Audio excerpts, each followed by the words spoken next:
All right, guys. Thank you very much for your time with us today. Good morning, good afternoon, good evening to every one of you. We don't come again, my people. Today is Saturday, 16th of November, 2024. I appreciate you all, my people. Thank you very much, Mother, for all Mommy Diaspora. Good evening to you, Mommy. Thank you very much for always being there. I appreciate you all. Thank you very much, Peggy Modi, Mr. Johnson Emmanuel. Thank you so much, my people. George, Afosa Benedion, thank you. Olugbenga, I can see you, Alice there. Agontai, thank you. Wabo Phyllis, Ben Nosahon, God bless you, all my people. Divine Cross, thank you. Abu Azi, thank you very much, sir, for all you do. Good evening to you. God's Child, thank you. I appreciate you all. Thank you very much, everyone right there. I've showcased almost everybody already. In case I did not showcase you, but I wanted to know that I'm sending you a wonderful good evening to you and happy weekend to every one of you listening to us right now.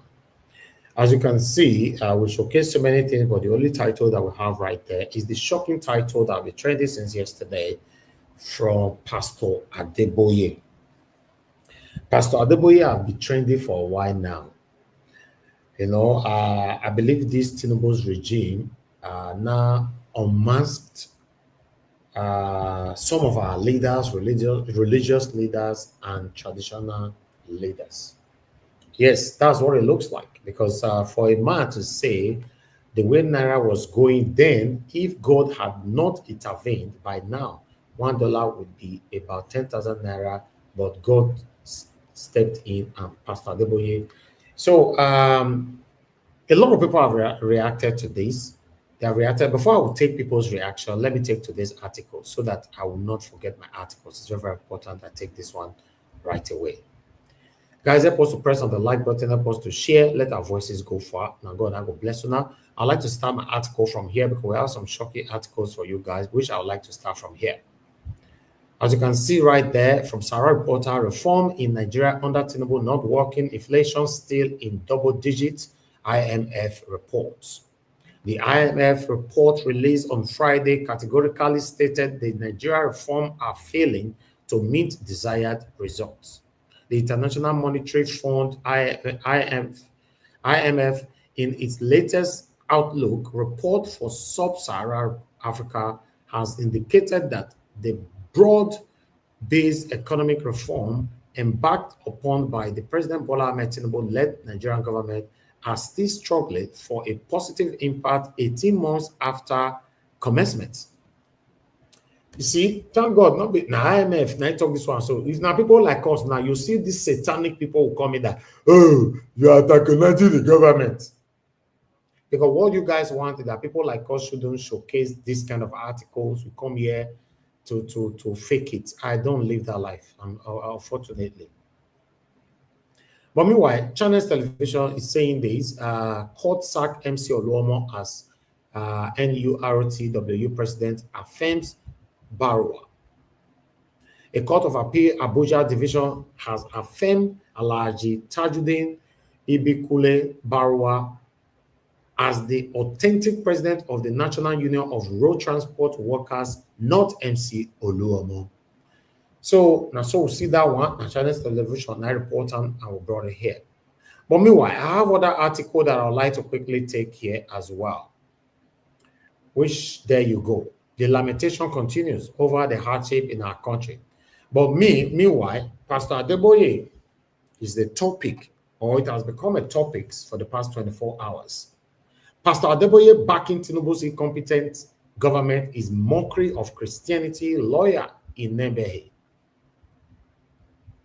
Adeboye had said that if he and some people who joined him had not prayed and God answered their prayers and intervened by now, $1 would have been 10,000 Naira.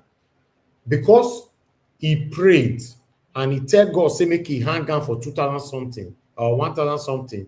So now he cannot reach 10,000 Naira. So that's my own interpretation to make some of you understand. Because some people, no matter what, they'll still defend their pastor. Some of them will come in by saying, touch not my anointed.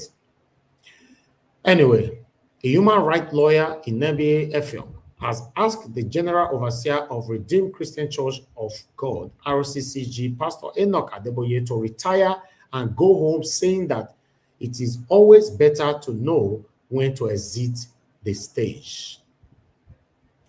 Yes, he talked many things for here, which I don't know if I should take it. Let me take it. I think I should take this. There's no need to skip anything.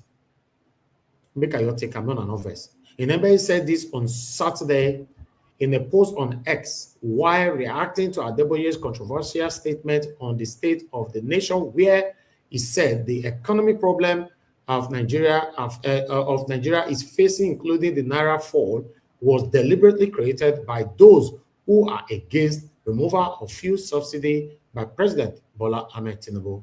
Some reporters reported on Friday that the clergy, in a video of one of his sermons, said though Nigerians had been having financial challenges before the president came into power, those who were benefiting from fuel subsidy for petrol importation were not happy with Tinubu and caused the Naira depreciation. Adeboye said that if he and some of his members who joined him had not prayed and God answered their prayers, they and intervened, by now $1 would have been 10,000 naira.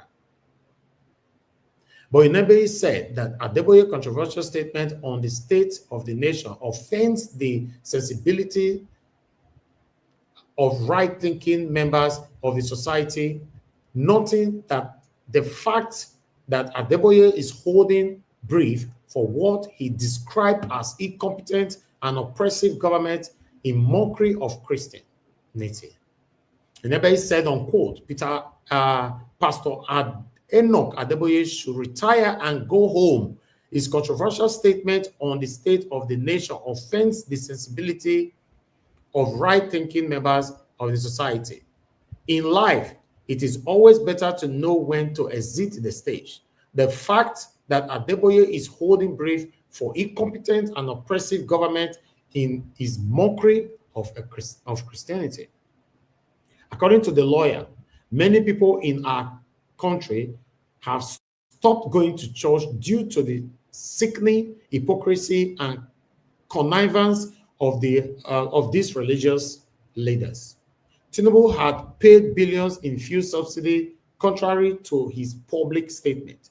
Tinubu government had not addressed the rot and corruption in the oil sector. We are not all naive and gullible. Then he went on. It is preposterous for Adeboye to say that it is his prayers that has made the Naira not depreciate further. Prayers not have any effect on the exchange rate. Exchange rate is determined by the economic and monetary policies and the productivity of a country. Adeboye has been praying for decades for Nigeria and Nigeria politicians, and things haven't improved. It is either his prayers are not working or God is not listening to him. Some of the most corrupt and evil politicians and political leaders in our country today are disciples and followers of Pastor Adeboye. He should look himself in the mirror.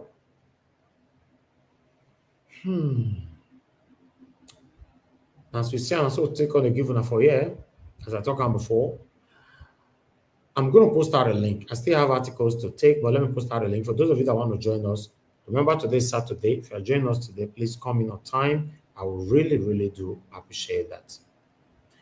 But meanwhile, hold on, callers. I'll pick your call shortly. Mother Debbie, please just hold on. I can see your call. I'm not done with my presentation yet. But meanwhile, we have another one here. As you all know, today was the election in Ondo State. Ondo decided 2024. APC party agent caught on camera sharing 3,000 naira to buy vote for Governor Ayedatiwa. As usual. But meanwhile, let me move on.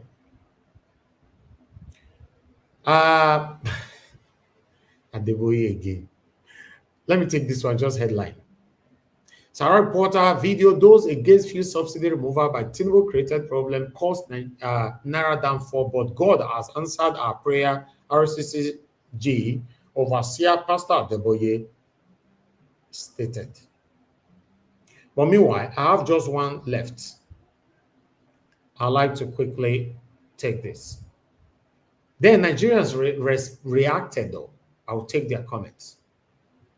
Yeah, President Tinubu must not dishonor UN verdict on Nnamdi Kanu's case as Buhari did.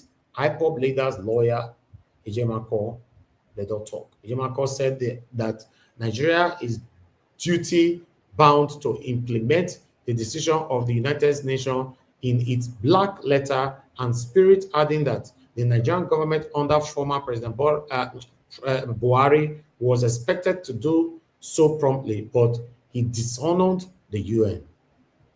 Barrister Aloy M. Ejemako, the special counsel to the detained leader of indigenous people of Biafra, IPOB, Nnamdi Kanu, has warned President Bola Ahmed Tinubu against dishonoring the United Nations Human Rights Council's opinion in Kanu's case, as former President Muhammadu Buhari did.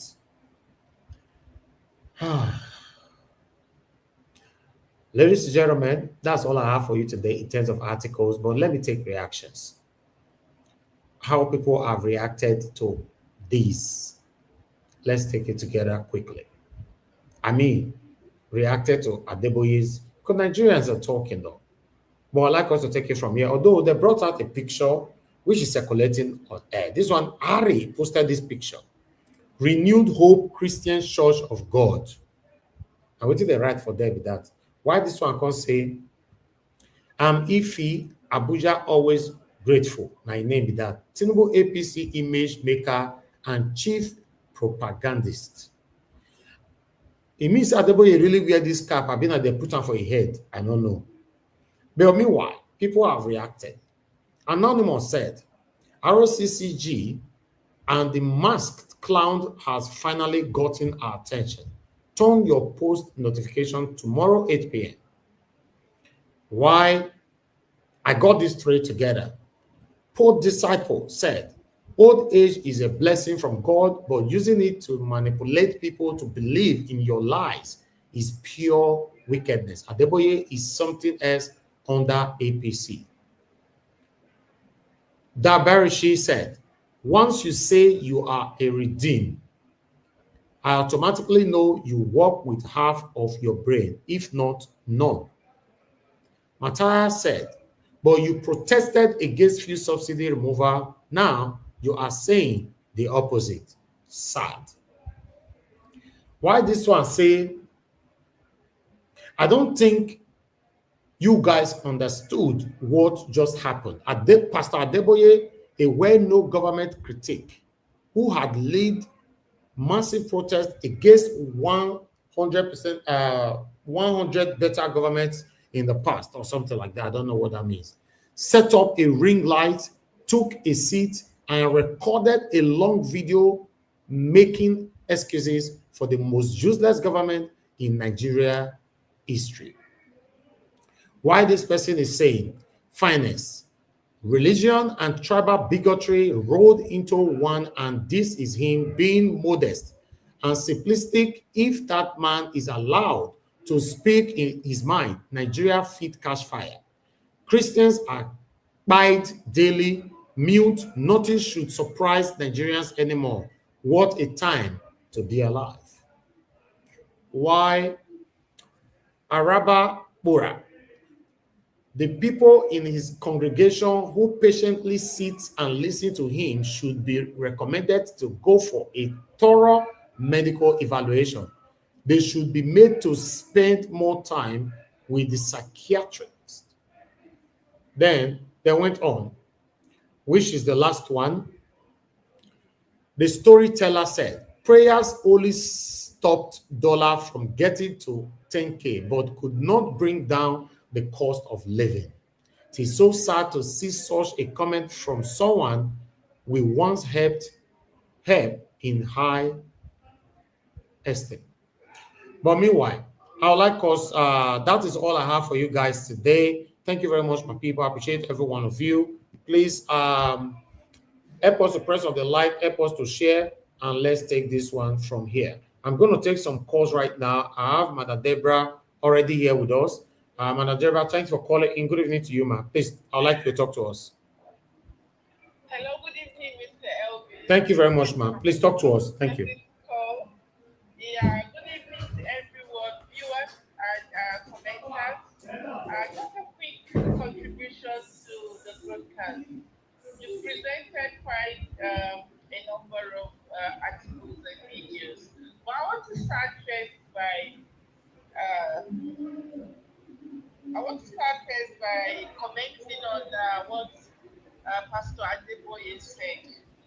It shouldn't surprise anyone. We've all seen the footprints since the beginning of this election, how he has been speaking from both sides of his mouth. Uh, all because he's actually one of the people that brought APC into power. Let's not forget that he played a major role in bringing this government into power. So just like you always say, when you support evil when it favors you, that same evil comes back to haunt you. Exactly. You see, he involved himself in this with this APC government, thinking it's going to be in his favor when he backed APC up by because of what's his name, the former vice president that was a member of his church. But unknowingly to him that this APC is going to turn out to become as bad as it is today. So because he has already involved himself, it's going to be difficult for him to go back now and start criticizing the same thing that he played a major role in bringing to power.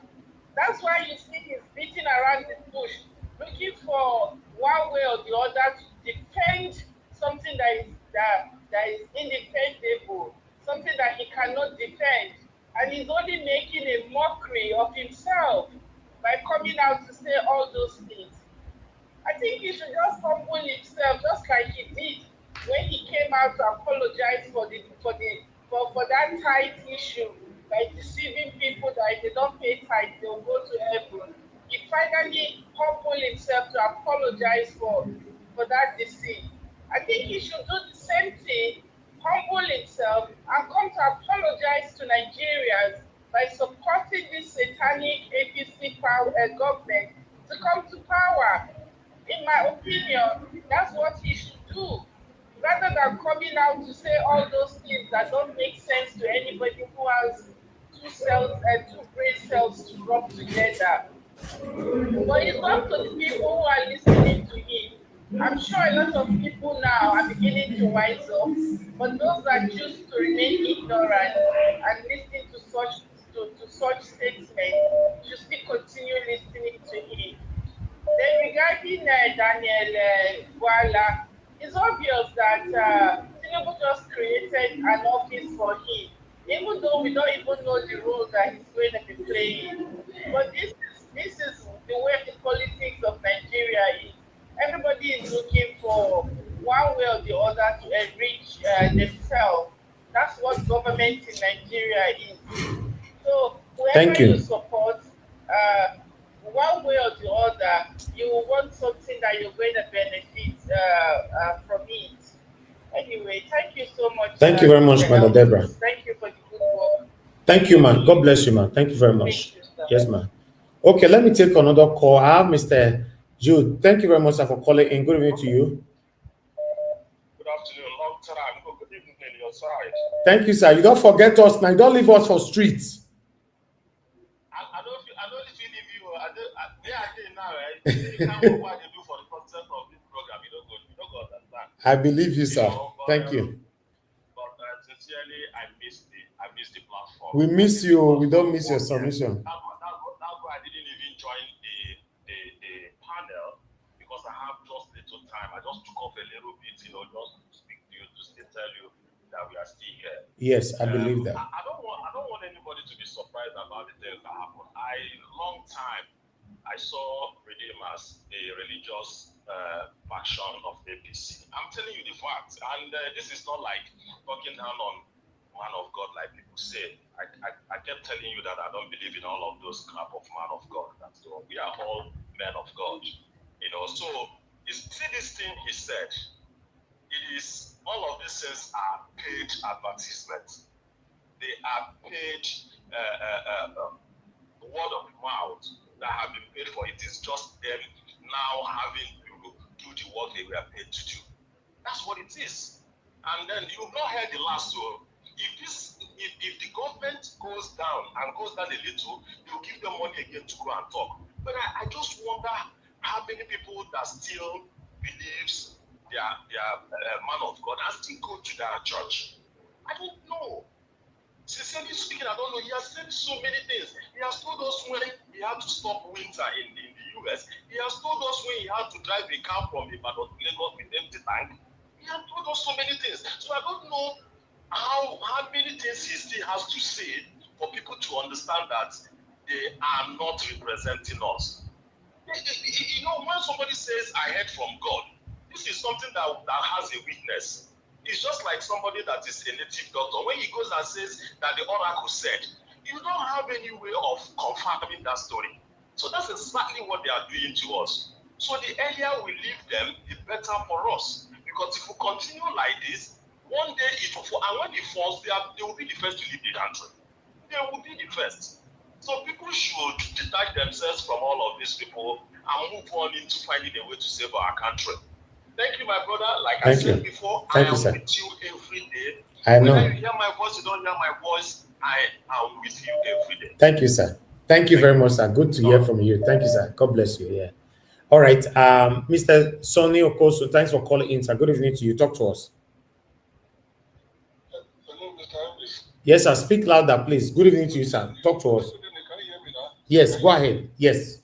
Thank you very much, Mr. Elvis. God bless you very good. Thank you. I want to thank all the members of the panel. You can hear me? Yes, sir. Go ahead, sir. We can hear you. Thank you, sir. Okay. So the issue is this, Mr. Elvis.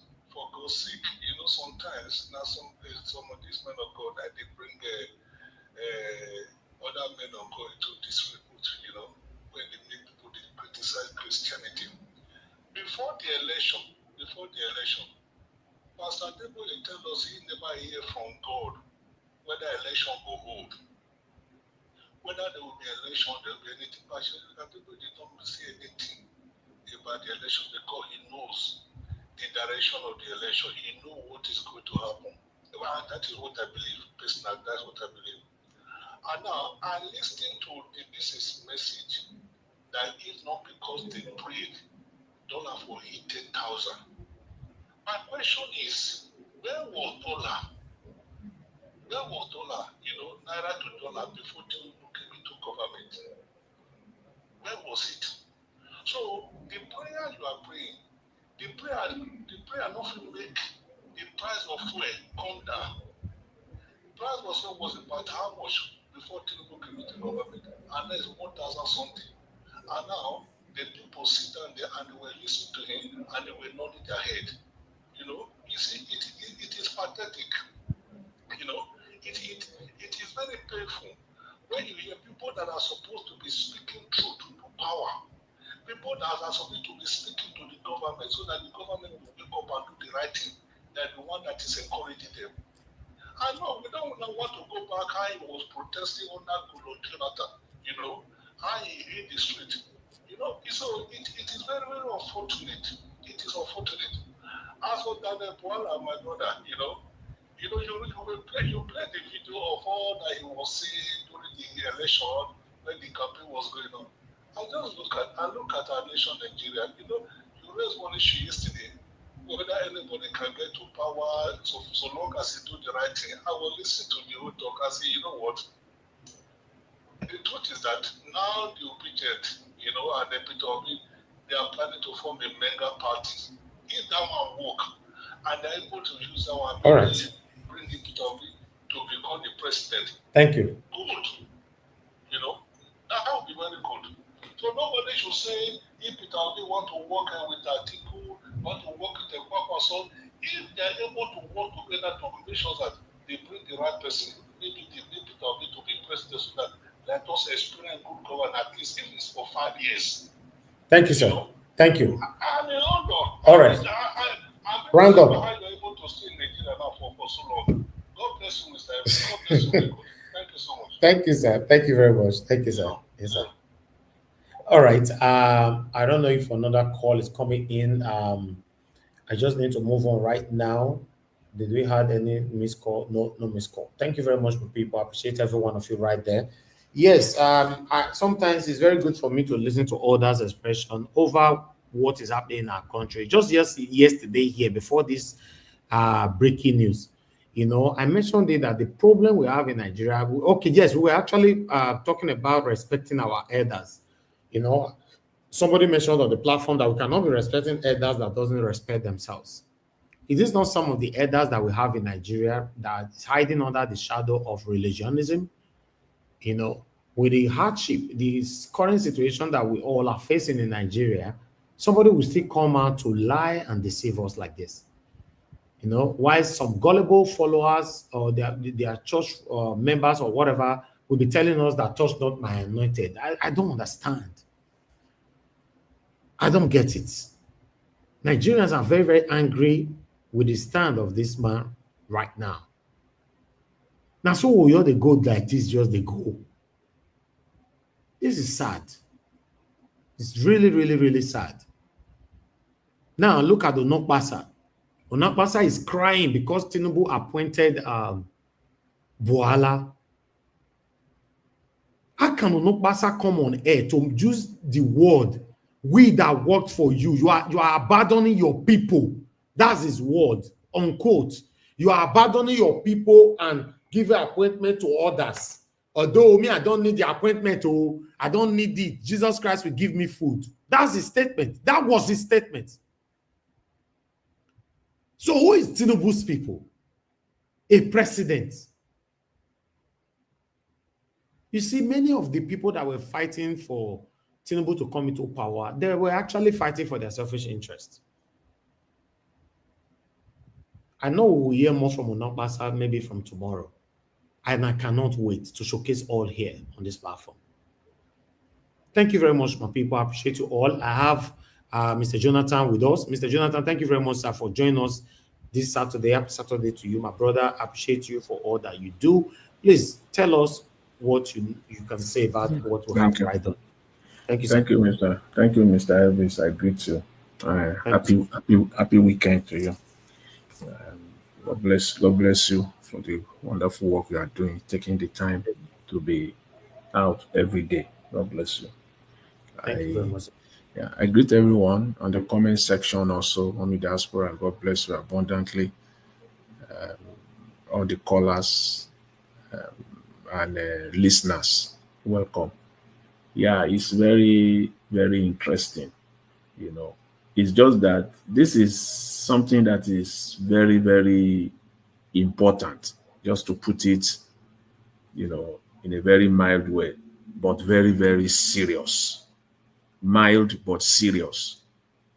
This is a very, very serious issue. First of all, with Mr. Onokpasa, you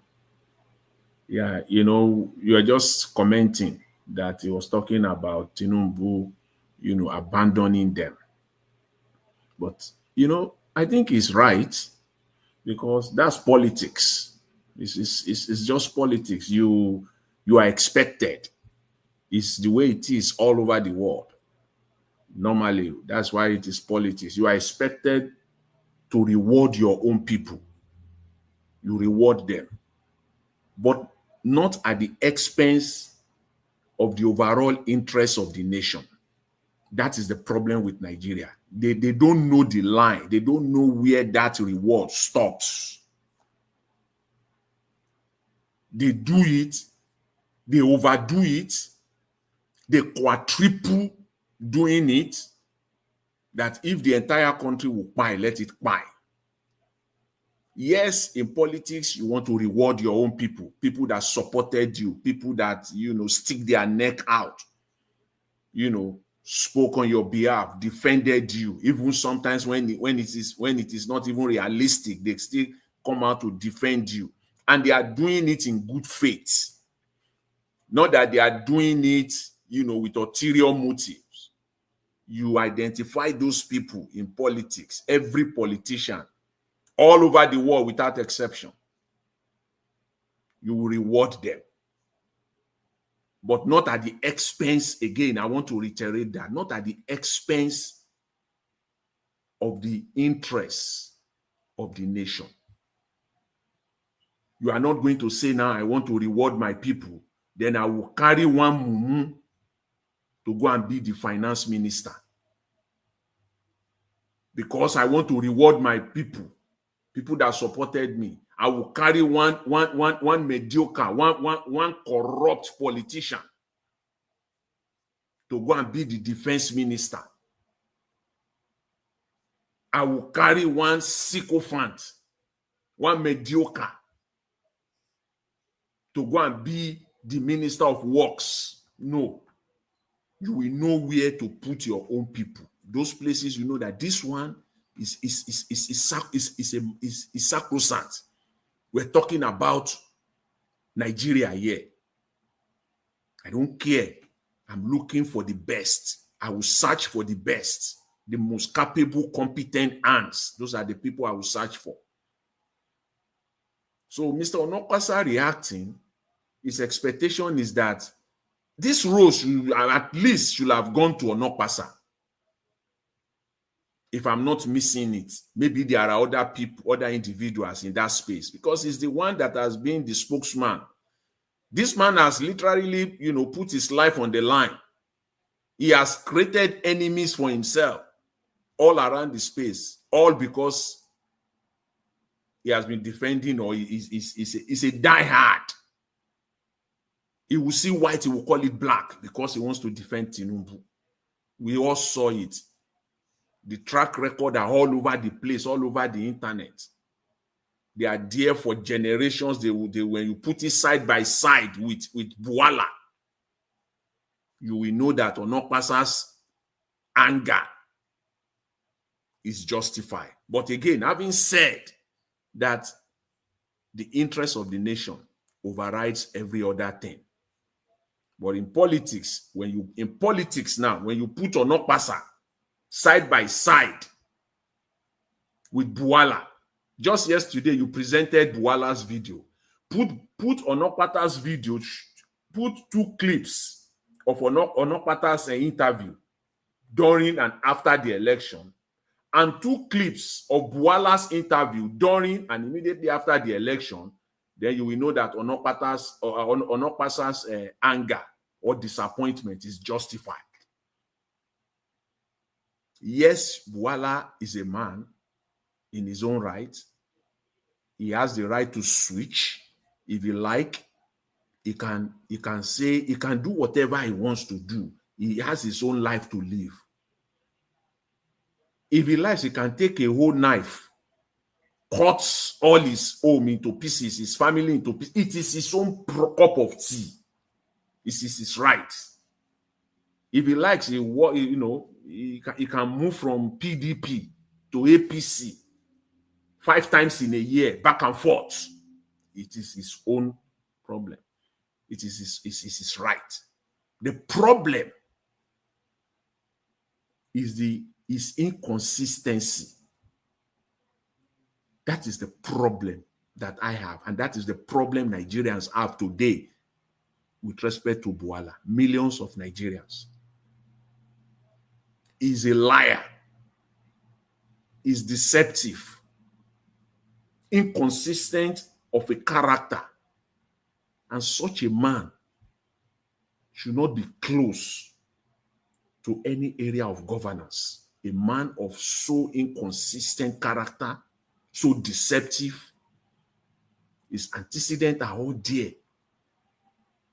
It's not 10 years ago. It's not 20 years ago. We are not talking of a decade. We're talking of months, few months ago, that you can put it. You can say, this is not a man that should be near any area of governance in Nigeria. Shouldn't be. It's an anomaly. And it speaks a lot about the man that is, it speaks a lot about Mr. Tinubu. Speaks a lot about him. For him, for Mr. Tinubu, everything about Nigeria is a game. It's a game. He's playing game with Nigeria. He's playing game with Nigeria. He's on one side. Nigeria is his opponent, and he wants to win. Can somebody who wants to win against Nigeria is the one leading Nigeria? How could that be? It's to him, to Mr. Tinubu, this is a game. If not, no serious man, when you know the antecedent of someone like this, all you care is that, you know what? You might have been my staunch enemy in the past. You might have, be with my enemies in the past, work against me in the past. If you come to my side now, I will take you in. at the expense of the people that have even put their lives on the line for me. That speaks a lot of a man, says a lot about the character of a man. This is a gangster character. This is a gangster strategy. It has got nothing to do. In fact, it's even way out of politics. As I've said earlier, in politics, people reward their own. You reward them. In fact, in politics, they play it to the point where the president will say, I'm spending 4 years here, and I have 1,000 positions to fill, and you guys are 1,500. Some of you will serve for 2 years. After 2 years, you have to go, and the other people will also have to come. This is all over the world. They do it, even in the United States. You have 3 spokespeople during your campaign that you trust, that you can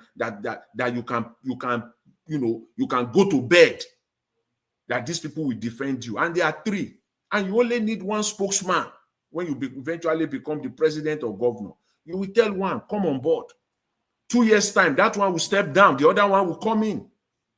They will share it like that. That is just how it is in politics. But this one they are doing in Nigeria, it is not even politics. It is a game. And Nigeria as a country, the Nigerian people are the receiving end of this game. That is the problem. That is the danger. And it is only in Nigeria you will see politicians now moving forward to this interview that you presented on Arise News, that Dr. Umar Ado has been on in Nigerian politics for a long time. As far as I know, this man was all over the place during Obasanjo and even what's his name now? Yaradua and early part of Jonathan. He's been all over the space. Umar Ado. The only problem with them is that they only speak when they are not in government. When they are in government, everything is fine. He speaks a lot. His man says a lot in that interview. He said Nigerian society has collapsed. I'm quoting him now. He said the Nigerian society has collapsed. Is it under this present administration or under just the immediate past administration? Why is he speaking now? He said Nigerians has moved from poverty to destitution. Are you saying Nigeria has just moved to destitution now? You didn't know this 4 years ago, even just 2 years ago?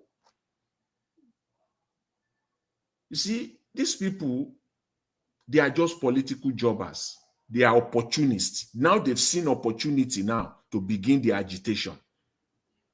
When you are in government, you will not say that. When your own person is in government, you will not say that. In fact, this man, even earlier in the year, earlier in 2024, this woman said that he said Tinubu cannot do anything. He cannot revive Nigeria economy unless he come after Buhari and his ministers. That was what he said. They see problems when they are not in government. All of them. All of them.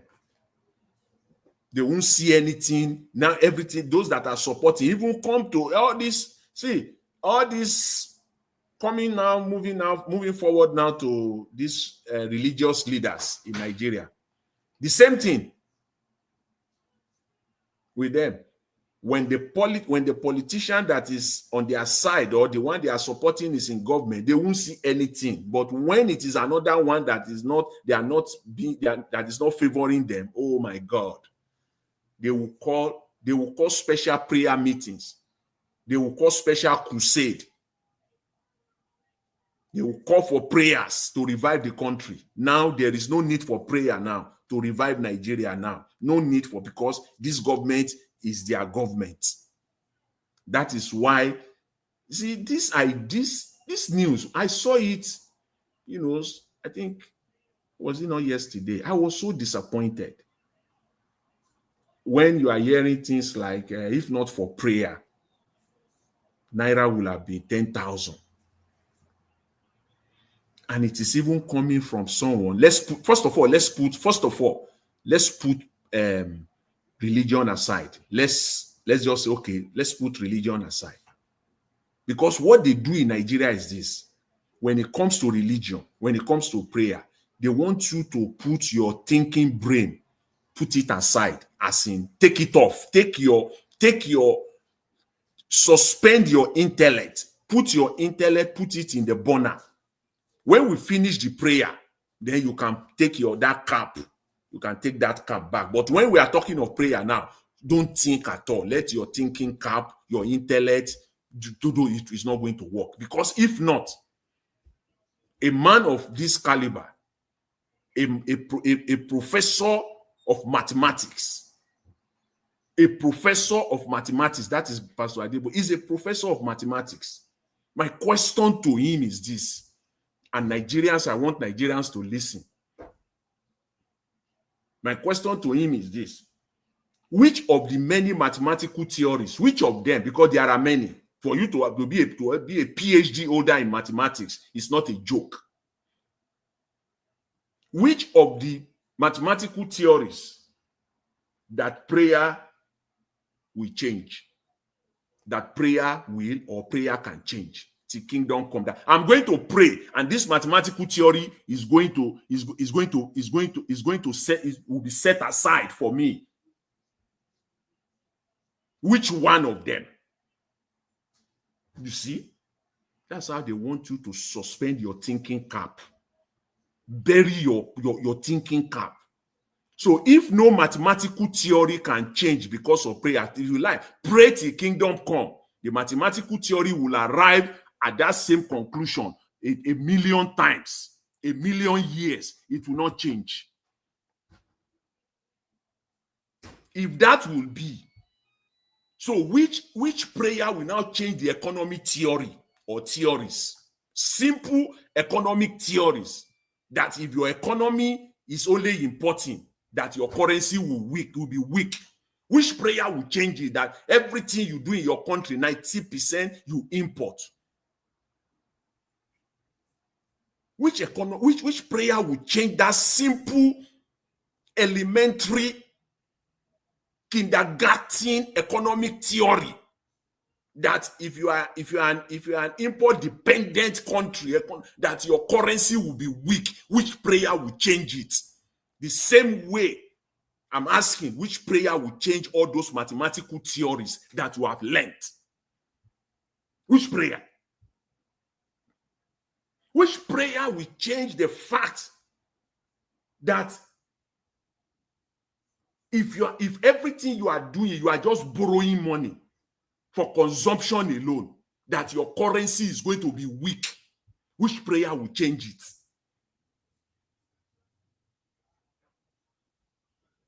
I wonder. Which prayer? Which fasting? Pray till kingdom come. Instead of you to address the government, to talk to power, talk truth to power. Tell them to stop this stupid borrowing. Tell them to stop the importation, that the importation, even the crude oil that we have, that are God-given natural resource that God has given us. We have it in abundance.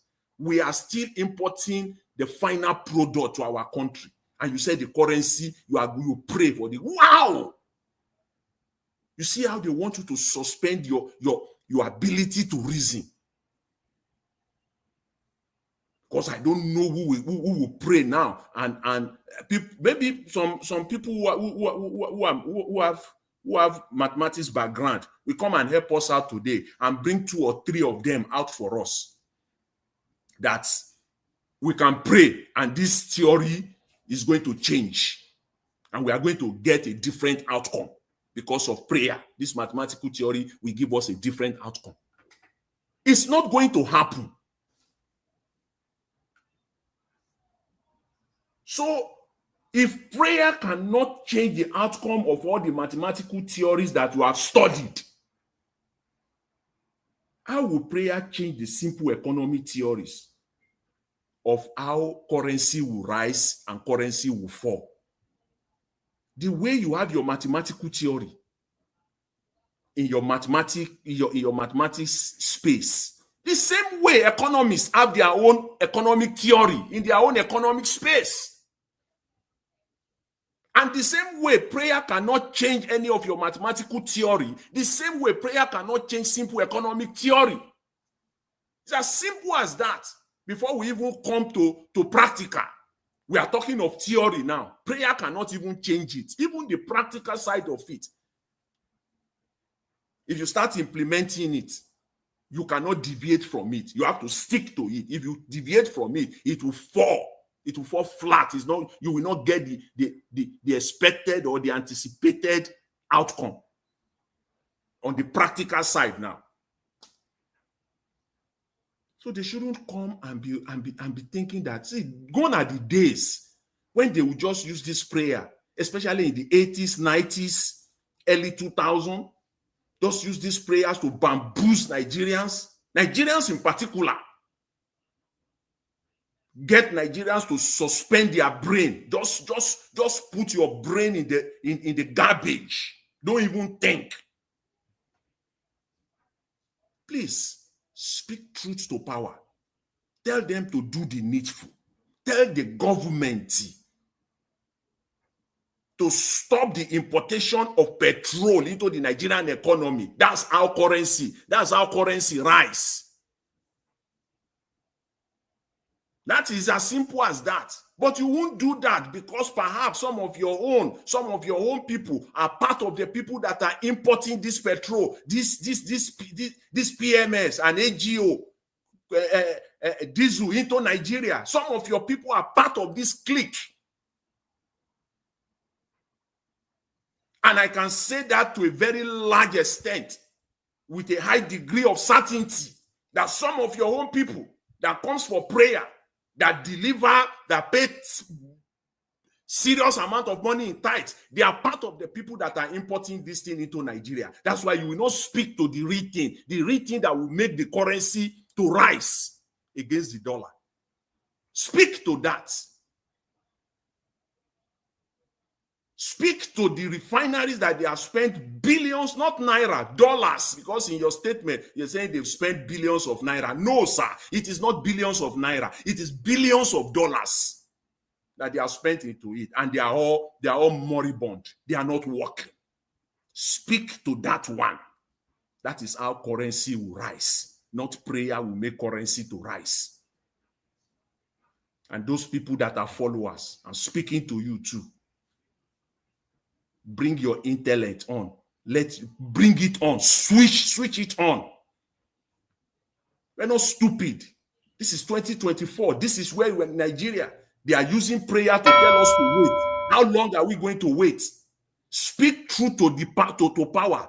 Because if people like you, with the platform that you have, if you are speaking to them, perhaps we'll see some movement in the positive direction. Mr. Elvis, I will leave it there for now. Thank you very much. I appreciate it. Mr. Jonathan, thank you very much for how you handle this matter. And God will bless you. You know, I'm always proud of you, to be honest. I'm proud of you because some sensitive case, how you handle it here, despite that you are even a Yoruba man, but you have never passed judgment on this platform before or once based on say you be Yoruba man. Thank you for saying it how it is. That's the only way we can have that better Nigeria that we all are craving for. Thank you, sir. Um, let's come to Mama H.O. Before I come to Mama H.O., I'd like to quickly appreciate Stephanie Ojek. Thank you so much for the super chat, the first super chat of today. I appreciate you for putting smile on my face. And God, I go bless you. My pocket never ever run dry. Guys, listening to me, you can do the same. You have a dollar sign, write down in the comment section. Just support and encourage what we're doing here. Mama H.O., thank you very much, ma, for joining us today. Good evening to you, ma. Please talk to us. Yeah, good afternoon from my end to you, beloved Elvis. Greetings, our sweet mommy diaspora. Greeting to all my sweetheart in the panelists, the comment section, the listener, and the viewer. Aisha Yusuf said, this one of Vevekuve. Of Vevekuve. Daddy Adeboye, I dey call you daddy because say you fit born me for pikin. I now dey call you daddy because you be Gio. Since your prayer was able to make sure we not get petrol, abi, for $1 for $10 for 10,000. Now be say, Papa God, you see they give you tea. My children are hungry. Papa God, when he give you tea, when you drink tea with, it is time for you to tell him to come and drink tea and bread and sugar with my children, because they not they fit buy tea again, they not fit buy bread again, they not fit buy sugar. In fact, we need akamu jona and akara and moi moi. As long as Papa God drink tea with you, it is time that they are Adeboye. If you are not a liar, it is time you ask Papa God to come and drink tea and make him bring bread, Jonah, and make him bring akamu ogi, pap, make him bring akara, beans cake, and moi moi. If you know if you do it, you are nothing but a goat, Gio. If your prayer, they really, as Papa God is happy to answer your prayer, so I beg, why you not pray the prayer, make a jagaban? You not enter there. Why you not pray and make it not ring himself into power?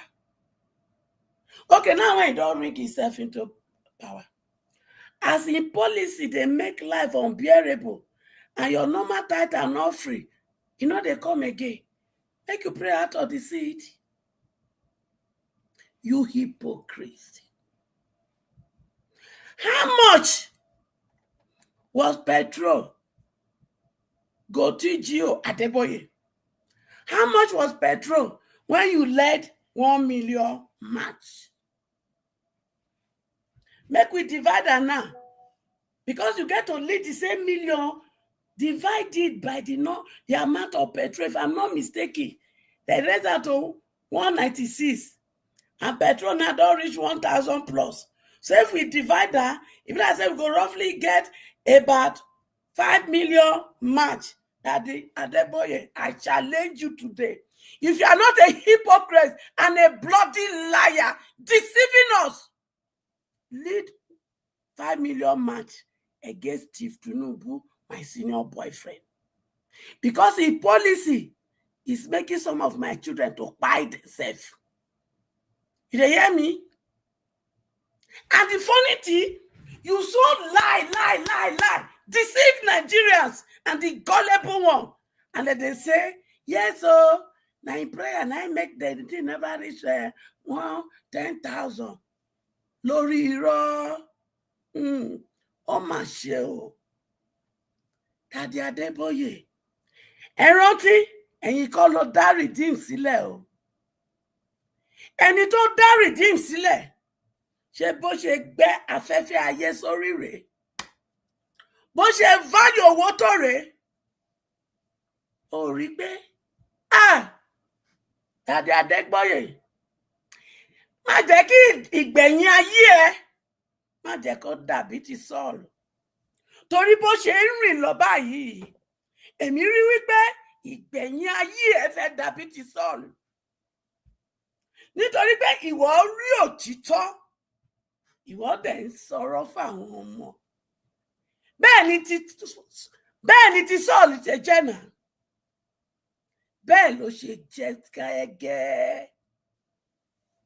Ebi pa àwọn aráyé, ẹ̀dẹ̀ tí ń parọ́ lórí ẹ̀. Now let me bring it back to you that your apology for tithe was nothing but another lie.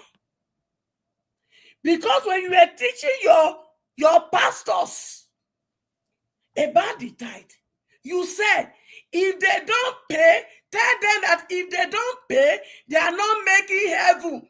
Period. That is how you put it. So how come when you were doing your apology, You did not use the same word. In fact, you are now adding another lie. You can even pay 30% or even 40%. Only. If my house rent is $2,000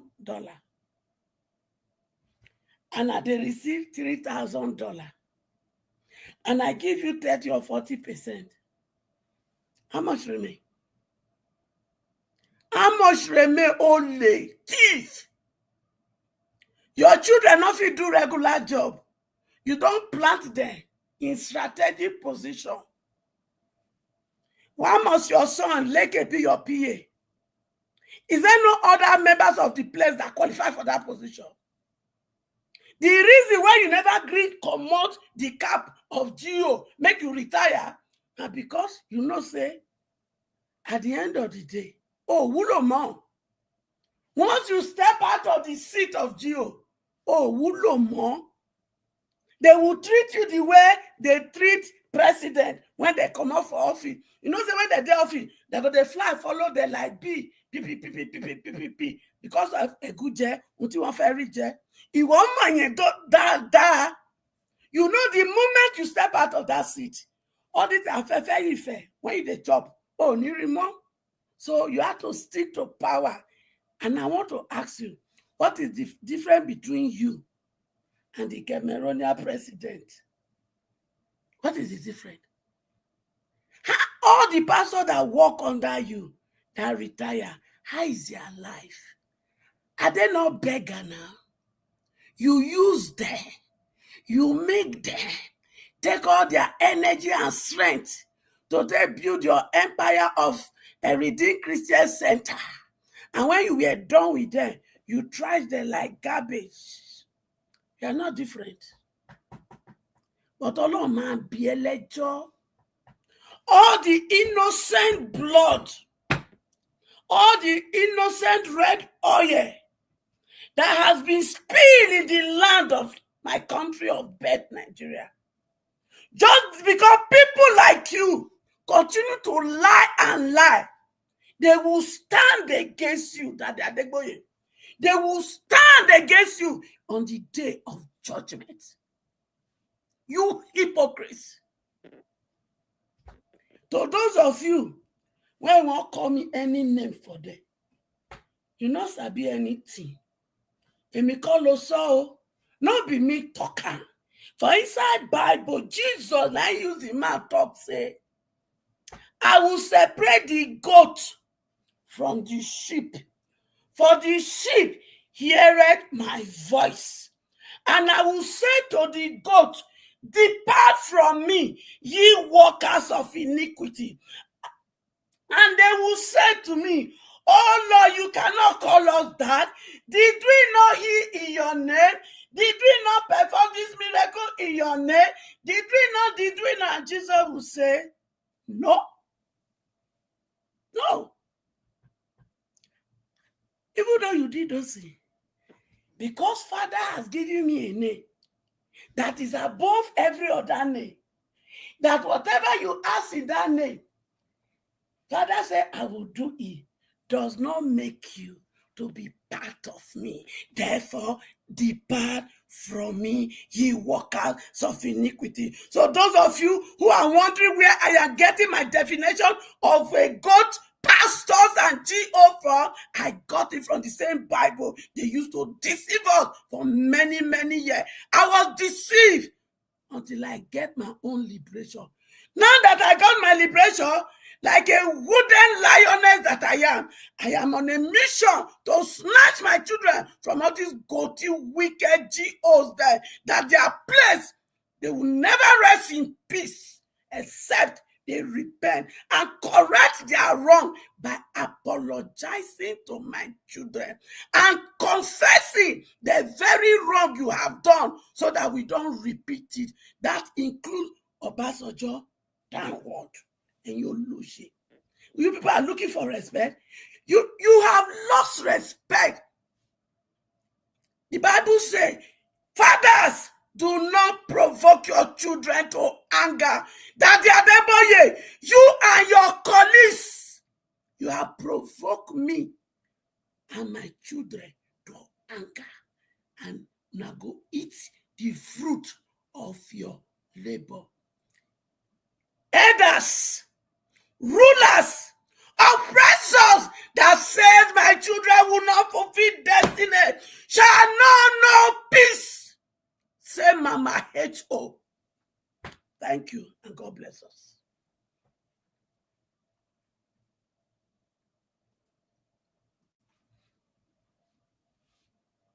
Thank you, Mama Isho. God bless you. I appreciate you. Thanks for your submission. Thanks for expressing it how it's supposed to be. I appreciate every one of you right there. Thank you very much for your time. Let's hear from Amashala. Amashala, can you hear me, sir? Are you there? Yes, I'm here, Naija Watch. Thank you, my brother. Good evening to you. Happy weekend to you. I beg, talk to us. Good evening, happy Independence Day to all those people that decided to leave our fake pastors. Adeboye, in the name of God, I beg you, don't pray for Nigeria, because the more you pray, the more problems we are having.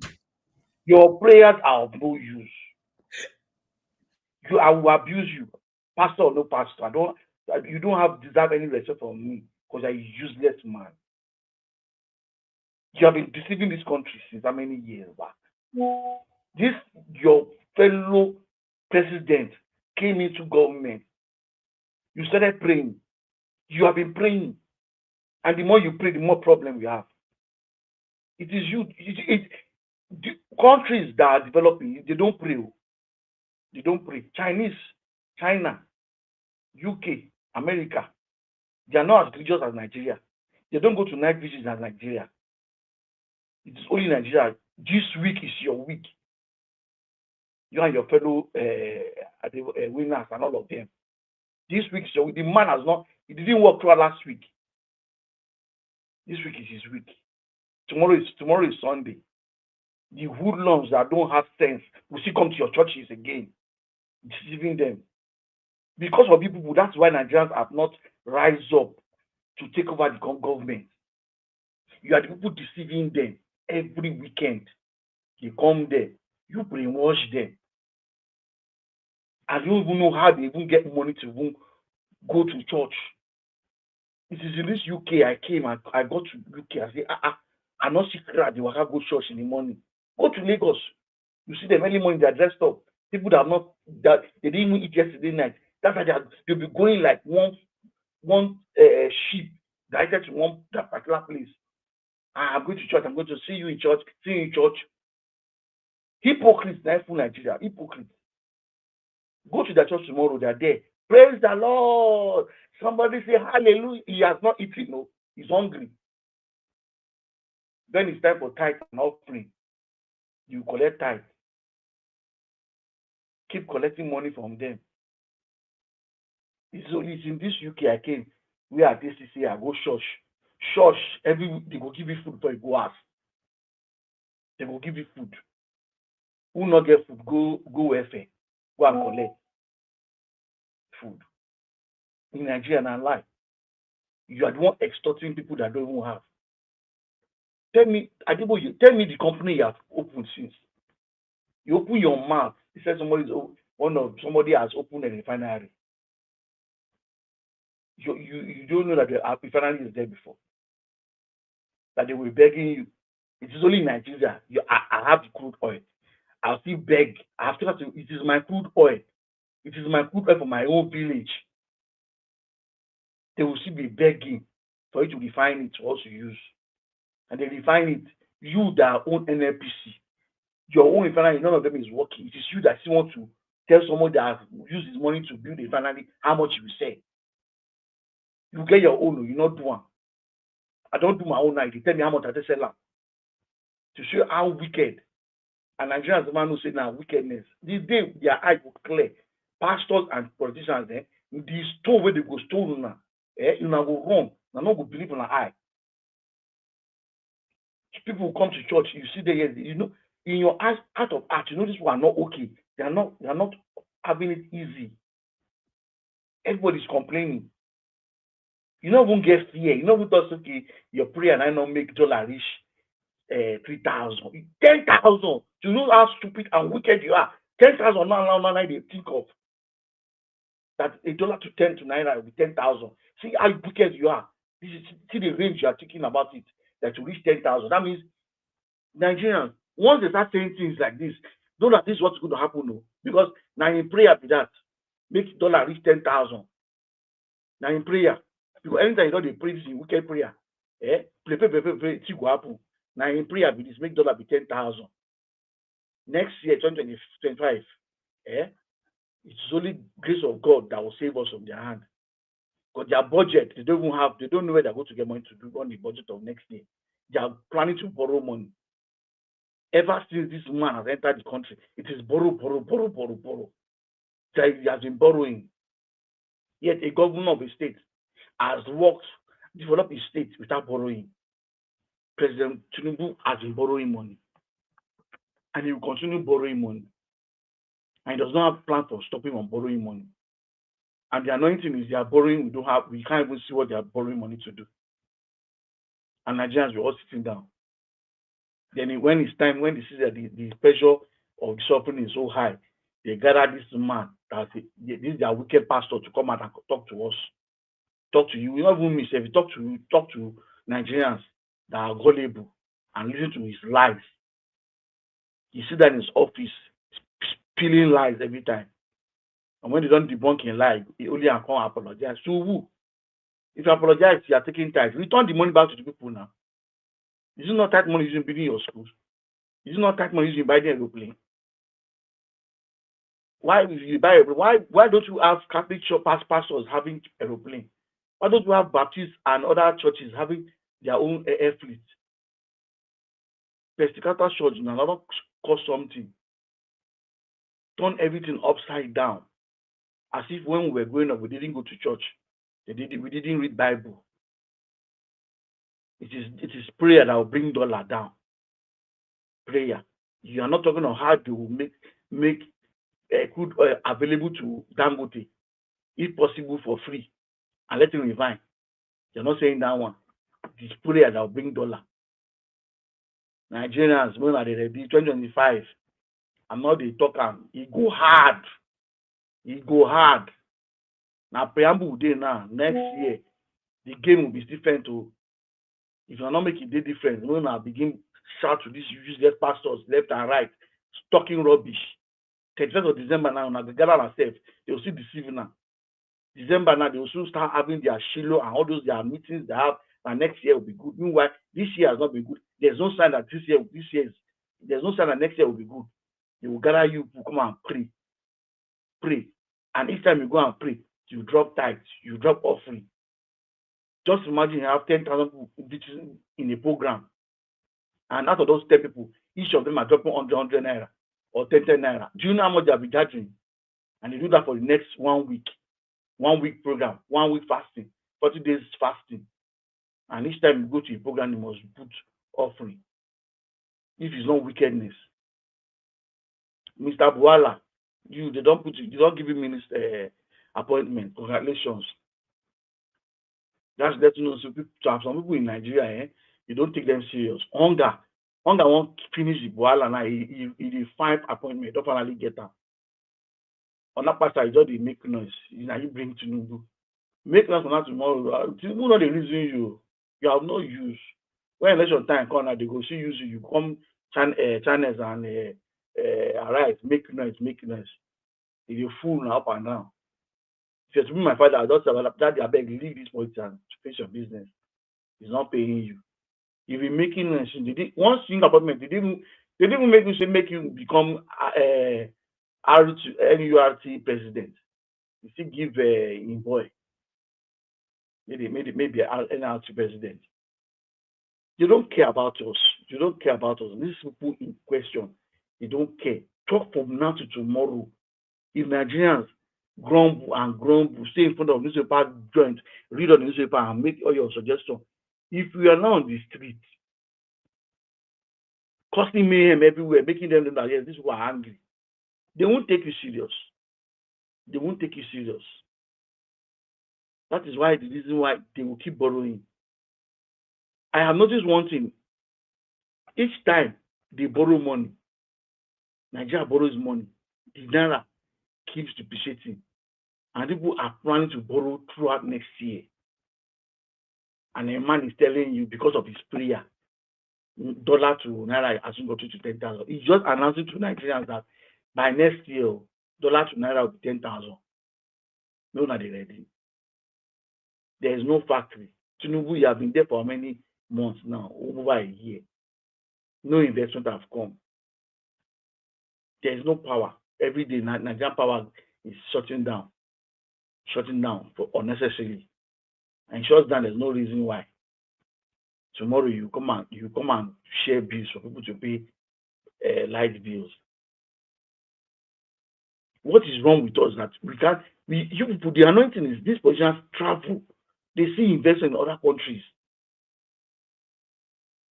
Where I'm working today now is waste to gas they are doing there.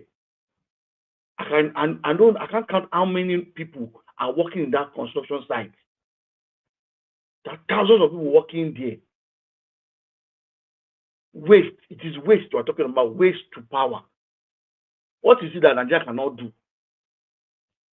Okay, borrow the money and come and build power plant. The number of waste Nigeria is generating is more than what UK is generating. The kind of waste they have in Nigeria, if you calculate it and let us weigh the waste Nigeria is generating and that of the one in UK, Nigeria is higher. And yet you cannot say you can turn waste to power. This is hydro you are talking about. If tomorrow water not come because now we will not have water. It's shame. Thank you, Nigeria Watch. Yes, my brother, mashallah, yeah, it's a big shame. A very, very big shame. The funny part of it is that tomorrow it just go full. It just go full. So that one that people are saying people should stop going to church and all that, you don't know how much Nigerians have been captured. You don't understand. Nigeria Watch. See, the thing I've noticed is during the week, Nigerians will grumble throughout the week. When they saw they reach, they would do like say last week, they not suffer. They reach there now, the man will preach. It be like what they conjure on top of their head. They don't suspend their brain. I thought the thing is really annoying. See, make I add to one thing that you said. See, Mr. Elvis, one thing that Omoshola said. So he said 2025 is going to be, it's not going to be good. But you know, we will still talk about that one later. I know on this broadcast. See, it's not you pointed it out. It's not going to just as you know, it was predicted. We said it during the beginning of the year that this is what is going to happen by this time of this year. Unfortunately, we are carrying it over to 2025.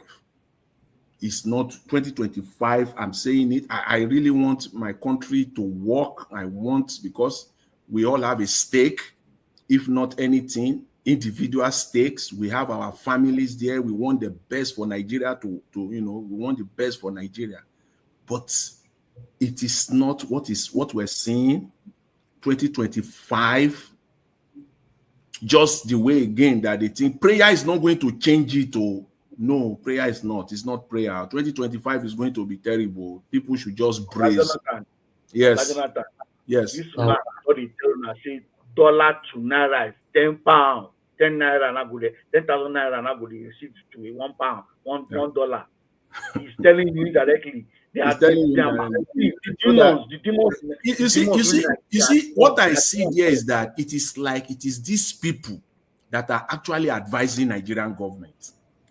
It is these people that are, and it is what they are advising that they are doing. You see this 10,000. You see, wait, make I tell you now something. When I come US, I saw I carry Nigeria church for head. Then one day, I asked myself some questions. Every year they declare the year of breakthrough, the year of turnaround, but at the end of the year, nothing they turn around, nothing they break through. So then MFM, every year, they go bring 70 days prayer and fasting. And it's in small sense and science when I sabi. I can't discover, say, the only thing when they change for that book every year, now the cover page. Then they go put another one page of prayer. Every other thing na the same. Now say Chineke me. Is this not every other scam? thing are the same. Is this not scam? Dr. Olukoya, I dey tell you now. You be thief. That your 70 days prayer and fasting. If na lie they talk, MFM people, make una go carry that book for the past 5 years. If not be the same prayer, na dey inside. And only the cover page, now they change. Mama Icho. When make I finish. Mama, Then they go put Mama, one. the prayer not they change now because the problem is there. Then why are they selling the same book? Why are they using it to rip people off? These are what I'm talking about. Yes, These now. people are nothing but 419. They are scammers. You know whether they call that one? Let me finish now. Let me laugh. Then una have the audacity to condemn my children. No, let me stop before I write out. Una get audacity to condemn my children. When be say they learn from una from the pulpit. So why do you not expect them to respect you? So when you they open una smelling mouth to say Gen Z not they respect una, now na costa. What una teach? Now they practice. I just want buttress waiting Mama Isho they say. You know waiting that they call that one the book when no they change. Now the same thing. Now template. Now in then they call template. Now just to follow the template, just do the same thing. It's all there. There's no work to be done. The printers are there.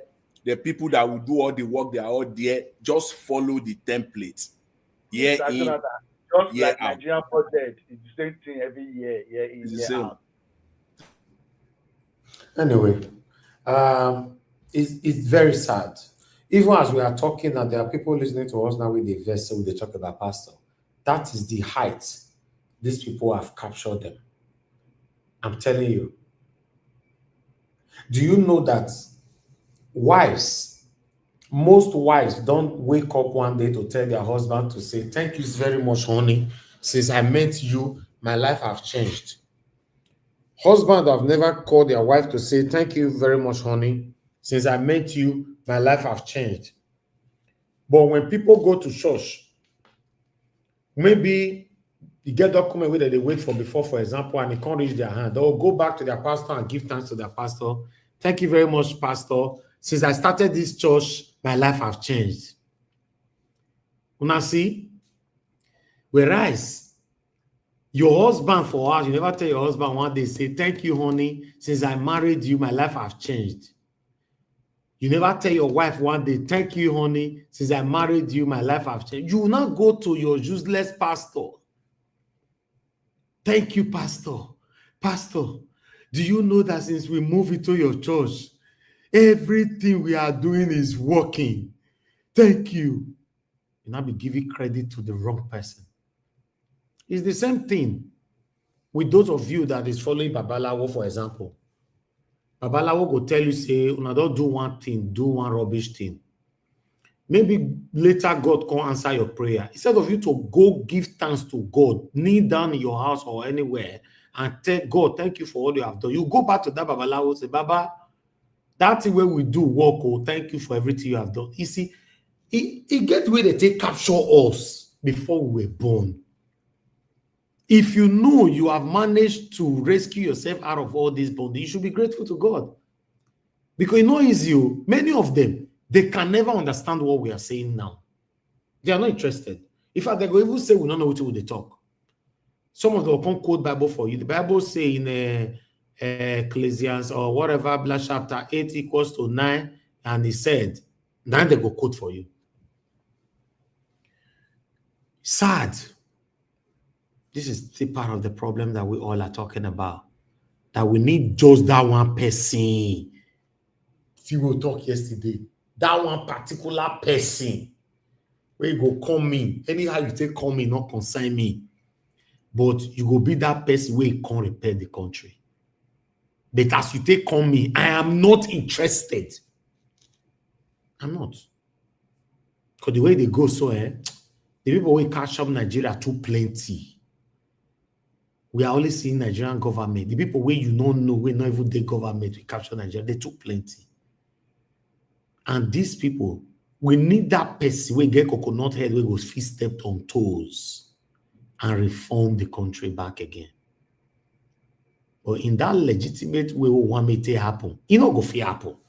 Because for these things to happen through legitimacy, you have to go through the judiciary, and you and I know what they happen for there. You have to go through INEC, you and I know what they happen for there. Let me call on the last person on the panel, which is Mr. Destiny. Mr. Destiny. Below Elvis, we never keep Yes, appointment ma'am. or what we need to do in moving forward. When are we keeping? I need to fill application. Send me the link. Thank you, man. Thank you very much. No Let's wahala. talk. Yes, ma'am. Thank you so much. Thank you. Mr. Destiny, thanks for waiting for so long. Please talk to us, sir. Good evening to you. Ghana Jawad, I give it to you. Good evening, Jawad. Good evening, Mom and good evening to all the panelists. Good morning, good afternoon, and good evening once again, depending on location. I greet all the listeners and the commenters. Mr. Jawad, this topic, may I start for Boala. Again, one thing where me, I don't know whether I get it right or wrong. Me look Jagaban like say he placed all those people for all those parties, some people for all those different parties to make sure say he conquer them to get what he want. Because maybe as we the case for PDP that time, Boala they are more going to tell Atiku say leave on, not beg her, all those things. May Jagaban for fit do all the whole Kurukere one day. I don't know. I'm just saying maybe. Because you know, you tell me, say, first people will follow you up and down, do everything possible, make sure say you come around. Most of them, you don't give the appointment. First, you work down there on the other side. Immediately you win, you just turn 60 degrees. Then you call the give them appointment. So sometimes we need to see the thing count. Because these people not well, devil better pass Nigeria politicians. You don't dare they look all of them. Devil, if you see devil, respect devil. Just fear Nigeria politicians and leave devil aside. Because nothing where they not fit do. Because for Jagaba to give this guy appointment, definitely, if plan this guy there, I don't know. I'm just thinking it should be, it may be. Because you know, if you tell me, say, now let Boala now can be the best person. Like this, Yeyema West talk that time. That one now, he work for Jagaba that time. He talk anything talkable, insult the papa, insult the mama, everybody. If you don't say and give appointment, now who they talk anyhow, assign you, definitely there's something else. Oh, yeah. You see why? Let me go to pastor. Well, I know you see pastor where with politicians. Now small now you don't blame them now. Because now Nigeria, we in fact not be new, cannot be any church. Now Nigeria is there. Now me they blame. One person I come meet you, like that was I beg, give me €100. If you go before you reach out, you'll get €200. We not better. Okay, when that is where you want where that 100 you want to collect for your hand. Then I tell me you go out, make the magic go happen for your house. Why enough you happen to me? Why okay, not me okay, me now not be human being. God not work for my own house. You not work for me. I must collect for you before I go work for you. So who not get sense now? Not be we where be the Nigerians. No, sorry, them. Where be Nigeria, where they believe other people. This man, we don't talk many rubbish. Come here, I know that we not get sense, I don't know, I know they respect them. Because stupid person, they grow, they come at that. These useless people now, he don't talk many rubbish. Go tomorrow morning, go see church, whether you not go see food. Like I say tomorrow, not day. Go see my brothers. The way go they ask you for urgent 2K. They will still go there tomorrow, drop like 100 euro, 100 naira or 50 naira for the man and the children till they progress, till they buy private jet. So now they approve a mini airport for the ones the way they drop those 20 naira, 15 naira, 100 naira. They never fit buy bicycle, even tire for bicycle or wheel, no spoke of bicycle. They never fit buy. But tomorrow they'll see food at church. Though they give, they give, they give, they give. The prayer, how you go pray to? I can't go work this night now. I want to go work. I can't work finish. They month and they not pay me. Money no enter my account. You can't tell me I go the next morning. Not be madness I demand. Now person do me too. Not me do myself. Because you must give me, not be or you can't go, I can't go or come back now. Tomorrow morning you can't see me at the good church. Who I want to go pray for? Now be waiting Peter Obi talk everybody when many people want craze for themselves say he say one thing. Okay, who go work come out the whole night now you not go sleep with the work. You'll get mad say you want to go to church tomorrow morning. How if you really how you want to even they do the church? If not be sleep, you go to sleep for there. There are many mad people who just did that they talk rubbish. And if you still look some of them when they talk rubbish, now what they pay me, they did Europe. And they know they go some of them they go the night work too. They not go that church on Sunday. But they'll see that comment section, they talk rubbish. They type nonsense typing because data are free now. How much we take, how much they take the buyer. So when they Nigeria, people don't give them free data. Say they insult people where big pass them. After they don't give them 100,000 or 50,000, they'll take go drink anything where they want drink weekend. Now they worry them. Then you know that thing because you know if you tell me, say tomorrow this church go see full. You feel pray, make dollar not increase. You know if you pray, make full and and all of them disappear from bush. You know if you pray, make everything where they worry the country, the refinery where they talk about. You know if you pray, make all the whole people where they hold the where they do the whole rubbish for the refinery where the country gets. More of them make bad thing happen to them, make the refinery work. You know if you pray for that one. Now dollar will not be your country currency. Now let that one you feel pray for. It doesn't say deceive where we deceive ourselves, it's too big. And it go hard before we even come up for a side. How you can talk the others ones? And people go see the and waiting they pay me. All these politicians and pastor, some of them they talk any at the mission. You see some people they clap. They'll see they laugh good for background. Sometimes I they wonder, you just say we really, really do okay for that country. I be it not be the way God take creates the rest people for the world. Now they take create Africa, or in short, mostly Nigeria, because now there I come from. Because some countries where politicians will come out and talk. Before you open mouth for any other country, talk. Now run or now you take come up for side that hole. But Nigeria they'll talk and finish. People go laugh, people will clap for us. The fool go come out, go house. If they happy say don't follow people talk. Thank you. All right. Thank you, Mr. Destiny. Thanks for putting your voice to this. Yes, don't be surprised. Tomorrow, their church go full again. Their church go certainly full again tomorrow. That's just the fact. But meanwhile, let me call on Oga Chris. Oga Chris is just coming in. Good evening to you, sir. Please, I better talk Yeah, to us. Happy with you. You have happy 8 minutes, sir. happy weekend, sir. Good evening, Mr. Naija. Thank you very much for this opportunity for me to contribute to this very important topic. Thank you for all you do. We appreciate you every day of the year till we achieve what we are able to achieve and beyond. Thank you so much, everybody on the panel. Good evening. Let me stand on existing protocol. It's good to be with all of you and people in the comment section. Good evening to you all. It's really nice to be with you on this beautiful Saturday. And Mommy Diaspora, thank you so much, Mommy. Love you from the depth of our hearts. Thank you so much for all you do.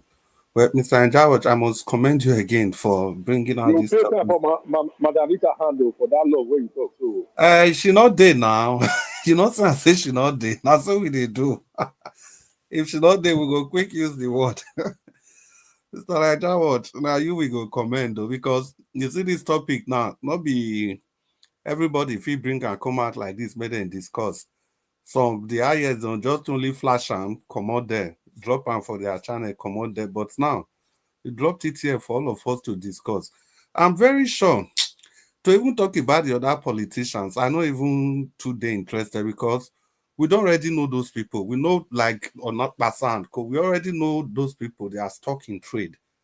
But you know, the people that have the ability to turn the fortunes of this nation around, for them to now be part of the problem, for them to now be the stumbling block, for them to now be part of those barriers that you and I have to surmount, staggers my imagination. Look at Ogaridin. Just look at. Look at. But the only thing that is even baffling me as a person is that people are surprised. No, we don't need to be surprised. This one that he said is just a tip of the iceberg. All you just need to do is to flick back. There's a book, the book of Enoch Adeboye. His book, flick back. You can see everything he has said. Everything. Starting from the 2003 election that Obasanjo rigged. In short, that one not be election, or not be this one where we even get result. We see result carry go courts. In 2003, waiting these PDP people use person I see for that election. You remember Ultimate Equal mentioned at that time now, because Ultimate Equal, they were in Labour Party then. We were in NCP together with Ghani. Then wrote results, they just, in short, but this, we were expecting that the religious leaders, they will speak out and condemn that election. But all of them, they congratulate Obasanjo. They were all congratulating, despite the fact that there was no election. Is it during COVID? Oga saying no, say COVID, they come. He's saying no, but waiting making no talk and US, say something was going to happen. But US, come one problem with FBI. He said all these things with his mouth. Videos are out there. Or is it when he went to US, there was snow, Abi, there was there was summer in it. So yes, no, everywhere was so cold that because he was there, he prayed, everywhere become warm. When he left, everywhere became warm. Sorry. When he left, the cold came back. The same thing, he went to UK. Exactly the same story. That everywhere was so warm, and when he left, the cold. So many of these. Is it the tea drinking affair? He get 5 cup of tea when they put on for kettle. He drink one, wife drink one. He drink one, wife drink one. He want drink the third one, he not see him again. Now I go tell and say, no be you invite me, I can't drink tea. I don't drink that one now. This same person drove on empty tank from how many kilometers from where, whether from Ibadan to somewhere, said there was no fuel in his vehicle. Is it recently somebody that had mastectomy? People, maybe a lady, probably due to breast cancer, they have to remove the breast. Say the breast grow back. So what's even surprising there? Say in use prayer stop. The thing is that they are even belittling the God that I serve. They are belittling the God that I serve. So the Naira is crashing against the dollar. It is simple economics. For a PhD holder in mathematics to be talking like this, it shows the extent we have degenerated to, not just as Nigerians, but as a race. A race that thinks that religion will solve all your problems without focusing on simple science and technology. Now prayer they do economics. Prayer, now they do financial economics. And the God I don't even know. So from 10,000, the God could even for how much? 1,700. How is that even going to help any person? You should have just told your God to help you bring it down further. It could have been worse. And the same thing, it's not just him. Have you people not heard the rhetorics everywhere? If you want to criticize the men of God, that with all the men of God you have in Nigeria, how come the country is still in shambles? What they will tell you is that if not the prayers, it could have been worse than this. If not the prayer, it could have been worse than this. That is the schematic way they deceive everybody that believes in them. Not just him alone, almost all of them in their different ways and style. Just imagine the number of people this man will influence with that preaching. Imagine the number of people that would have loved to speak up, but with that preaching alone. Imagine the number of people that would have loved to hit the streets, but with that preaching alone, none of them is going to have that courage to do what they are supposed to do to save their motherland. This is the same man. This is the same man. Barely 1 year that Ebele Jonathan came to power, they led an onslaught against him. By then, you know, can remember, say, na people, na Ekosam. The whole blame has to be Jonathan. And you turn around 2023 to tell us that, hey, God, the Oye cabal, first of all, God brought Dangote. How God they bring Dangote? Dangote took the money, took loan, Nigeria support and built refinery. Why you bring God into all this picture? Well, maybe not their own God, but the God I serve. I know the names of the God I serve. It's Jehovah Adonai, Jehovah El Shalom, Jehovah Rapha, Jehovah Jireh. These are the names of the God I serve, and he doesn't involve himself in this petty business of yours. And look at the twist. Is it even the Naira thing that we can listen to in that message? If you see the twist, the deceitfulness in that message, he completely exonerated Tinubu and his cabals. He say, first of all, because they no want give Dangote fuel. After prayer, nobody they talk about that one. No. Now just only this 10,000 naira now we see. After prayer, they can't decide to give Dangote the fuel. But again, they can't increase the price. Now not hear that one.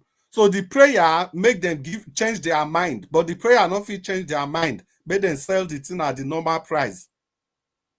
The man went on to say, after much lobby, okay, when those people now agree to finally sell at a normal price, then they now crash the Naira. They now crash the Naira.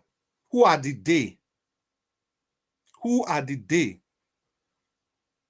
So it's all planned. It's all deceitfulness to deceive gullible Nigerians.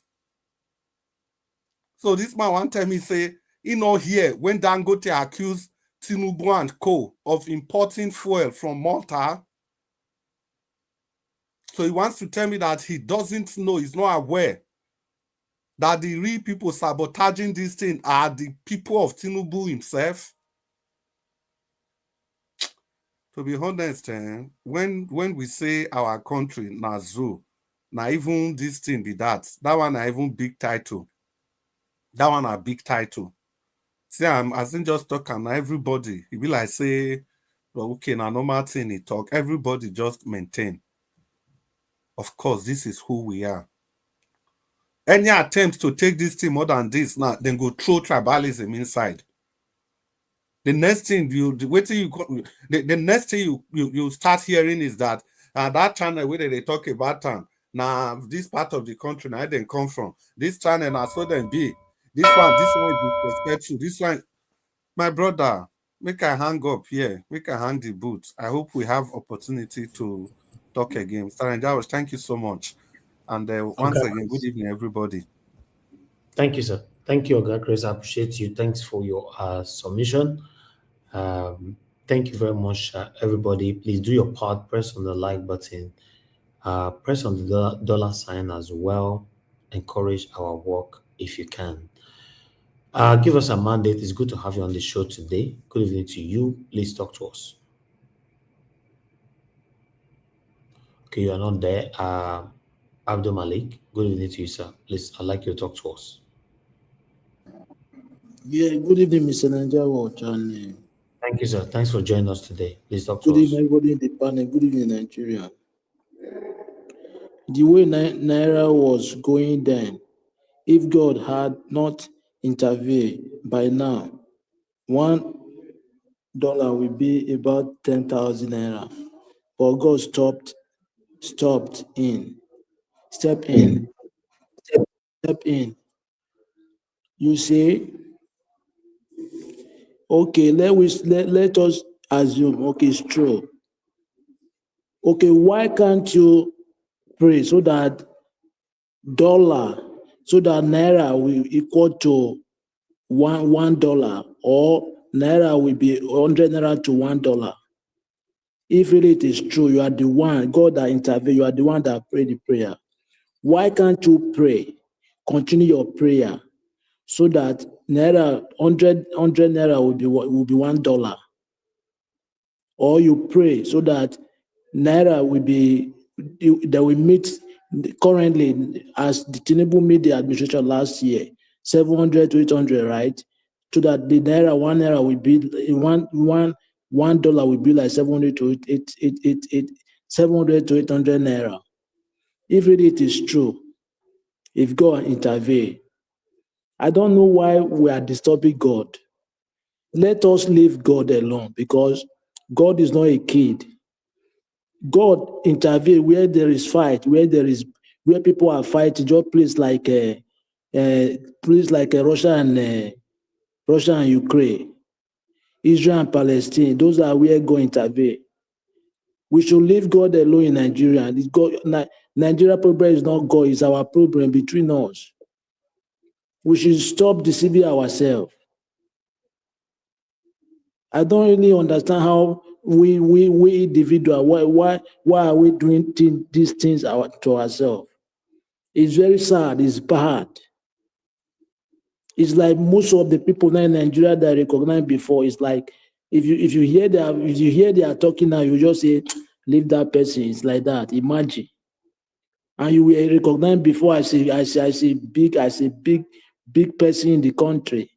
But now you see, it looks somehow. How can you call God? You are lying to God, or you are lying to me. You cannot deceive God, even though you are deceiving individuals. You can never deceive God. Never and ever. How God intervene to our own problem? We are the one that caused the problem ourselves. It's not God issue. We should leave God alone in this matter. If really you want the economy to be boom, why can't you stop borrowing money? You have been borrowing money, but there is nothing, the money, there is no effect to the citizen.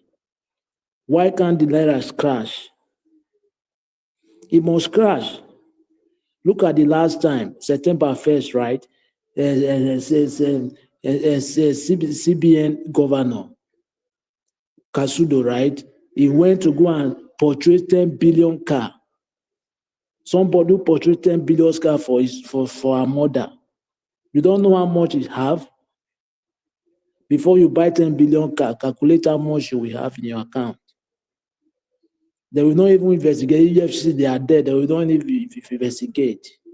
Where do you get the money from? After just short period, you have been the governor in the CBN.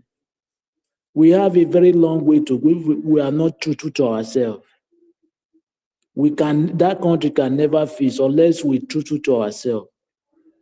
I'm telling you the fact. You that protest against Jonathan to remove just because the man increased, he removed subsidy. But today now, look at what is happening now today. Times 10 when Jonathan was in regime. Okay, why can't you do the same thing then?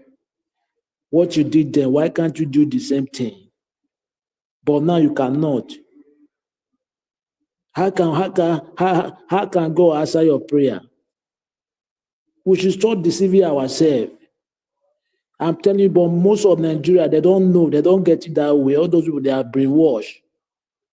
Yeah, they are brainwashed. God is inside you. You should stop meeting somebody to prophesy for you. No. God is in you. God is in everybody have his own God. It's the way you build your spirit. Yes. Anything that happen to a man, it must come spiritual before physical. Yes, they should stop deceiving people in that country. This is the problem we are facing today. People are hungry. People cannot. Why can't you pray so that bandit will allow people to be going to farm? Prayer cannot solve that, or prayer cannot bring money to repair the refinery so that we cannot import and export fuel that we have. We have a long way to go if we don't stop all those sycophants. Just because you want to get favor from somebody, you are lying. Imagine. I don't really understand how that country. If everybody now is compromised, the country, both the religious, the traditional, those are the worst. They are just hypocrites. Everybody, majority of them there. It's only the masses, but the masses they have fear. That's why the country is still like this. I don't know how God will stay help and somebody that will fix the country will come. It will just come unexpectedly. I'm telling you the fact. Look at what are you telling me? Are you kidding me? I'm not a kid. Even though you deceive others, you cannot deceive me. No, you can't. That which is God is not stepping, it will be 10,000 naira, $1. Okay, why can't you revise it to $1 to 100 naira? If really your prayer is working, look at, you see this Boala, Daniel Boala, he has got what he has been working for, which is sycophant, understand? He looked for favor, now he got it, right? Let's see how it goes. This Olokpasa that is crying now, those are the people that they are selling South worry people. All those ones, they are traitor, they are betrayal to their people. Now you are crying, right? It's not yet. Stop crying now. You will cry later. Yes, thank you very much, Mr. Nigeria Watch. All right. Thank you very much, my brother Abdul Malik. Appreciate you, sir. Thanks for your submission. You All cannot right. bring black pepper. Oh. Well, you said what? I say you cannot bring black pepper. Make us sleep today. He's already here with us. All right. Onakpasa dey here o. I bet when I don't let the long pass, I come here, call cry. Anyway, let me quickly move on to Mr. Oduwa. Mr. Oduwa, thank you very much, sir. You're just coming. Okay, give us a minute. Are you ready?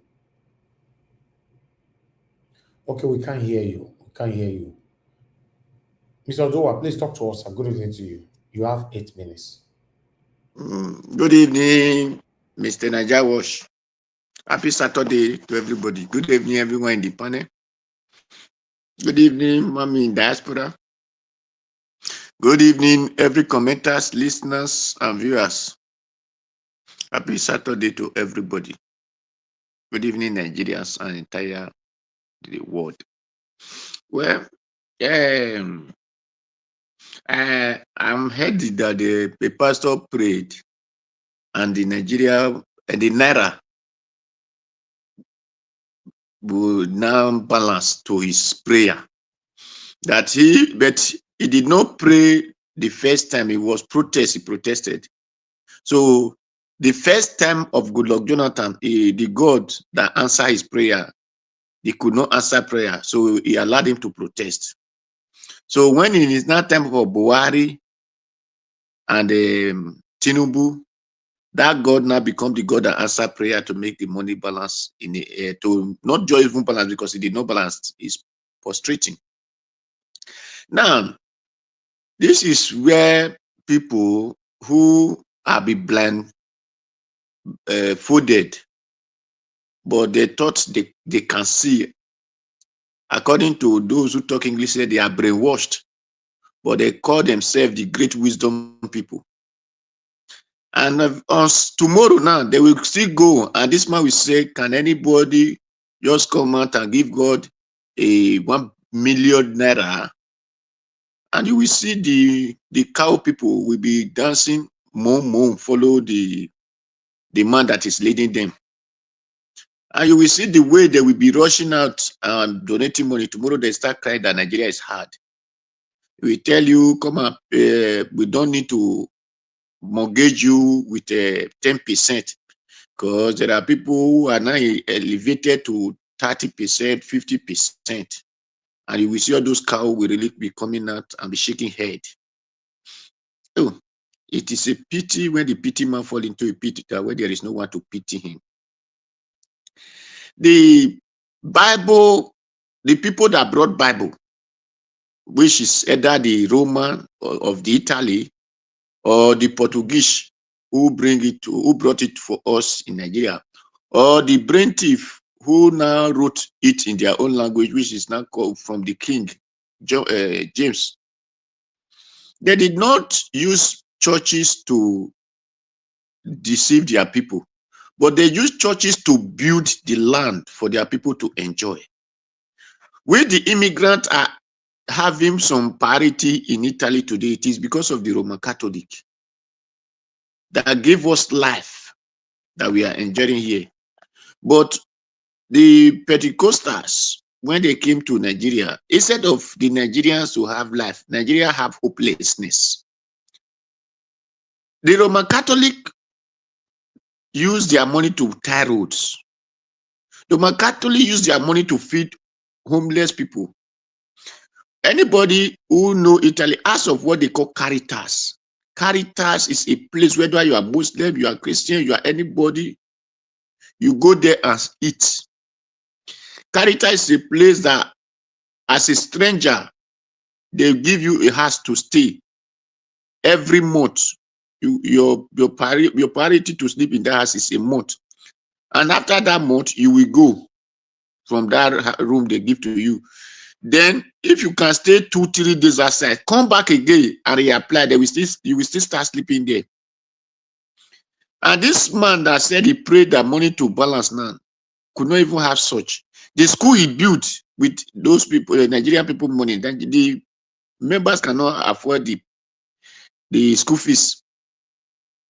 And the same Nigerians are the one that will tell you now, touch not my anointed and do my prophet no harms. You don't have right to talk to a man of God when they are being deceived.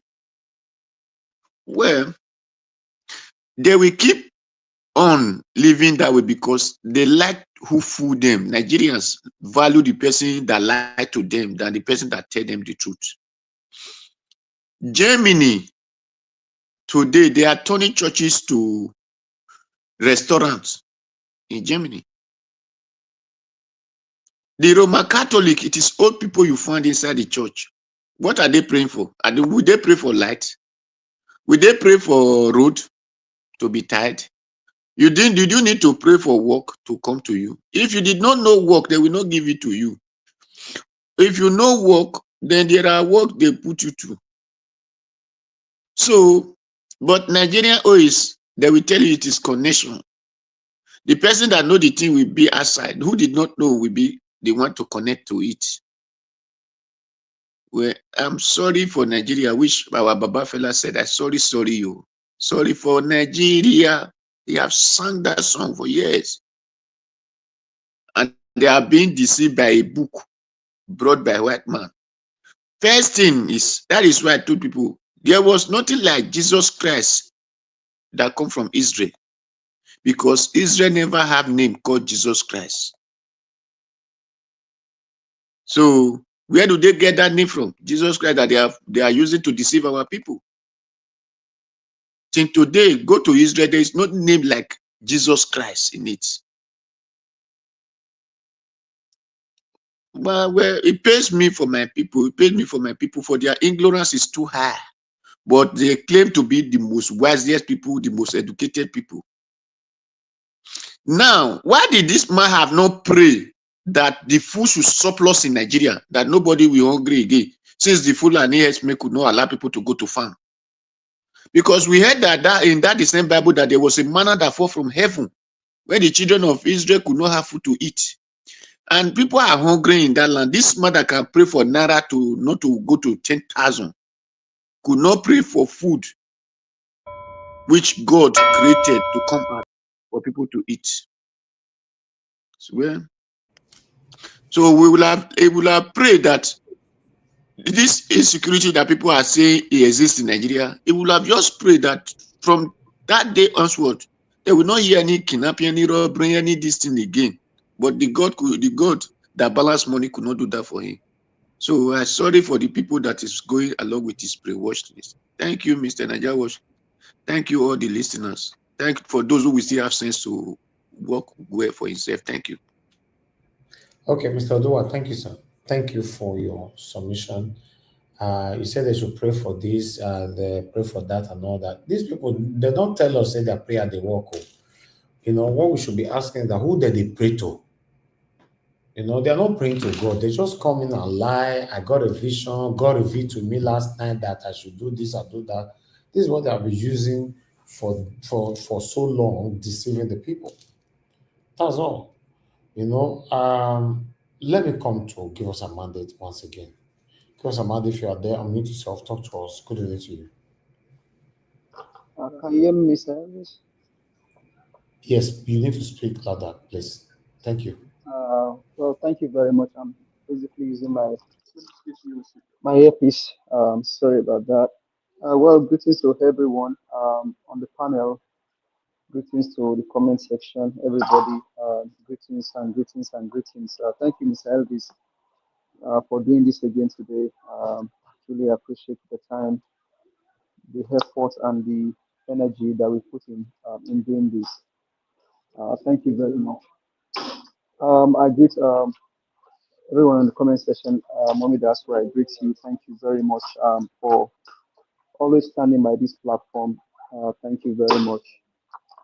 Panelists, I greet everyone. I appreciate the time and the time we spent together here. Well, I think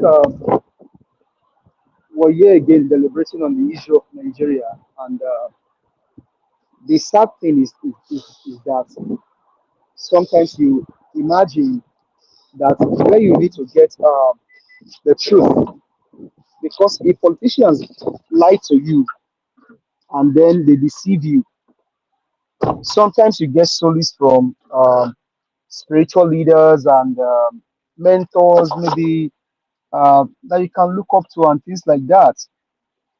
But our case is becoming so dire, becoming so so so disappointing. The last time I checked, the economy of the world does not run on prayers. The economy of the world, even America, on our currency, say in God's with you will see on our currency, and then some other places he said in God we trust. And so because we trust in God in America, we will not go and pray. We will not destroy our factory here and turn that factory to church and be praying in that same place and say, God, give us job. Black Panther and then F. Emmanuel, they can attest to this. If you see the number of factories that goes up every day in different communities, how they are building factories, warehouses, building things, but only in Nigeria, particularly, because Africa. Okay, so now Rwanda just initiated a bill, right, on what you have to do before you now begin talking. We want to create church. We want to have church. They have those. They now have those things in law. What you have to do. Why are we deceiving the people? Why are we deceiving the people? So now, all of a sudden now, prayer can now can hold $1 from becoming 10,000. We will still we are getting there. We are going to get there very soon. If you like, pray from today to next year. If you like, pray from next year till thy kingdom come. There are things, even God himself is a God of principle. God himself is a God of order. God himself is a God of God. The kingdom of God itself runs by principle, runs by law, runs by order. If you don't do it right, forget about it. Before I can come into this platform now, Mr. Elvis, you are the one that opened the door. I was speaking earlier. Me, I thought I was speaking, but you can't hear me. Because you can't hear me, you move to the next person. I will now say, okay, Mr. Elvis cannot hear me. Let me go and start praying. God, allow Mr. Elvis to hear me now. Will that even happen at all, Mr. Elvis? Will that even happen? I have to do the right thing. Now, I have to change my gadget to a different gadget. And now you can hear me. Principle, law, and order. The economy of the world runs on principle. It runs on order.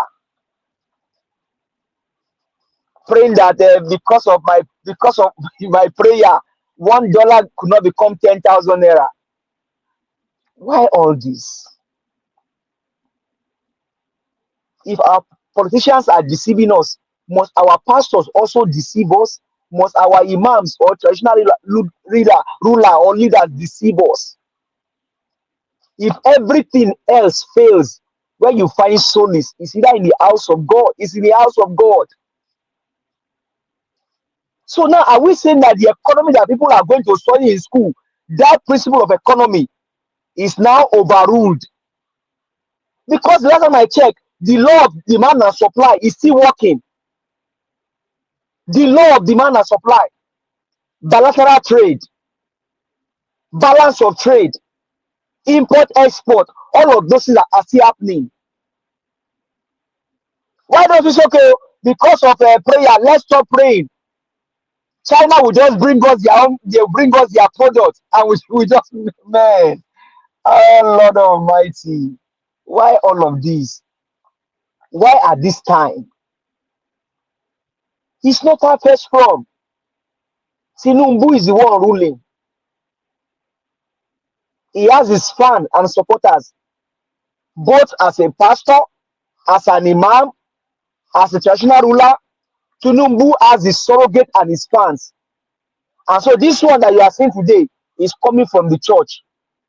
The last time he was Oni of Ife, installing Tinubu, installing a golden statues for Oluremi Tinubu. Tomorrow you will see an imam now say, Tinubu has his supporter, he has his fans. Wale Soyinka said his own. He's still speaking. But why are we doing this wickedness against our people? Because this is the height of wickedness. This is the height of wickedness. People are dying in their numbers. Baba Adeboye, people are dying in their numbers. People are dying in their numbers. As I speak now, some people don't have food to eat. People are dying because of hunger in Nigeria. I was telling somebody here, I think about 2 days ago, that in America, the slogan is that nobody goes to bed hungry in America.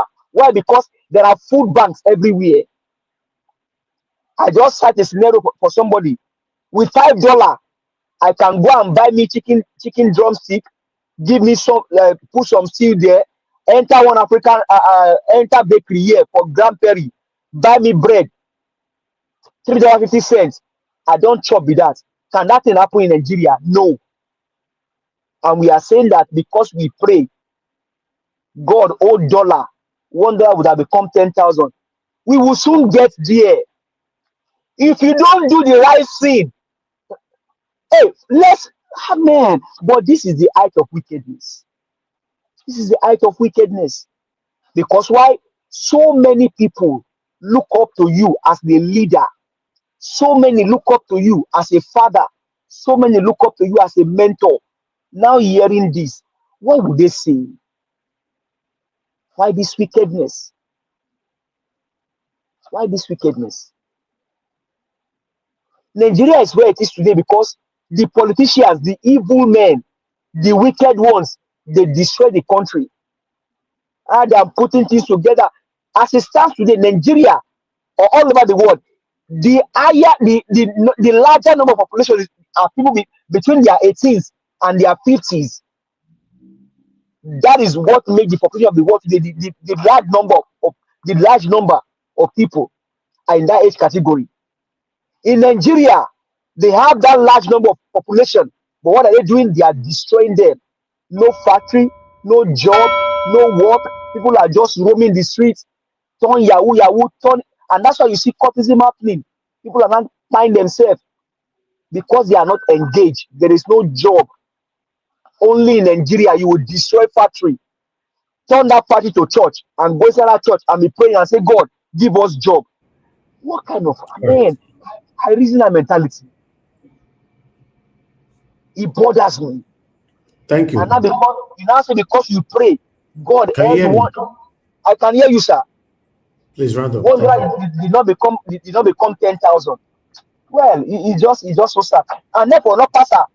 Or not pastor, if you don't cry now, don't cry. Don't cry. Relax. Your own turn is coming. Or not pastor. Those who appoint you to. Thank you, Mr. Elvis. Somebody where they supposed go find one cove, make the chowin for them, now they go appoint. They want or not, say you don't talk today now. Tinubu go hear him. So you go, I don't forget not pass out. Say Tinubu forget Boala now. He just remember Boala now. So not pass out too. They also remember him. You go see him. Somebody will open his mouth to say they put Tinubu into power. All right. Thank you very much, my brother. Boala say worse than that, to Mr. Elvis. God bless you, Mr. Jonathan. During the campaign, Boala even tried to Tinubu face that let Tinubu go and show us where he got his certificate from. So and he appointed him. So on that person, his time is coming, and you will see it. We will not be here. Now, so that they can get Tinubu attention, they have to cry out. Anyway, thank you very much, everyone. Black Panther, you're the last of the panel. Please, I'd like you to talk to us. Good evening to you. Good evening, my brother and everybody. Good evening, good afternoon, good morning to everyone. Naija Wash, thank you for bringing the issue of this religious banditry going on in Nigeria. Thank you for bringing it up. I thank Mommy Diaspora. Mommy, you're simply a beautiful diamond, and may God continue to bless you and make you all the time. You will continue to be in divine health all the time. And I wish also to every one of us, divine health will be our portion in Jesus' mighty name. Now, I want to say something here. I want to also thank every listener. I also want to thank all the commenters. Thank you all. The noise in your background is disrupting the media, please. Yeah, it will go. Okay. I want to thank all the commenters and the listener too. And I want to say here, what is happening is what we call religious banditry. There was one song, Fela song play. Let me sing it here. Say, sorry, you. I'm sorry for Nigeria. Sorry, you. I'm sorry for my people. I'm sorry, you. I'm sorry for Nigeria. Sorry. That song it followed what the father said concerning religion itself. There was a song his father sang about religion, and the son now said, because of that, he doesn't know how to explain, but he's going to feel sorry for Nigerians because they have spoken everything.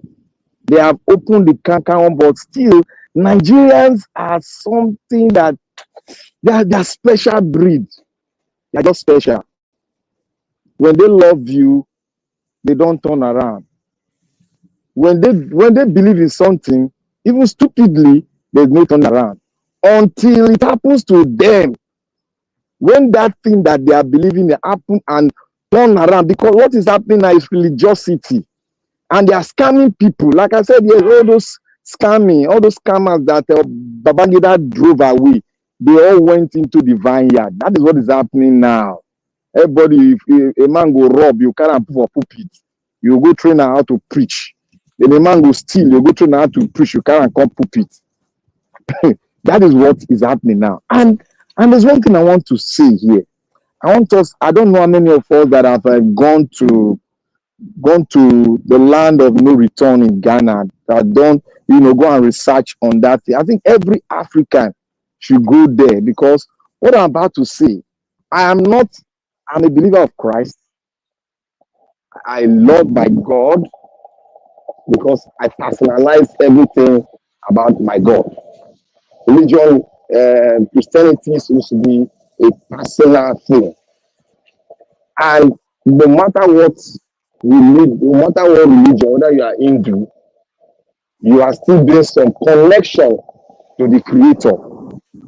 So that is why sometimes I wonder that there are so many questions we need to start asking ourselves and asking the so-called leaders, the Pope and the Roman Catholic and the Bogwe. You know that in the land of no return, where the history of slavery got, where this was seen and was practicalized, and they left their footprint on it. Do you know that there is a small cathedral that was built in the land of no return? Small cathedral was there. It was built there. What they normally do, if you go there, it's in Ghana, if you go there, they will tell you all the history. And before they take the slaves into the door and the land of no return, the Pope or the Bishop will come and pray and put their holy water on their head and do the sign of the cross. The question now come to me. Did the so-called religious people encourage slavery? Why is it that the part of your Bible was I don't know who printed it on it, has he participated in slavery, and it's called one king in England, and you all know the name. Why is it like that? And I want to say here too, you see what Baba Adeboye said. Baba Adeboye is a politician, and it's one of the things that I've described that are in Christianity now. You see, most of us have replicate most of us and the callers. I was here. You know what made me come in today? Because I remembered when the caller called in here to say that if not for prayer, Nigeria would have been done more damage than that. That thing you said is lie. Lie. It's a lie. I told you guys, look, if you study the scripture very well, God has given you dominion to dominate the earth. God is a God is a supernatural God. There are things that is expected of you, us human, to do. There are a level we go, then will not leave it unto God. That is why they said when you hear, you don't do what you hear, that means you make the word of God ineffective. See, our people are gullible. Gullibility has made us stupid and made us foolish. We have read a book, we have read our study in schools, and we are not doing the application. It's the same thing most Christians are doing too. They read, they are not doing the application of what they've read. That means you have made the study, your study that you're studying in school, you have made it a nonsense, and you don't, there's nothing that will benefit you when you apply it. That's what you are saying to whatever you have studied. And when you are studying, you're supposed to, it grows your intelligence, it grows your capacity. But now, people will come out to tell you that if not for prayer, Nigeria would have gone wrong. It's a lie.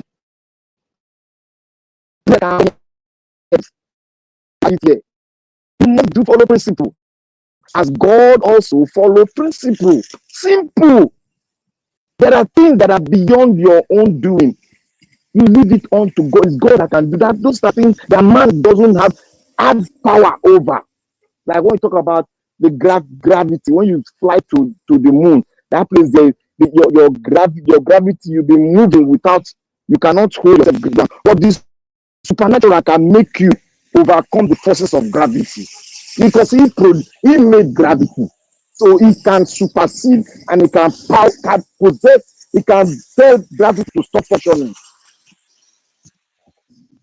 That is the God of supernatural. But he has given you dominion over the earth. Why can't you dominate the earth? Why can't you dominate people that are wicked? Why can't you tell them what to do? Why can't you use economic ideology to make your economy work? Why can't you fight for your rights? Why can't you tell the government that what they are doing is wrong? Now you are depending on God to come to earth as human again to come and fix your economy. You see where we are making it wrong. Where was your prayer when the civil war started? Why didn't your prayer hold the civil war? You see, there are some things. There's what we call nepios. That's Christian. People are still babies. The book of the New Testament said something about it. They are still eating soft meat. They are not ready. They are not prepared to eat the strong meat. You cannot question your Is he okay? Is your pastor a priest? Where did the Bible talk about priesthood? Was it not in the Old Testament? Now, who gave us the dominion to function equal level with our pastor? Is it not Jesus? Then why can't you question your pastor? You are shaking because he's the Almighty One. That is the problem we're having. Every Christian has the right to question his pastor. There is nowhere in the Bible that says you cannot question your pastor because we are not functioning in the Old Testament. Jesus revealed it and he told us that we are co-equal with the Father because of him. So you see, the Nigerian people, I beg of you all, if you want to make whatever you have to make Nigeria work, we all got to be in the same ship and speak it, fight it, let our eyes be red and rugged and fight. With it, in God, we trust that our fight will yield positive thing and not we now depend and be that is laziness in the house of God. That is laziness. I want to take our mind back to what Jesus did in the temple when the people were using this temple of God to perpetrate, to sell their products. It is the same thing that is happening now where they come and tell you to pay, tithe. Tithe is in the Old Testament too. Now they are telling you to leave the New Testament and function the Old Testament. But all of you will come here and come and argue with me because you lack wisdom and understanding of the scripture. That is why we are being bullied by pastors. This is bullying. They are bullying everybody. That they are the one that know the scripture. Yes, you'll be tutor. Like we have teachers, they teach. Yes, we have teachers in the ministry. They should all be called teachers. They should be called teachers. They should be called teachers. Because we have teachers that teaches economics and other things. We have teachers that teaches theology. The theologians are even more, the teachers that are even more better than themselves. So, my brothers and sisters, I came here because when I heard what Pastor Adeboye said, I heard the voices of one of our callers who came here to say, if not for prayers, Nigeria would have gone further than this. If not for prayers, our Naira would have been 10,000 Naira to a dollar.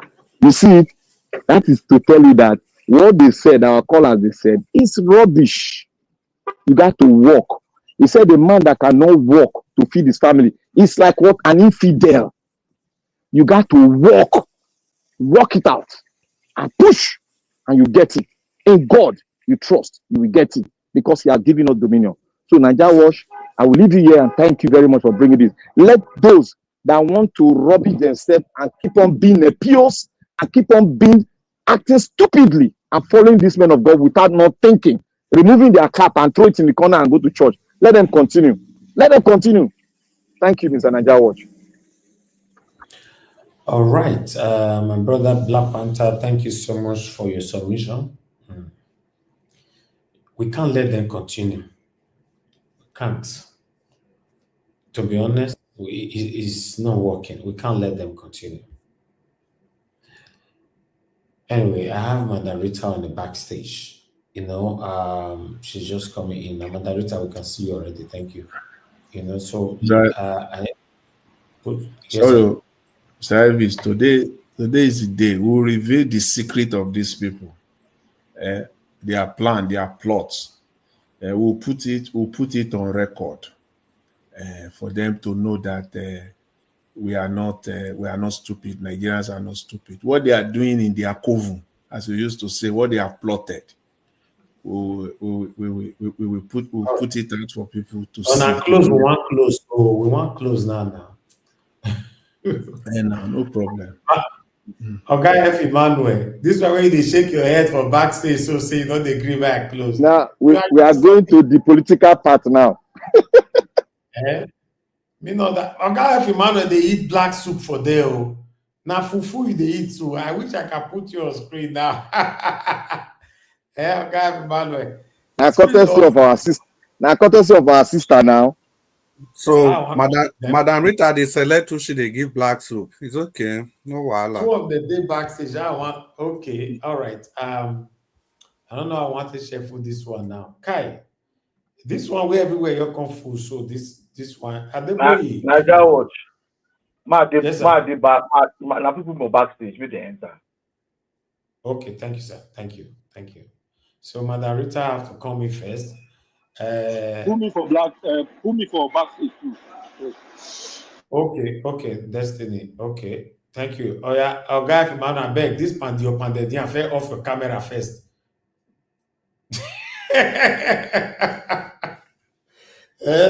They chop better pandedian this.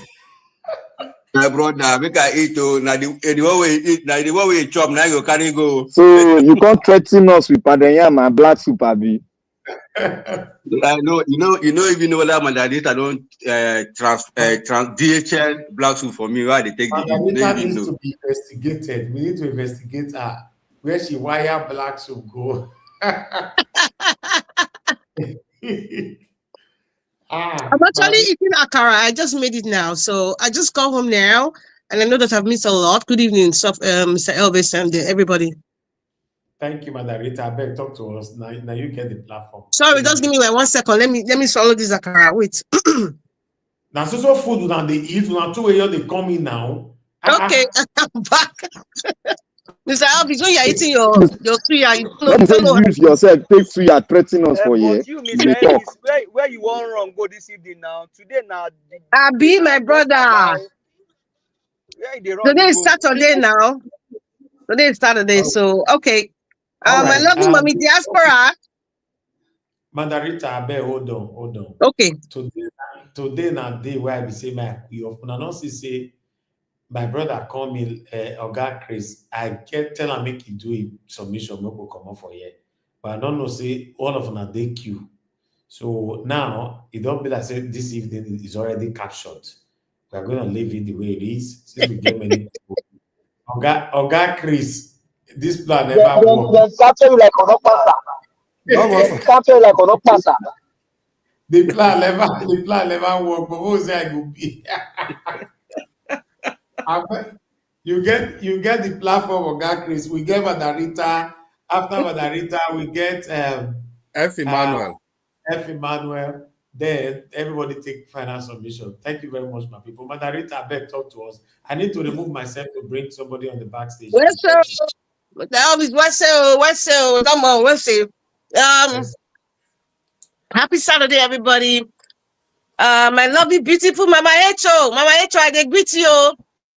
Mr. Jonathan, good evening, sir. Mr. Chris, good evening. Mr. Abdul Malik, good evening. Mr. Odua, Kada. Black Panther, I'm greeting you. Give us a mandate, my brother. I'm greeting you from here. Mr. F. Emmanuel, I think it was Mr. Omashona that left from me. Thank you very much. And then Mr. Uwonsu left as well. Good evening. And then everybody in the panel, comment section, and those watching from home. What's today's date? November 16th, right? Great. What's the update on Ondo State election?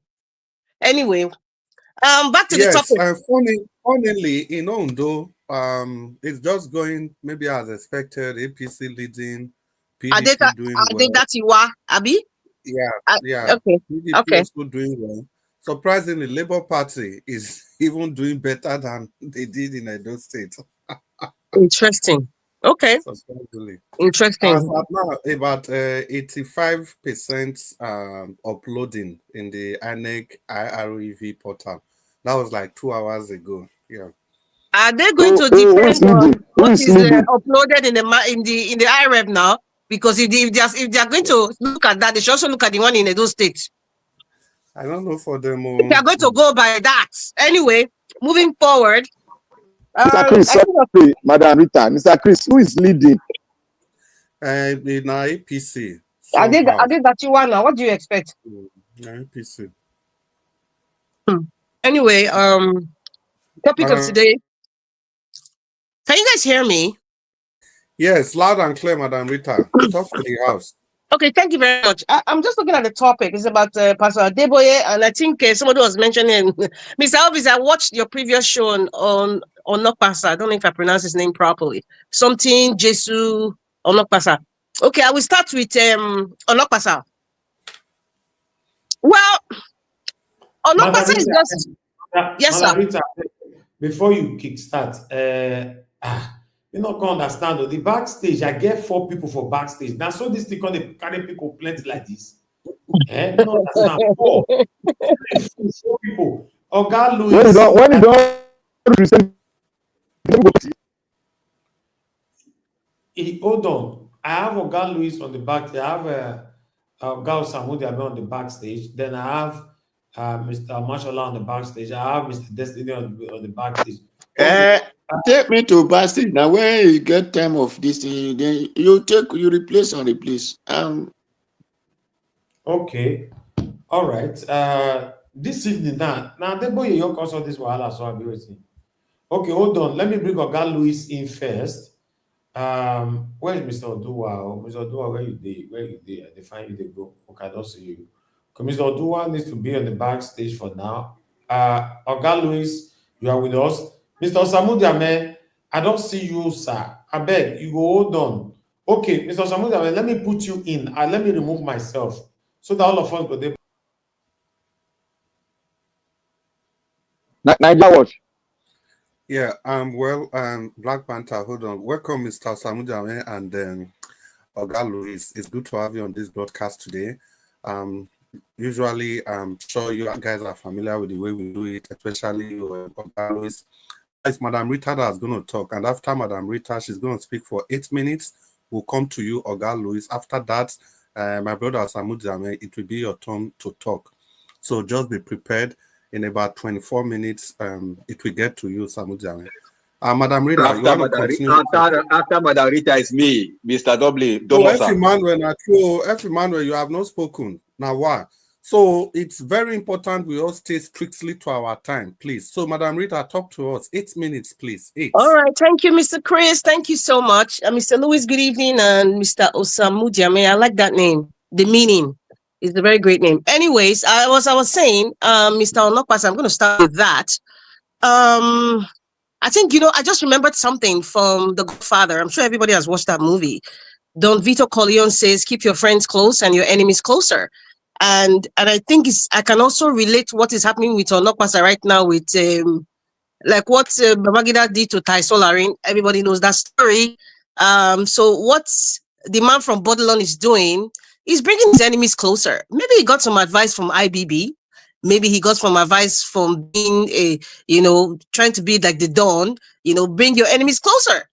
So if the other, supporters of BB, of Bats, they're crying woof woof, they should enter house and not disturb Nigeria with all these vituperations and screaming like sports brats.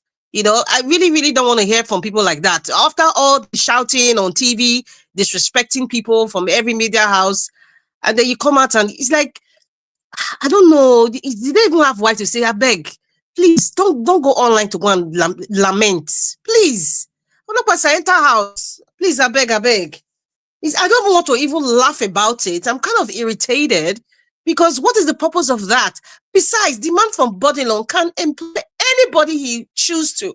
And, in the words of Mr. Elvis, he said, please, the man from Bodilon, you guys know I don't like calling his name, but please, pepper them. Please, pepper them. The man from Bodilon, pepper them. Please. Moving along. Going to the likes of, was Adeboye? Yeah, Adeboye's story. Sorry, I wasn't here in the beginning, so maybe you must have played so many other stuff. But looking at the title, Pastor Adeboye said his prayer stopped $1 from going to 10,000 naira. Okay, please, can somebody tell me the difference between this statement from Adeboye and the woman that said snake swallowed some millions of naira from an office? What's the difference? This is the ridiculousness of it all. What is the difference from them saying rats ate all 10 billion naira from an office and what Pastor Adeboye say? There's no difference. This ridiculousness is just becoming, listen, when you have somebody, okay, you know what, let me just give you guys a little story of myself and, well, not directly, Adeboye. There was a program they were doing in Canada. This was about maybe 15, 16 years ago. And it was done at the International Center. And I think that was my first time, you know, somebody invited me and like, okay, International Center, by the way, is like a very massive, I can't explain it. It's not even, it's more than a warehouse. It's massive. And they even have like A, B, C, D, E. So it depends on which of them you want to pick. So it's called the International Center. And I went there because I've never attended a Redeemed church in my life. You know, there was this hula baloo about him coming to Canada and all that. I said, okay, with some musical artists. I think what even propelled me to go was I wanted to see some gospel artists that, you know, I really liked. So I went there and then I sat down and they were doing a lot of praise and worship. And when he came, everywhere went into a frenzy. Of course, that is the Daddy Gio. I sat there, I was like, okay, moving along. And then it started with the donation of some money. And what I saw that was happening, I don't think I can even say it. I actually got up and left.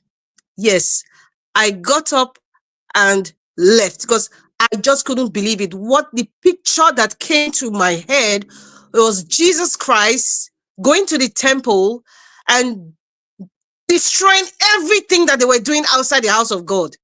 That was the picture I was just looking. I just got up and I left. There were thousands of people there. I just got up and I left. Some people thought, I mean, he was talking and whatever it is they were doing, I just couldn't bear it anymore. So you see, my wokeness of this, I'm trying to use a very nice word. My wokeness of the scam that many of these people using the body of Christ to do has been a very long time. So this is about 15, I think it's about 15 years ago. Yes, I remember very well. So ever since then, I was like, oh, so this is what this is all about. This church is all about. I said, okay, this is what this man does. So seeing him speak like this, I'm not surprised. We shouldn't be surprised. So there's no difference between him making this kind of statement and the lady that said snake swallowed some billions of naira or rats ate some billions of naira. There's no difference, none at all. And then looking at the people who are supporting this, is like, for some reason, somehow, I think Christianity in Nigeria has turned into the trajectory of Christianity has changed. It has evolved over time. And what is driven by is greed and the quest to be on the top amongst the Christian Association of Nigeria. Unfortunately, I'm a Christian, I'm saying this. That is what I see. There's just this drive on social media.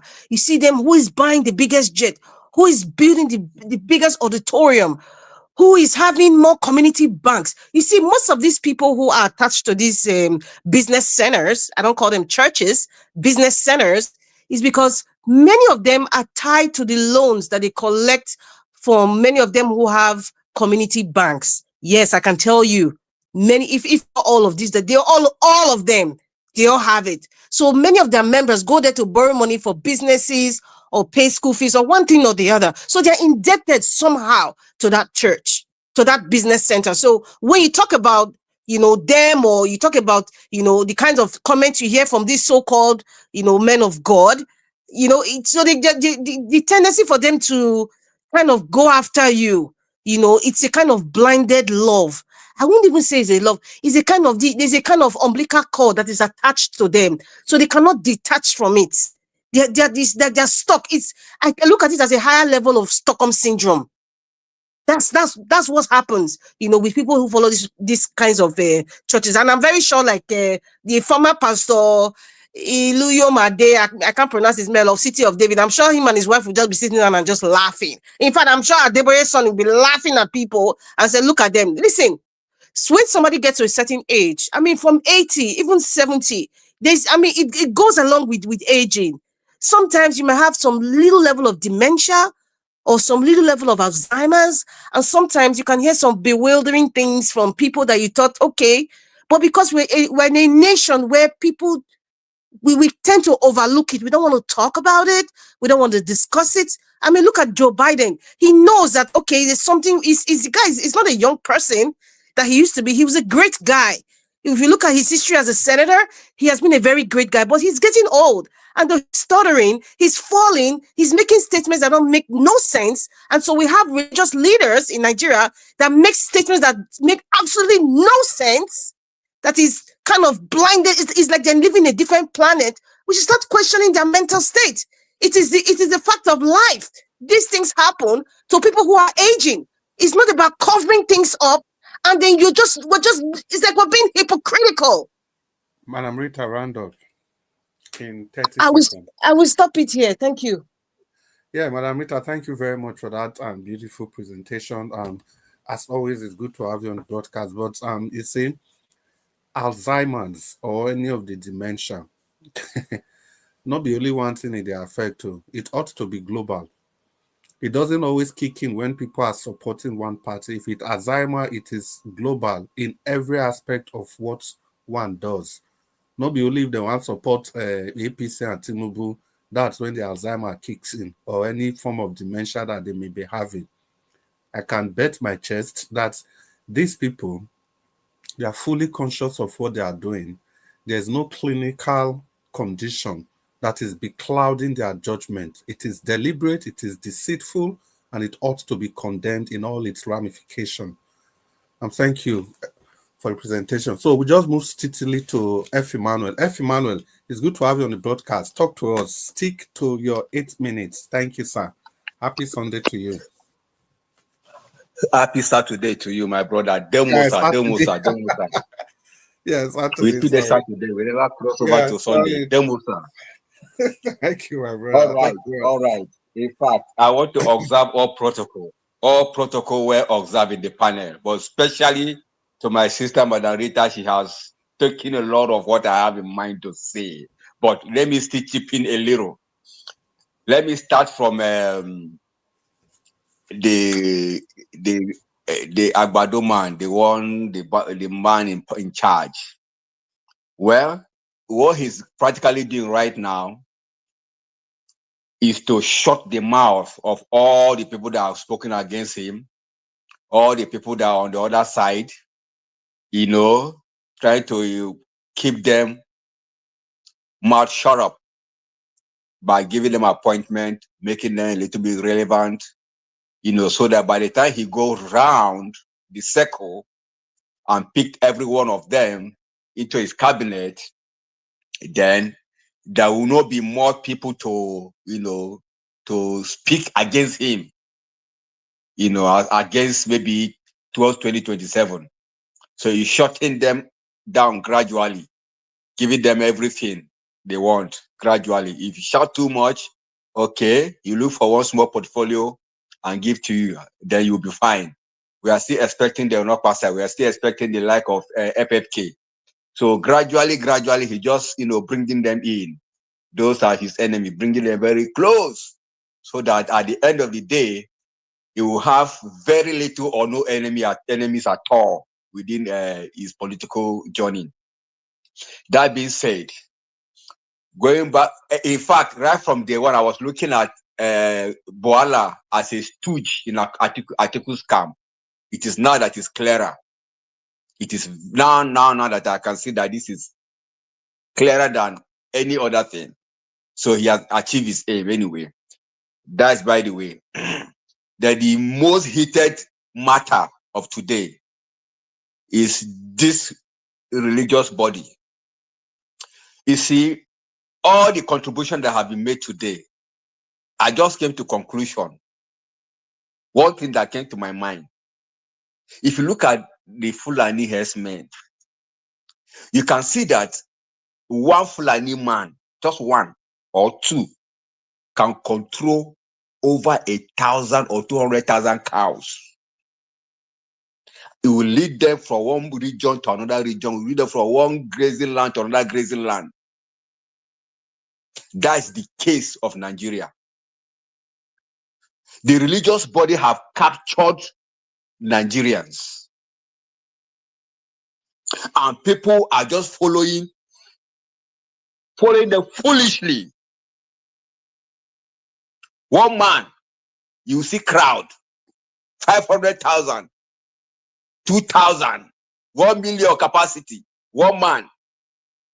And by the time those crowd dropped $1 or 100 naira, so to say, you know what how much that will amount?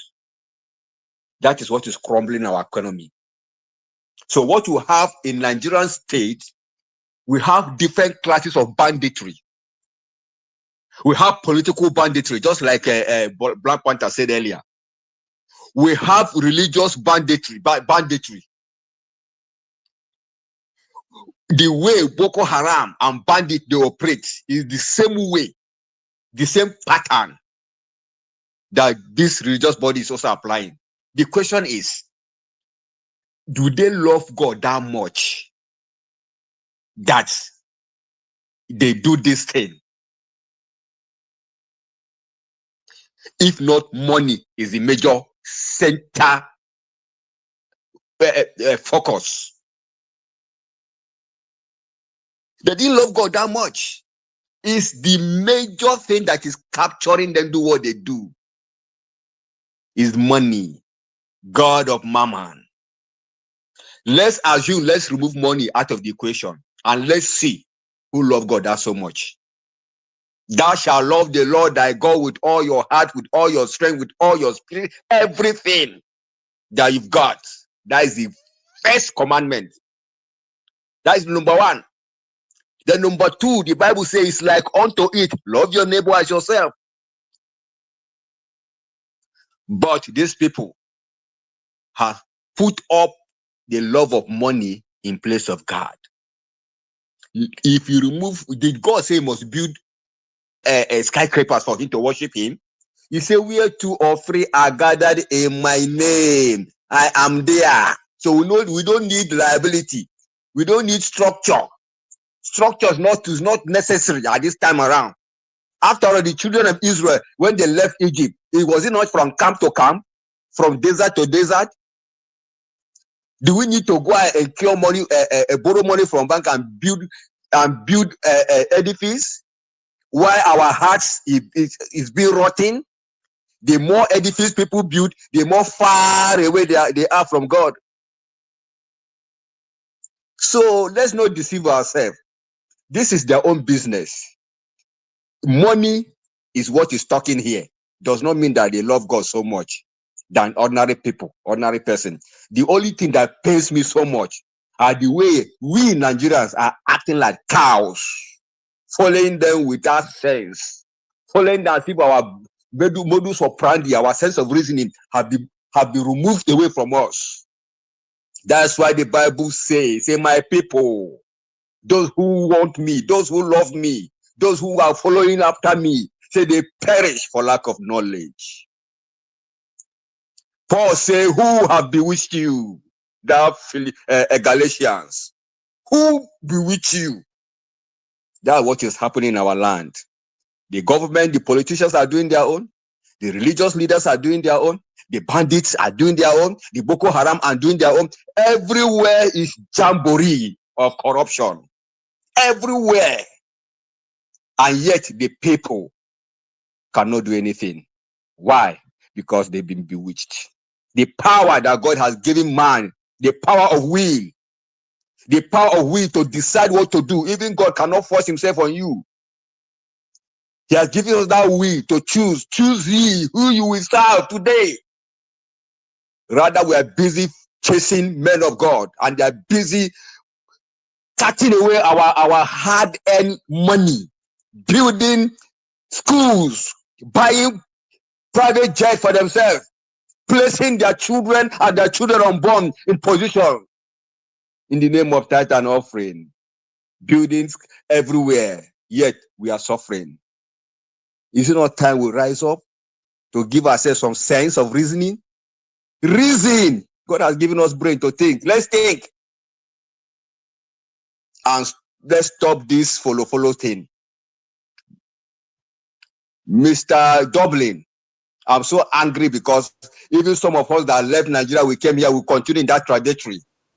And yet we see the system where we are here, the system is working. It's not church that is fixing. Between yesterday and today, the road that I passed to work, I have seen it, they have tied it. Between yesterday and today, it has been tiled. Everything is working, sharing, whatever. It's not prayer. Nobody is saying you shouldn't have a relationship with your God. Have it with your God and God alone. They don't carry back come here and say, Oga Frank, one time your road. Oh. Do not tell me. But all of a sudden, I just saw my son was even asking me, Daddy, this place is looking smooth because there are some little pothole there that look, somehow. I say, well, that is America for you. Round up, my brother. Thank you. My brother, it is time for us to come out from this foolishness, so-called religion. Thank you, my people. Yeah, thank you. The situation is quite heart-wrenching. Yeah.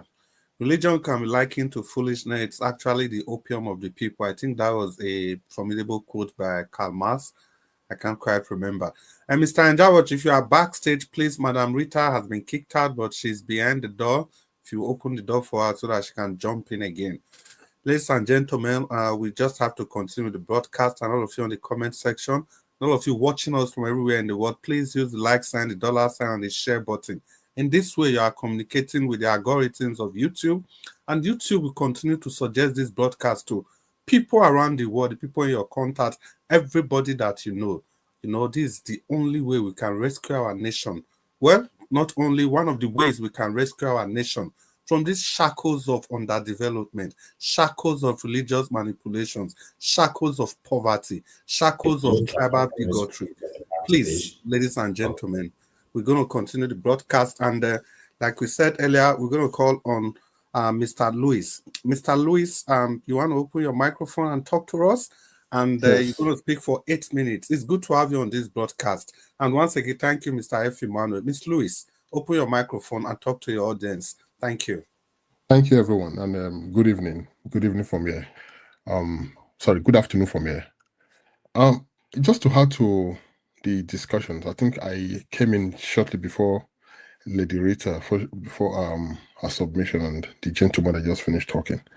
We have a problem, and the problem I think for many years, so many folks have spoken about it, but because it all ends at the talking stage, it doesn't go beyond that point. Is because we've built a culture in our system, in our country, where we don't implement things anymore that will move the country forward. We don't implement things anymore that will, prepare the next generation into a place where they will, grow, and the system will then empower the creative abilities of these people, where they can see things, holistically, where they can where there will be some high level of transparency. We don't. Everything happening in Nigeria today, from the culture down to the religion, down to these things, it still comes from where we are coming from. If you look at it, back in the days, it was a crime. It was a taboo to challenge anyone in authority. It was a crime. Now, when the colonial masters came, they found out it was difficult for them to actually remove us from that. So they bring the indirect rule. They still allow people still have their own whatever. So what the failure there was that there are so many things that our leaders would have actually sat down to say, you know what, okay, let's let go of, let's put this away and embrace this. Let's look beyond where we are, plan for the future. They're going to be children that will be born into this system. Like Winston Churchill said, he said you build a city. I think I've forgotten how he said it. But he said when you build a city, the city will later build the people. I think what he meant by that was you have to create an institution today. You must work hard to maintain the principles revolving around that institution. In return, the institution will then build the people that will then come, because children are going to be born into it. So all these things we see happening in Nigeria today, it's just it's a circle. It's just revolving around a circle because 10 years from now, 20 years from now, we're still going to have this conversation. Nigerians are not ready. This young man keeps emphasizing on this on Arise TV Rufai. All If the time. I may just jump in, Mr. Lewis, Winston Yes, sir. Churchill, he said, "We shape our city, and Thank you. thereafter our city shape us." God bless you. Now, Rufai said, you always say Nigerians are not ready. And that's the truth. Nigerians are not ready because, you know, we have a system where the strong men are in, you know, they are in high influential position, and the masses listen to them.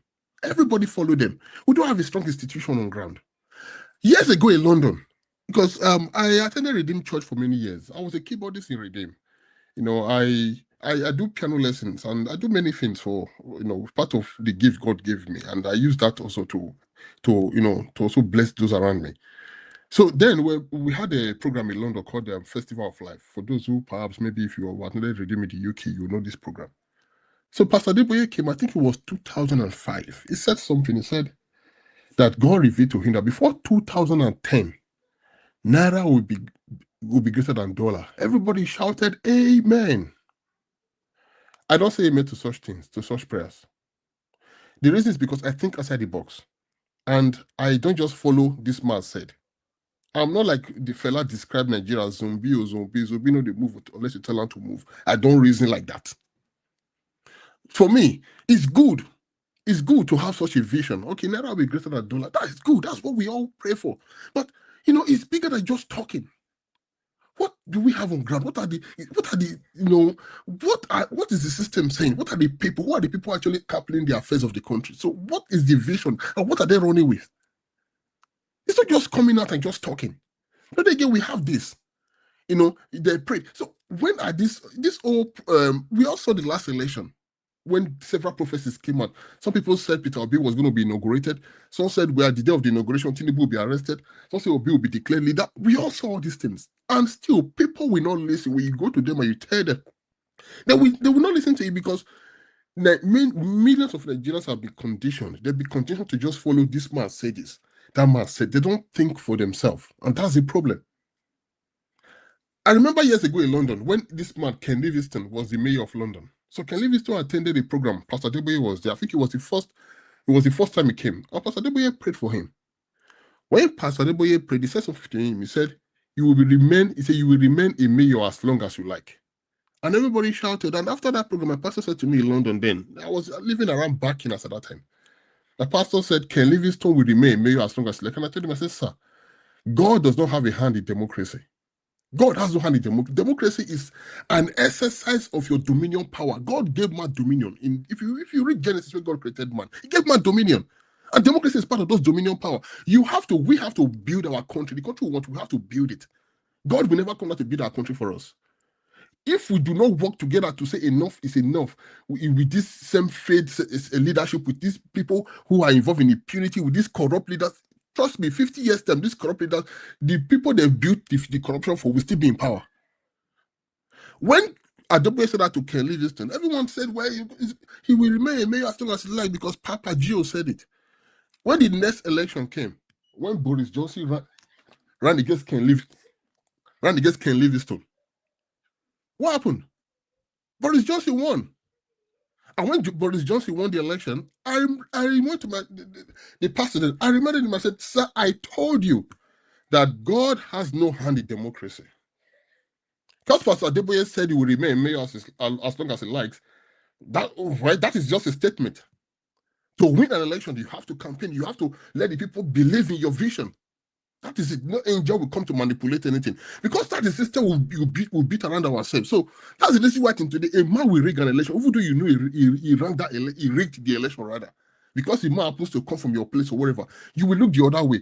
And then you come out, you want to fight. How do you fight corruption when the justice system you want to work with? It's not. I mean, the justice system is not evil. It has its own partiality in it. When you look from people, you have to cover their sins because you want to maybe fight some other groups, but you have to shield the people around you. So the truth is, are we truly ready? Because This thing happening today with this statement this man made, and I've read several reactions on social media. Everyone is reacting to it. Some people saying other things. This is just a tip of the iceberg. There's a bigger picture. Look at the country. Everything is messed up. Look at the height of inflation, more than 30%. Just right now, I was discussing with a woman. A woman she's ill. So the daughter was telling me that they want to carry their mom to UK for treatment. I asked her, I said, do you know how much? Do you know the conversion rate right now from Naira to pounds? Do you know how much that is? I said, that's a lot. I said, that is a lot. I remember back in the days when I was converting 10,000 pounds back in the days, I would change Naira to pounds. It was not up to 1 million Naira. I did it. Now, how much is 1,000 pounds? So more than 1 million Naira. I used to change Naira to pounds. Then 10,000 pounds was over up to 1 million Naira. So we have to look at that and look at where we are right now. So if people keep talking about, Pastor Adeboye, religion has always been a problem. Why? Christianity, I don't want to talk about the wider picture of Christianity. I'll narrow it down to the Pentecostal community in Nigeria. Because the Pentecostalism has become the most confused community within the Christian community. You have different people coming with different doctrines. This one will say this today, the other one will say this tomorrow, the other one will say the other one tomorrow. The Pentecostals have become so confused. Why? It's because they've all deviated from the principles of God. They've deviated from the laws of God. They've deviated from the doctrines of God. It's become an avenue everybody wants to build a business for himself. Run That is where around we have a problem. 30 seconds. So I will stop by just saying, the problem we have today, first, is rooted from where we are coming from. And it will continue because until we sit down to say, how do we go forward? And what is the problem we are dealing with? And how do we end this and just embrace something that would make the country, become great for all? I'll stop here. Thank you. Yes, and thank you very much, Oga Louis. He ended up by saying that we need to understand the nature, the origin, the sources of our problem before we can begin to fathom how to solve this problem. I completely agree with you, my brother. Thank you so much for that in-depth analysis. Mr. Chris. Yes, ma'am. Sorry, I have a question for Mr. Lewis. Mr. Okay. Lewis, please, I would like you to be very, very straight with us, or rather with me, because I'm trying to understand where your perspective is coming from. The title that Mr. Elvis put out there, what Pastor Adeboye said, what is your take? What is your position on that? Because you saying that, we should look at, what I'm hearing, let me put it, what I'm hearing is that we should look beyond statements like that. We should suck it up because we have more problems and it's not going to be the last that we are seeing. But I want to hear from you directly, Mr. Lewis. That statement that Adeboye made, what is your take on it? Period. Thank you. My take on the statement is simple. I think it's like I said, I don't agree with him, and I don't believe that statement actually make any sense to me in the first place. I'm not here to defend it because I left the Redeemed Church so many years ago. I saw so many politics and everything there. So to me, I actually feel that it's an old man that talks, but even though I don't want to look at his age because for so many years I worked with him, not clearly close to him in the church. There were several things he said that didn't really make any sense. So for me, I see it as, what? These things will continue to happen. But we have to look beyond him talking about God stopped Naira from falling into, because of his prayers or wherever. How did God stop Naira from falling? So, that's completely unreasonable or senseless. That's my take, because like I said, I make reference to when he made something similar to when Ken Livingstone was the mayor of London, when some other things happen. So I just feel it's just a statement. People say it, and then the followers, some of the followers will still believe in whatever he says. But those that think for themselves, I think after the boss will understand. I know this man is just saying he's just saying his own thing. That's nothing to with regards to the reality on ground. Do you understand? So to me, that's senseless. Can we say that this is a political statement? It is a political statement because Pastor Adeboye, let me tell you something. When Buhari was coming to power, what they all wanted to do, they wanted to bring a Muslim and a Christian ticket. Pastor Adeboye was, I used to sit with top redeemed pastors back in the days in London, and they said to me, this was actually top redeemed pastors. They said they approached Pastor Adeboye. It was Pastor Adeboye that nominated Osibajo to run with Buhari. Because they were thinking if he will run with Buhari, He said no, see, but so Adeboye is an wholehearted member of the APC. Don't forget that he was on the street with Bakare when they did the Occupy Nigeria protest. So Adeboye is, we all know he's involved to APC and all that. So I don't want to talk about when Obasanjo was the president, when they gave him Oyewe. We know all those things. So yes. Yeah, thank you.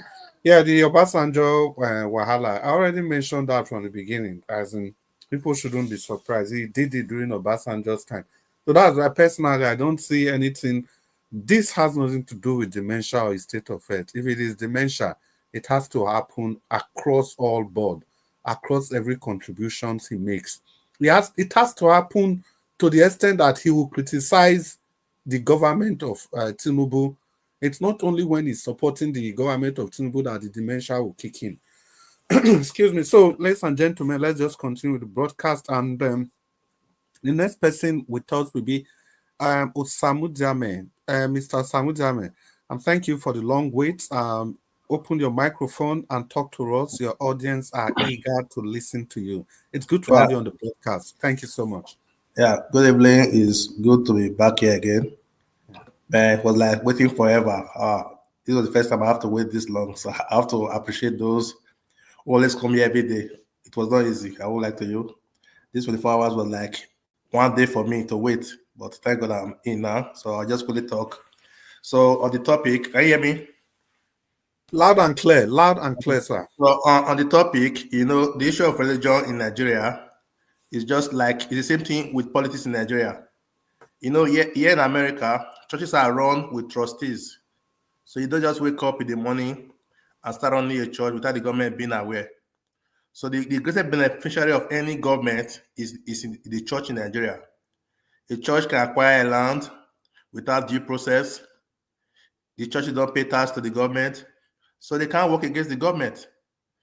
If any government comes tomorrow and starts saying that it wants to levy the churches, that the churches should start doing social responsibility projects around there, you see the outcry.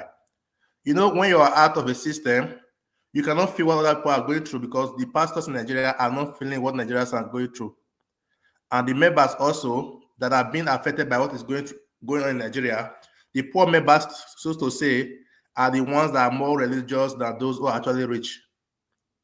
You cannot be in America, in Canada, and in the UK, and you become so religious because, time is money. So that's when Peter Obi said that Nigerians should substitute night vigil for work. They were angry because in America, time is money. Because you can't use the time that you used to go to work and go to night vigil. It's not possible. That's why when people come to abroad, you begin to think that this person was so religious in Nigeria. How can this person have changed when he came abroad? Because the things we pray for in Nigeria are things that government can actually provide for us. Back then, when I was in Nigeria, I used to pray. I said, God, let them bring light. Since I came to America, there's not be a day I have not seen power. So will I add that to my prayer point again? No. Or will I be praying that I'm going on the road? God, there should not be traffic. God, let me get what I'm going to. I should not meet ESMA on the road. I should not meet Oshomole police. Or when the environment is structured, people pay less attention to religion.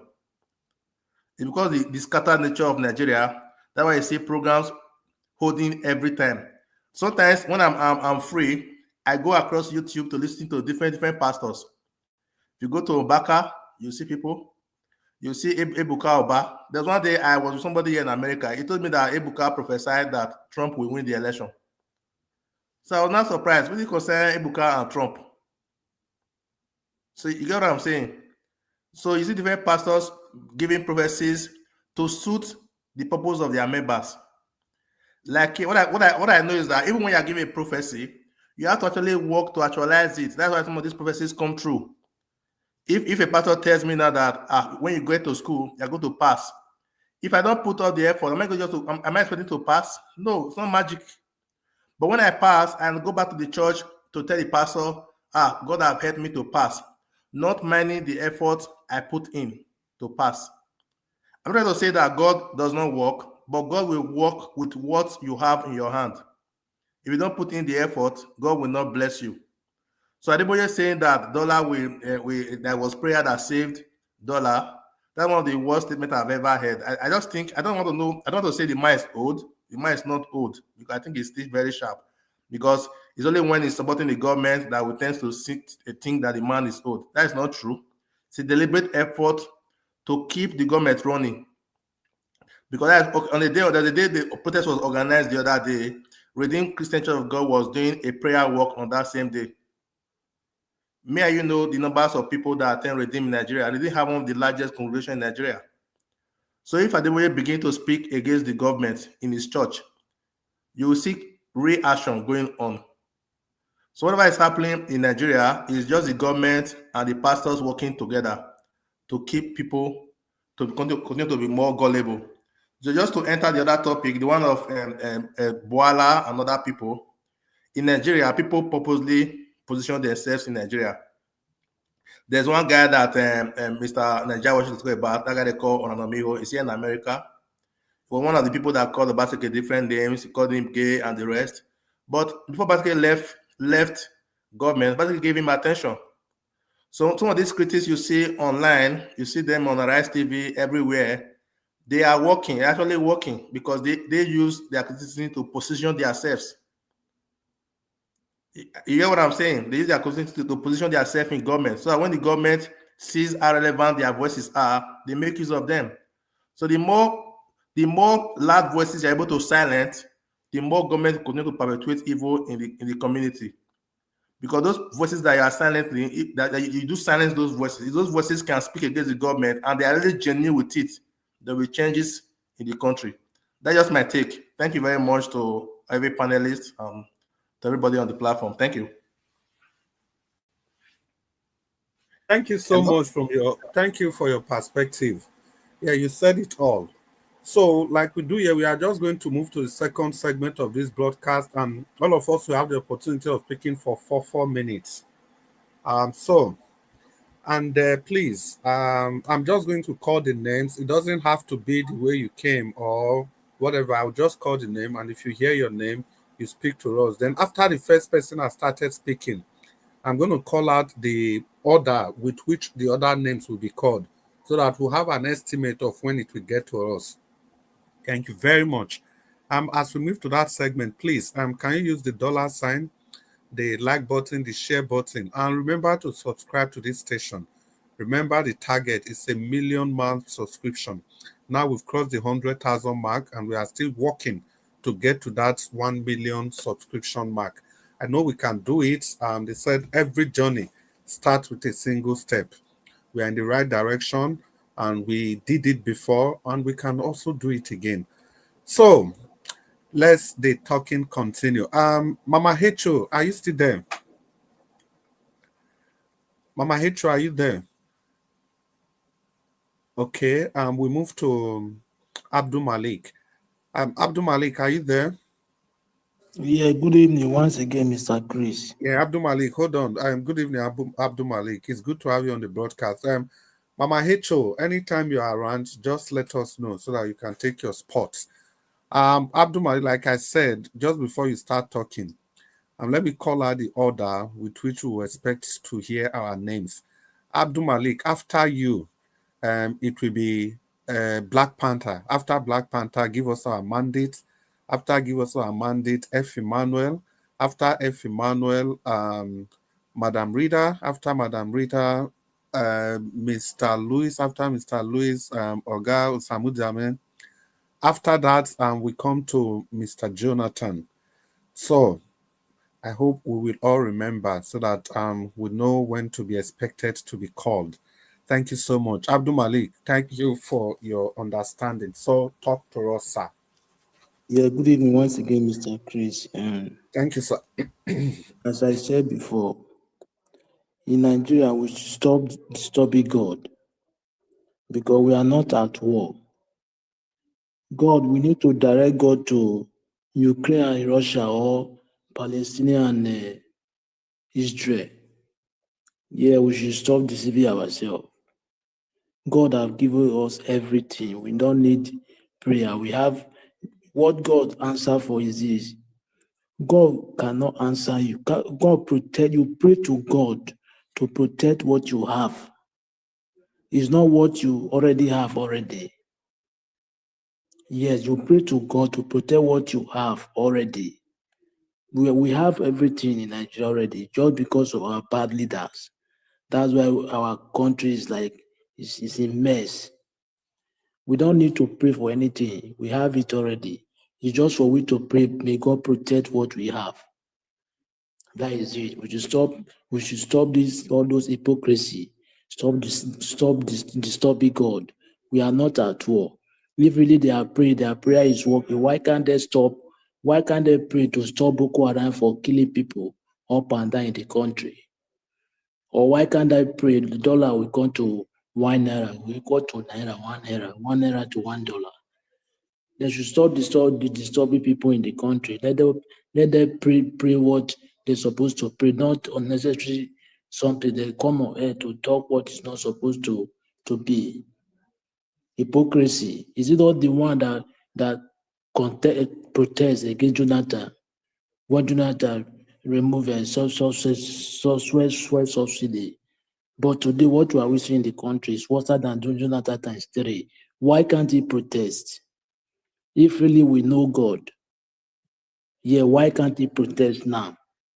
They protest against Jonathan, but now why can't they protest? Because of Tinubu is a Yoruba man, right? How can we move like this? How can we go forward like this? We can never go forward. This is the problem we have in the country. If we are not truthful to ourselves, we don't take ourselves as one, the country can never grow. It can never grow. It can never and ever grow. Other country, Western world, they don't pray to God to give their light. They don't pray to God to give their job opportunity. It's their government. They make their library provision for their citizens. That is the reason why they have like God will give you brain, wisdom to do what is necessary for your citizen. But their own is just to embezzle money. You are borrowing money, billions of dollars. How can you stable the economy? How can you stable it? Almost 120 billion you have spent for to repair refinery, but to date, the update, there is no one of the refinery is working. We are importing, exporting. So we have resources in our country, but we cannot refine in our country. We import and export. Is that a country? After we pray to God, God don't answer prayer, those prayer. He can never answer because we have everything already. So we to use our wisdom to manage what we have. It's mismanagement. Mismanagement is disturbing Nigerian government, Africa especially. Look at what is happening now in Nigeria. Economic collapse. There is no food currently, and we have arable land. Is it God? Why can't they fight insecurity? If really they want people to go back to their land to farm. Why can't they fight insecurity? But they are going after protesters, people that they are protesting against their hunger. Is that a country? We need to come together and drive those people away from that place because they are, if you take a look, almost 60 years back, 25 years from democracy today, they are the one that recycling themselves. Oh God, They are still there. stand up. Look at what happened now. Imagine. It's very sad. Eh? Thank you very much, Mr. Chris.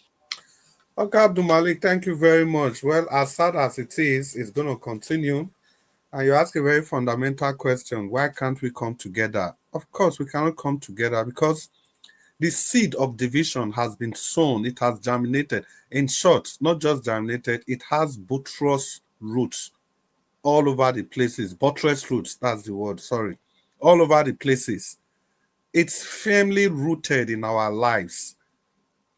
And these seeds of division are ethnicity, religion, tribalism, political bigotry. All of them, they are our blood. All of them. Somebody asked a fundamental question earlier on. Where the people will protest for Ojota, where are they? Where are they? Where are the people that protested?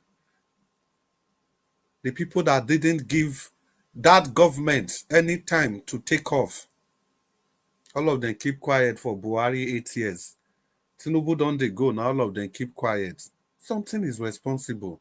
And if you look at the common denominator, we know what it is. I beg, let's continue on the broadcast. Thank you all for your patience. So, the next person should talk to us. Black Panther. It will appear Black Panther is not immediately available. And we call on, give us our mandate. Can you hear me, sir? Yes, loud and clear, give us our mandate. Well, I don't think I have much to say. All well said today. We just see how things unfold, but honestly, the things that we just see every day in our country are just disgusting and discouraging. For me, nothing much to say, Mr. Chris, honestly. It's just disappointing. Hopefully, people can stand up, arise, and fight for the country. Other than that, nothing more. Have a blessed weekend and a good night, everyone. Thank you very much, sir. I appreciate it. Thank you very much. That was short and straight to the point. And you have a blessed weekend too. Yes, it can be very tiring. But what else do we have to do? This is still the only nation that we can hit our chest and call our own. Mr. Chris. Yes, sir. Sorry, sir. Let me quickly say this. For those of you on the backstage, for you to be brought back to give your final submission, return on your camera. Then we can bring in Mr. Oduwa. Okay, Destiny, I can see you already. I'll bring you in now. You've confirmed that, Mr. Oduwa. I'm waiting for that to happen. Thank you very much as well. Okay, let me quickly hand over back to Oga Chris. Thank you, sir. Yeah, okay, Mr. Oduwa, I can see you already. Thank you, sir. Mr. Nanjawosh, thank you so much for doing this. It's not really easy to be coordinating on screen and off screen. You're just there doing this thing all by yourself. And thank you so much for this sacrifice. So we just continue. Once Destiny is joining us, Paul Oduwa, they are both returning. Thank you so much. And we'll get to you guys shortly. And we move on to F. Emmanuel. F. Emmanuel, if you are there, please open your microphone and talk to us. F. Emmanuel. If I say F. Emmanuel is still a chop. So since F. Emmanuel is not immediately available, we call on Oga Luis. Oga Luis, can you talk to us? I think Auntie Rita should speak first. I will come after her. Thank you. Okay, Madam Rita, talk to us if you are available. Mr. Louis, Madam Rita, I beg, which one you're giving me title, Auntie? Anyway. Madam Rita. You can't just allow some things. No, we have to always act accordingly. I'm sorry, I'm not perfect. I respect him. I call him Mr. Lewis, right? So, anyways. Allow some things to slide, Madam Rita. Do. Do. Anyway, I'm just kidding. You guys are just a boy sport. Anyway, what can I say? Well, like you said, religion is the opium of the people, and if they continue to take that opium and it's making them feel good, well, let them go ahead. But we all know the consequences of taking things in excess, right? So they should be prepared when they feel so disappointed about the idols, because I see these daddy Jews as idols, and then they have people who worship them, so they can go no wrong, they can say no wrong, and they can do no wrong. Well, all we can do here is keep speaking. Yes, keep speaking. Mr. Lewis, I'm trying to make a reference to what you were saying, like, whatever we say, like, these things have happened before, until we continue. What are we going to do? Yes, but we are going to keep speaking, because there are people out there who are waiting for us to speak, so that their minds can be open, so that they can think outside the box and understand that these people are using them and not doing nothing for them. Nothing in their life is improving. Then, in fact, I always ask this question: which God are they really serving? Which God? Because you see, the other day, the man from Babylon's wife said that we should come out and come and pray. I don't know which God. I don't know. Seriously, it's just like you're talking about the Boko people from the north who are destroying lives and property, and then they still pray. Like, I don't know which God. I absolutely don't know, because sometimes anybody can tell you pray, but you should also question which God is this person praying to. And I will hear people say the God of this person May the God of this pastor come and like what the hell? What's wrong with us? So that's why we have to keep speaking, because some people need to hear somebody from the other side. The ones that have sense, that want to look at another perspective. Keep speaking, my people. If Adeboye comes out 2,000 times, keep speaking 4,000 times. If one of these geo pastors come out and Miss Yan, keep speaking out again, because there are people who have just been enlightened by what we are saying. So they sit back and say, okay, let me really analyze what this guy just said.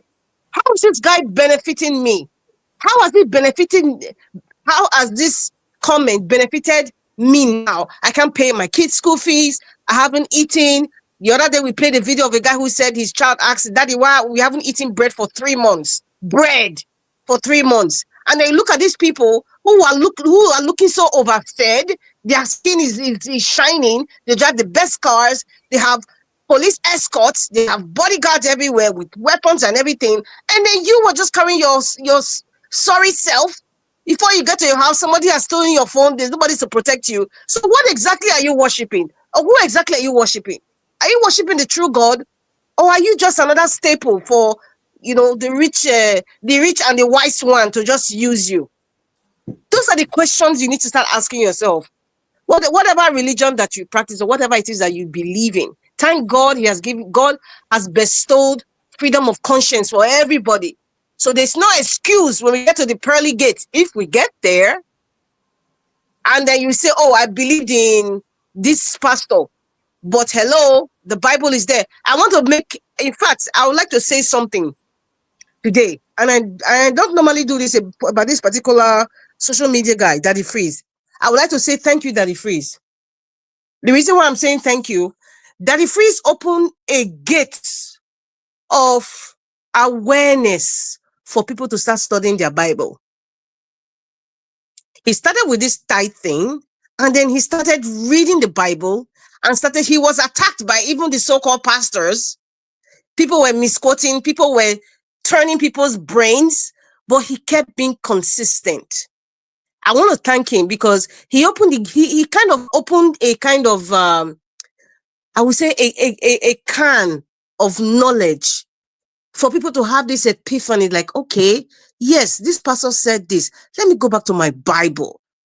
The Bible is practically almost free everywhere. Whatever version you want to look at.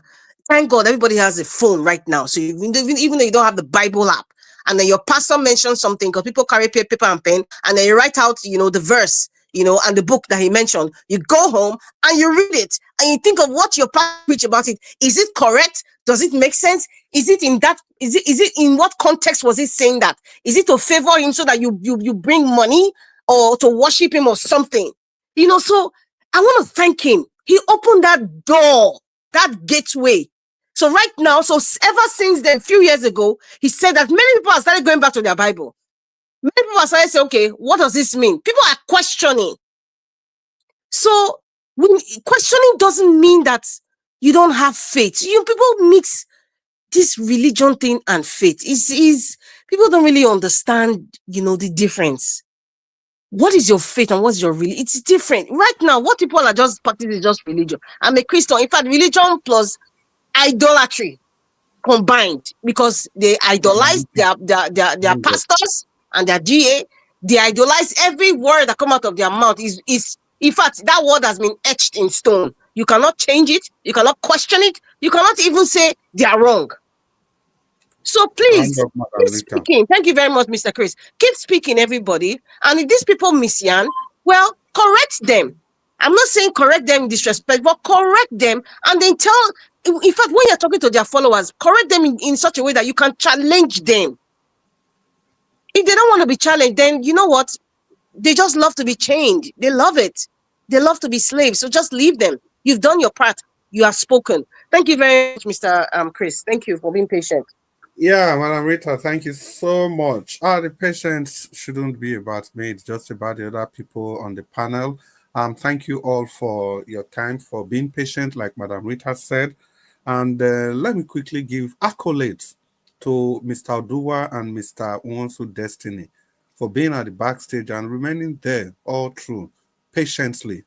May the good Lord continue to bless you guys. You guys have demonstrated something, tenacity, and that's all we need to demonstrate in emancipation of our country.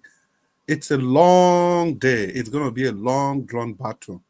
We need this kind of persistence in order to be able to save ourselves from this dungeon. We, unfortunately, have found ourselves by no fault of ours, but by the fault of these people that advertently or inadvertently have become our leaders.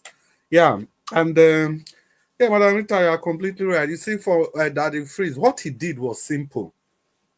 He didn't study the Bible in any of these translated King James or whatever. First of all, he learned Greek and Latin. Then Daddy Freeze went ahead to go and read the Bible in its original form. In fact, he studied the Ethiopian Bible. If you listen to him, he has said all, and most of the time he reads the Bible in Greek and in Latin. So he has a very nuanced view and understanding of what most of these things we just take literally and translate and implant it in the life of our fellow people, and we use such things to manipulate everybody. And moreover, is it not written in our book? Come, let's reason together. Even though your sin be as scarlet, it shall be white as snow. They be red as crimsons, they shall be white as snow. Now God, they talk this one, oh. And yet, men of God, they don't want me any person talk to them. If God can tell me, come, let's talk this thing, God. Okay, oh, may we continue. I think the next person will be Ogal Samujame. No, it's Louis. Mr. Louis, are you ready? Yes. Okay. Mr. Louis, thank you once again. Your final thoughts on this broadcast today. Thank you. Madam Rita, she's a firebrand. You know, she just spoke out. Madam Rita. and I really love the sound of her voice, the way she drops the words. Okay. Now, you see the thing they said the most potent weapon in the hands of the oppressor is the mind of the oppressed. I say one major problem we have in Nigeria is, for so many years, Nigerians don't like to be challenged. They don't like when a person challenges them. And because Nigerians don't like that, Nigerians love to follow. They don't like to know for themselves. So the political leaders, the religious leaders and other leaders, they've capitalized on this. They've weaponized this. It's like weaponizing the ignorance of the people. So now, many people go to church. How many people actually study for themselves? How many people actually know God for themselves? They don't. So because most leaders know these things, so they've used that as a way of putting themselves. Now, they put themselves up there. I said in the 80s and in the early 90s. I remember there in Nigeria, in Benin, when you have a church program, just a normal program, you're not inviting any key whatever, any key pastor, whatever, just a program. People will come, see the place will be packed. People will come with the Bible and the jota because people were interested to learn. These days, Christians are no longer interested to learn. What now drives people to church is miracle. What drives people to church is prophecy. Now, they come to place, say, that man it is CEO, let's go and see what he will say to me. For that man has power, he can give me this, he can give me that. And that is, I've said it on many occasions. I said, now, what we now have, a stomach infrastructure Christians.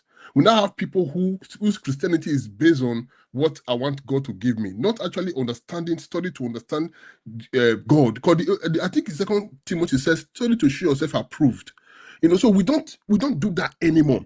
And also remember a woman back in the days in the era of slavery in the US. Is it not Harriet Tubman that said, I freed 1,000. I could have freed more if only they knew they were slaves.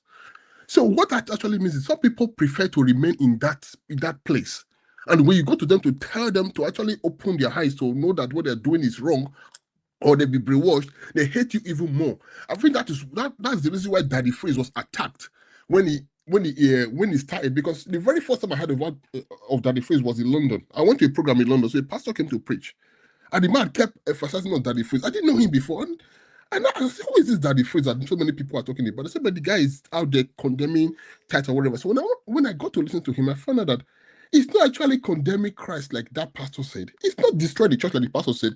It's only challenging doctrines. So because Many people don't study to know. They follow what pastor says. So the pastor comes on the pulpit, he tells you what he thinks, and he expects you to follow without even questioning to want to know the truth. So this man has actually come to open the people's eyes about society. He don't compare people. It's not by force. It's not, you are not that a cost if you give or you don't. So for many years, many people didn't know that. They didn't know that.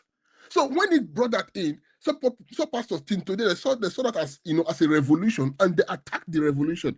People like Samadi Emina has accepted it that that thing is not by force.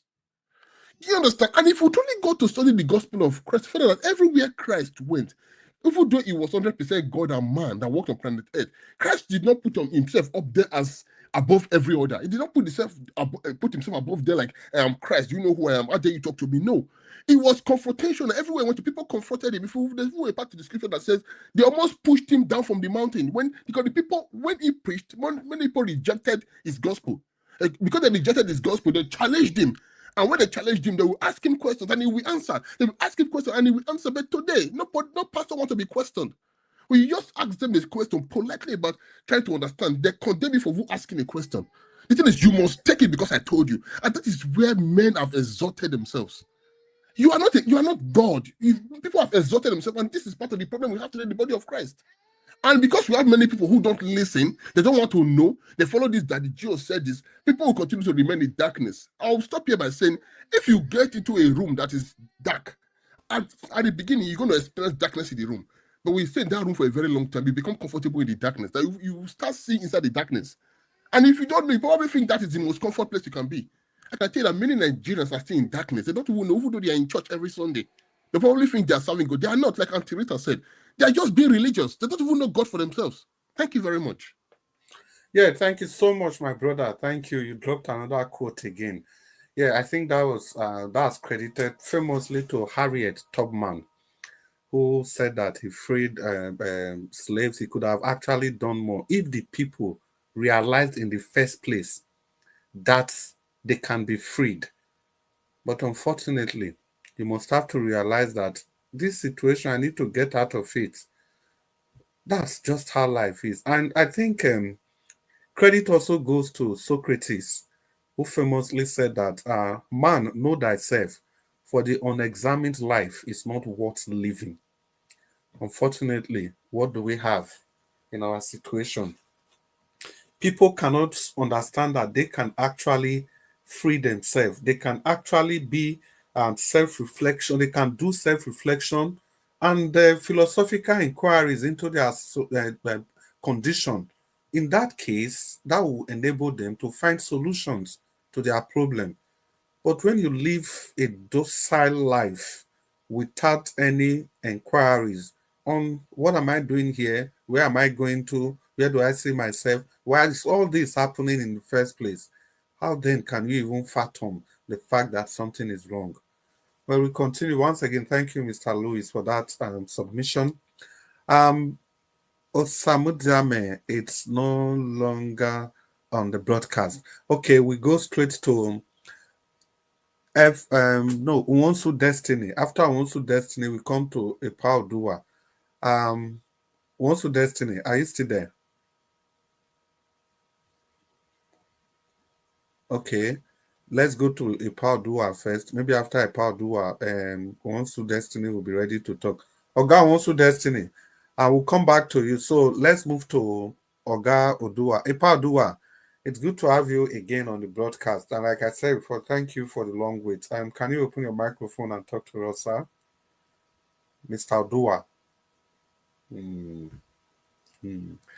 It's very, very unusual for these two guys. I know, especially for Mr. Odua. Okay, we go to Mr. Jonathan. Mr. Jonathan, are you there? Are you still there with us? It has been a long, long wait. It has been a long, long wait, Mr. Jonathan. Yeah, I left. I just I came back. Okay. I'm about leaving. But anyways, let me just there's nothing much to say. I've said, what I really wanted to say, with respect to this Papa Adeboye's comment. I said it in my submission, my earlier submission. So it's all there. And I listened to some of the submissions, and they are Probably pretty much what I said, you know, like buttressing what most of us have said earlier today. You know, for me, it's just the most important question that I put forward to followers of Nigerian religious leaders, especially the daddy GO of Redeem that we're referencing today. The most important question to his followers. The most important question to his followers. I think I put it out there today, and the question that I put out was that a question or a kind of a comment, but a very important one to all the followers is that if prayer as a professor of mathematics, Pastor Adeboye, if prayer cannot change the outcome of all, I'm not even putting an exception, all of the mathematical theories that you have studied as a professor of mathematics, how will prayer change a simple economic theories of how currency will fall and rise?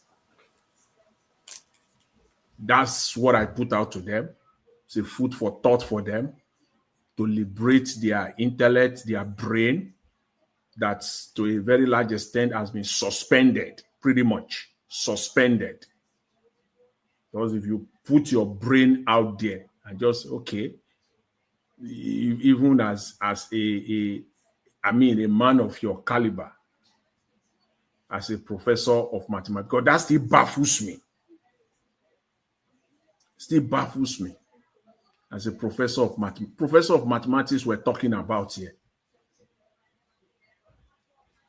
Prayer cannot change any of those theories. And the outcome of those theories, that you know that if you do this, if you put it this way, this is the outcome that you will get. Prayer will never change it. And that the same way you have it in the mathematical palace, it's the same way you also have it in the economy palace too, or in the economy system as well. So, and I want Nigerians to really, and it's deception. As I always say, Nigeria is a country of deception. And I also, in one of the panelists' submission, I did said that I can now come to a very reasonable conclusion that the government of the day in Nigeria is actually receiving active suggestion and advice from this group, from this very church. This is one of their key core advisors, and they are actually all the advice that they are getting from him or from this group, from this this set of Christians or whatever you want to call them. Are you referring to the Redeem? The Redeem. Yeah, they are actually putting it out. They are actually executing those advices. They are working on it. Actually, we can see clearly now, because it's a gimmick, it's a deception. You see, when they say the Naira, that if not for prayer, Naira will have been 10,000 to $1 by now. They are only preparing you. They are only preparing. It's a preemptive step, because the fact is this: whether you like it or not, this is not about politics. I like this man. I don't like this man. This man is from my religion. This one is not. This one is from my ethnic group. That one is no. It's not about it. This is about fact. Naira will be above 2,000 in 2025 with this present trajectory. It's economic theory, and prayer is not going to change the outcome. That's a fact. As of today, those facts, those outcomes, depending on the circumstances, could change next month, 2 months' time. But where we are as of today, Naira will be above 2,000, within that 2,000, above 2,000 Naira range. And what they are simply doing is preempting people. It is prayer. If it is not for prayer, it will have been, we said it. We said it last year. If not for prayer, it would have been worse than this. By the time you are reaching the 2,000 mark, they have set you up already. They have set you up already. And it is this comment that made me to come to the conclusion that they are actually receiving the government of the day. In fact, they are the major advisor of the government of the day.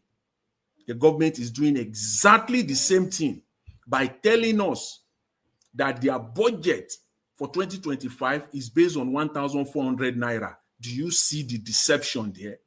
When today, dollar is 1,700 naira, and you are planning your own budget to be 1,004, so what? So that when it gets to 2,000 and above, we say the reason why it is not working, we projected it to be 1,004. And the reason why we're seeing all this mess was because Naira, our plan or our estimate has been neutralized or forfeited because it is not so. This is not how it works. This is not how it works. You cannot say it is what you have to project it to a higher level. You cannot bring it down. What kind of deception is this? So Nigerians, remember, that is going to be their message in 2025. We plan it to be 1,400. So we need more money because it is now 2,000. You see how they want to steal? They have prepared the table. Today, the crude oil is selling for $76 to a barrel. Nigerian government is saying that their money they will spend next year, they are projecting crude oil to be 75. These people this is unbelievable. What you should have done is that we're projecting it to be 50 or 60. See what they do. They know what they are doing, Mr. Jonathan. They know what they are doing. They already preempted us already. They are following the tracks of their master, their spiritual master. See the trick. So please, Nigerians, just know that is the trick. That it is prayer. That 2,000 you are seeing, you should, by the time we get to 2,000 naira to $1, you should be shouting hallelujah and glory to God. That prayer, it is prayer that it should have been 10,000. It is the prayer. Mr. Jonathan, Yes. all day your head, I have to say this evening, because you are just hitting the nail right in the whole way. Those guys that they enjoy myself. Preempting us to what is to come. In fact, just take my time, be talking. This is the plan, and they use their man, their religious man, as the foreman to set us up.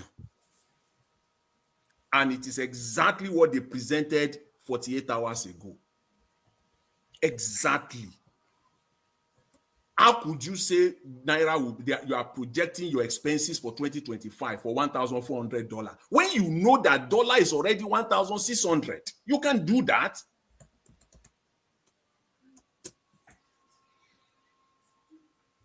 That's what you should have done. They are just calling us stupid. So this is the game plan. So it is like they want to eat their cake and have it. So either way, Nigerians, when 2025 comes, they will tell you. Just know this. That is the game. They will tell you. They will come out and they will tell you that this thing is messed up. We need more money. We planned for 1,400. It is now 2,000. The entire budget has been fucked up. It has been messed up. So we need more money. The truth of the matter is that come 2025, crude oil is going to drop to $60. It's going to drop. And there's no, now that we even have this present new government coming in America, oil is going to drop to that level, and you made it 75. It can't climb up again now. So already 10% is being taken by electric and whatever they are doing now. So it can't climb up again. So what are we talking about? This is the deception, and it's not that they don't know. They know this. It's just because these people have no plans for Nigeria at all. They have no clue. When people say they are clueless, in fact, that is how mild you can go. They are just completely clueless. And this is the state where we find ourselves. Somebody was talking earlier. I believe it was Give Us Am was talking about. I think people living in the United States saying that you see factories everywhere. You see buildings, factories and warehouses being constructed everywhere. What are we seeing in our own country? Now, church now. Auditorium, church auditorium. The president will say that they bid 100,000 now for Obasanjo farm. Near Obasanjo in fact, farm they are now. looking for 200,000 capacity. Capacity, that's what they are looking for. Now, statistic we go chop. That is it now. Where you see that you said you will not chop. In fact, you will not only eat that statistic, they will shovel it down your throat because it is on their mandate. All of them must stand on that mandate, whether they like it or not. So, and somebody also said, I don't know, somebody was saying that he said economy works on principle and order. Yes, it works on principle. It operates on principle and order. You cannot shift it. You can't bend it. The same way, Mr. General Overseer, the same way your mathematical principle cannot be bent for any reason. All the mathematical theories, the outcomes is what the outcome is going to be. And if you like, pray till for the next kingdom come, the outcome will remain the same. Your prayer is not going to change that mathematical outcome. How are you now telling Nigerians that it is prayer that will change economic outcome? How? Do you see the double standard and the deception there? And people that are listening, they are listening and believing them as if they don't even go to school, as if they are morons that some people are calling them to be. Even the moment that thing is coming out of his mouth, you should be challenging it straight away. That this thing cannot be. It can't be. Even children that we have today, there are things that you can't just tell your children anyhow. They will challenge you. They will challenge you straight away. Those of us that are parents, we know. If you are a father, if you are a mother, there are things that today, into this present day, there are things that you can't just tell your children.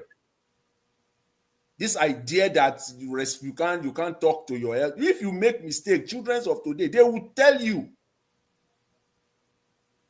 Except you want to be stubborn. But when you get to your bed, you lie down. You will know that, what that my son, what he or she just told me is not correct. You will find a way to come and amend yourself the next day. Find a way. These people, even when you are telling them the truth, they will still not find a way to amend. Oga Jonathan. Black Panther, I beg. Make Oga Jonathan. And I'm going to speak after this, I beg. Yeah, take that time. Jonathan, you want to round up? Yeah, let me just round up, because again, the most important thing here today is just that they are preempting us as Nigerians. We also have set the record straight. We know the game. We know the plan. We know that Naira is going to 2,000 to $1. You can't. There's nothing you can do about that. Period. It's going there, unless you change unless you reverse. If you continue like this, it's going to 2,000. And anybody who wants to tell Nigerians the truth, they will say this. So we also have laid it out. So don't come out and tell us in 2025 that your projections are fell off. You knew it before you projected it. You are only playing games. Thank you. I will leave it there. I appreciate it. And thank you. Thank you, Mr. Jonathan. You don't talk the whole time, they talk. Mr. Jonathan, thank you so much. Part reason I just allowed you to keep talking, the time we set the rules on how the second segment is going to be, it appears we are not around. And that's number one. Number two, I was very interested in what you were saying. So interested. And I was glad that Madam Rita, Black Panther, they added their voice. Then the third part is that I wanted to see what you meant by if you don't have anything to say, to prove Mr. Ivy's theory right. Because Mr. Ivy said anytime somebody says they don't have anything to say, that's when they talk the most. So Mr. Jonathan, This evening, you don't have anything to say. You don't talk for almost 20 minutes. But it's okay. You You see don't that? talk everything finish. You see that? No, the part where you talk, no be, you not talk this one finish. As in, this one a very specialized area. Now, politics, now we don't dey let people talk finish so that other people will talk. You see, he made some prediction, if you guys can remember, like no long ago, like 8 months ago, when the Naira initially stabilized against the dollar, and he said it's going to crash further back to that very, very poor exchange rate. And it took only 2 months for that to be achieved. So when he's warning again now that it's going to get to 2000, so all of you take heed. And there was this, what they call treasury bill that was sold. Oga Jonathan predicted it's gonna rise. People that bought, they will be people that bought as at then, they will benefit from it. And I think he also said that he bought some, and that's actually what happened. The The treasury thing is bill. that they are paying already. They are paying Aha. their 25% already Yeah, in I Nigeria. remember you said you And bought that is some why they have to borrow. more again. They have to borrow because they have to pay everybody. Maybe Yeah. this is the pay time now. They've been paying since October, the first round. So they have to, so they need this money, and they will pay another one in February. So Uh-huh. they have to continue to borrow.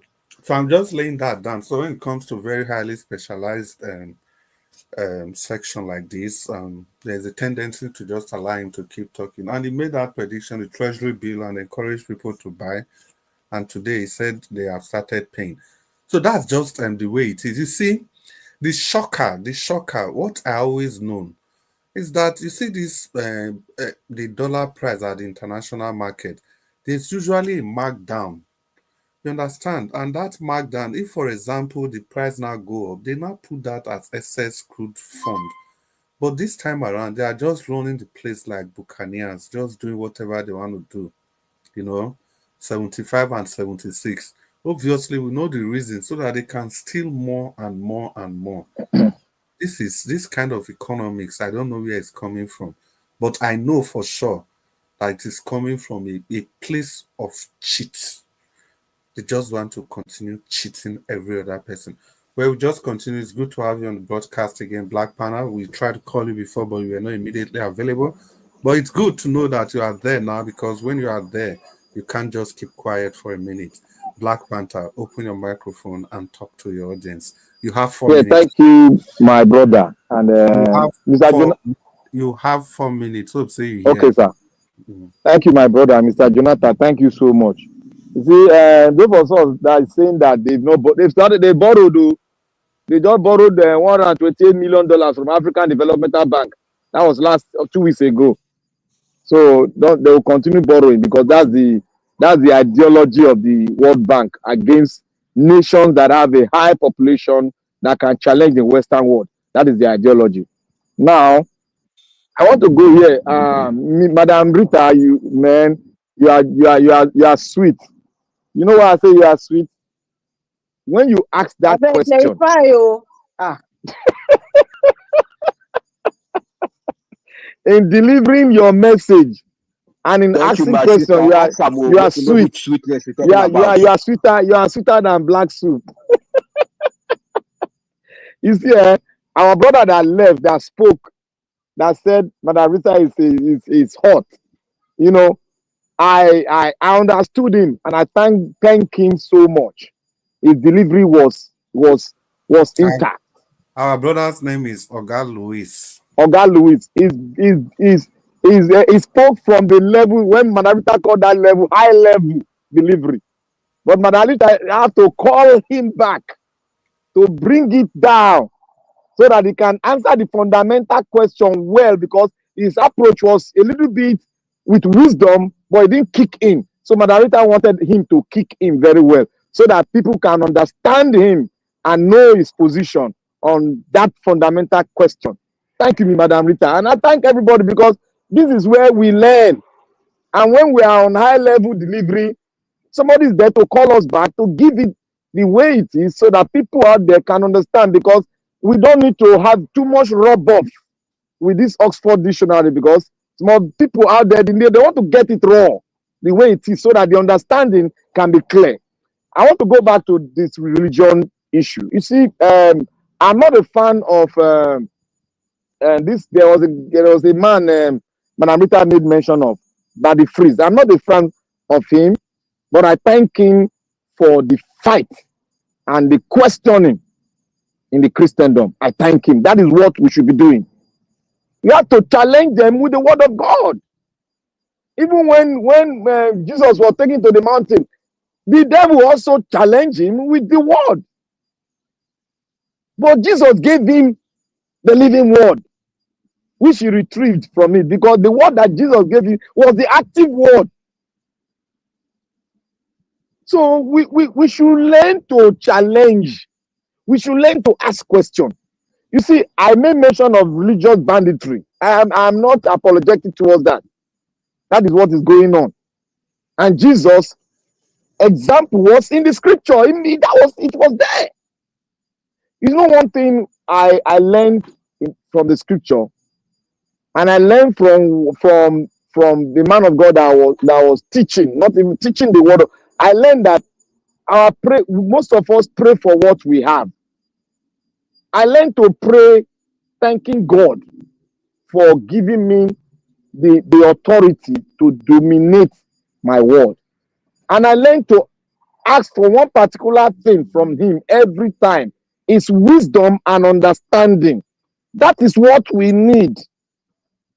Because we have already made ourselves available for the gospel. What we need now is wisdom and the understanding that will make us drive it. The understanding makes you do it. We go to church for the pastor to teach on how to walk in the Christ-like way, not on how to give, because Jesus has already taught us on how to give. If you have love, you can give. He didn't say if you have love, you give tithe. That's one thing that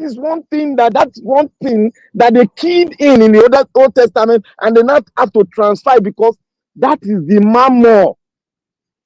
That is the mammon. The reason Jesus came, it was quite clear. It's a new life we must live in Christ. But they are trying to maneuver the consciousness of the gullible Christians. Yes, we can call them gullible Christians, because they don't submit themselves to study the word of God. Rather, they submit themselves to submit themselves to their pastor.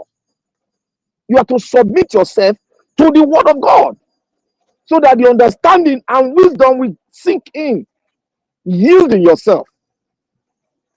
I want to say here is that I learned a lot here. I learned a lot, and because I learned a lot, it makes me go out to do more research before I kick in. Yeah, because if we are in this world. My father say, anybody that refuses to learn, that means he's a dead person. That is what my father gave me. He said, if you refuse to learn, you are a dead man. Because the world is a place where you learn every day. So I just want to thank Naija Watch. And Naija Watch, I gave you some two video, and the video talks on waiting. Can we continue to wait? One of the videos is continue to wait, and one of the second video is I said something about the best of Nigeria. Yes, sir. Round up. I talked on the best of Nigeria is out in the diaspora. And I gave you one of the best of Nigeria that are doing great and is helping the American military now to do a lot of things that the entire world have replicated, and is doing a lot in the military sector. And that person, to God be the glory, is an Edo-born Benin boy. Most of us don't know him, but somebody dropped it in my place. An Eastern man dropped it in my DM, and I watched the video. My mouth could not even close. So we need to continue to learn and research, because when you research, you're researching. Sometimes when you do your research, you magnet some other people that will send you send you a lot of things that you can hold and be able to, put your own knowledge out there and give it to other people. That is why I gave it to Niger Watch, for him to give, so that we should know this, that we are exercising our right, so that we can have a better nation to give our children. We need to do it. We need to fight. The prayers are over. You don't pray for what you have. You pray that God should give you wisdom to be able to be a firebrand for Christ. Firebrand to change things, because we are changers. We are solution providers because we have wisdom. That is why God gave us dominion, because the capacity to change things is in all of us, and we are the best of God's creation. So let us not fall into the hands of religious banditry. We are the best of God's creation. Let us continue to exercise our right in Christ and exercise our right to take our nation back from them. We have a lot of ways, we have a lot of plans. There's something inside of us that we are yet to pull out. We should continue speaking. As we speak, it will come out. Thank you all, and may God bless everyone. May God bless Niger Watch. May God bless our King, the Oba of Benin, Oba Atokwe himself. Sir, and thank you so much, Black Panther. He said to that, thank you so much. And you really overscreed the time, but it's okay. We'll just try again to see if the people have not spoken before, if they are still available to talk to us. No, it's fine, Black Panther. If they are still available to talk to us. Mama H.O., are you there? Are you back? Mama H.O. is not there. Ipao Dua, are you there? Ipao Dua is still not there. And Abdul Malik. Abdul Malik, are you there? Yeah, I'm here, Mr. Chris. Yeah, Abdul Malik. It's good to have you. We'll be called. No, Abdul Malik, you don't talk now. Yeah, I've talked already. Second Yeah, you round. don't talk. Yeah, you've spoken, Abdul Malik. Yeah, please. Yeah, you've spoken. So F. Emmanuel, are you there? Full gram, my brother. Okay, we define you. We not see you now because the answer that you did. F. Emmanuel, you get 4 minutes. Just do them sharp. But before you talk, Teddy Osage Idehe, we can see you on the broadcast. Thank you for making it to this broadcast today. And please, Teddy Osage Idehe, you want to use the like button, the share button, and the dollar sign if you can, but especially the share button, please. Share to as many people as you can, minimum of 10. Thank you so much, Teddy Osage Ide. And I can see one man went to Mo on the comment section. Ogawa man, it's good to see you around there. But this one really draw 6 eyes every day. Is okay. Or now the third eye, symbol of the third eye, Lops and Grandpa. Simeon Unugboje, it's good to have you there. Or Simon Unugboje. And Depsy, thank you for being a part of this broadcast. And Grace Holmes. Unadue, madam, I'm a bride. Agio Deborah. Yeah, so F. Emmanuel. F. Yes, Emmanuel, sir. hold on, F. Emmanuel. Be patient, please. I can see Mama Hichu just stepping. F. Emmanuel, be patient, please. And let Mama Hichu talk. Go ahead. Mama Hichu, I know so you don't call me twice now. Yeah, it's okay. It's okay.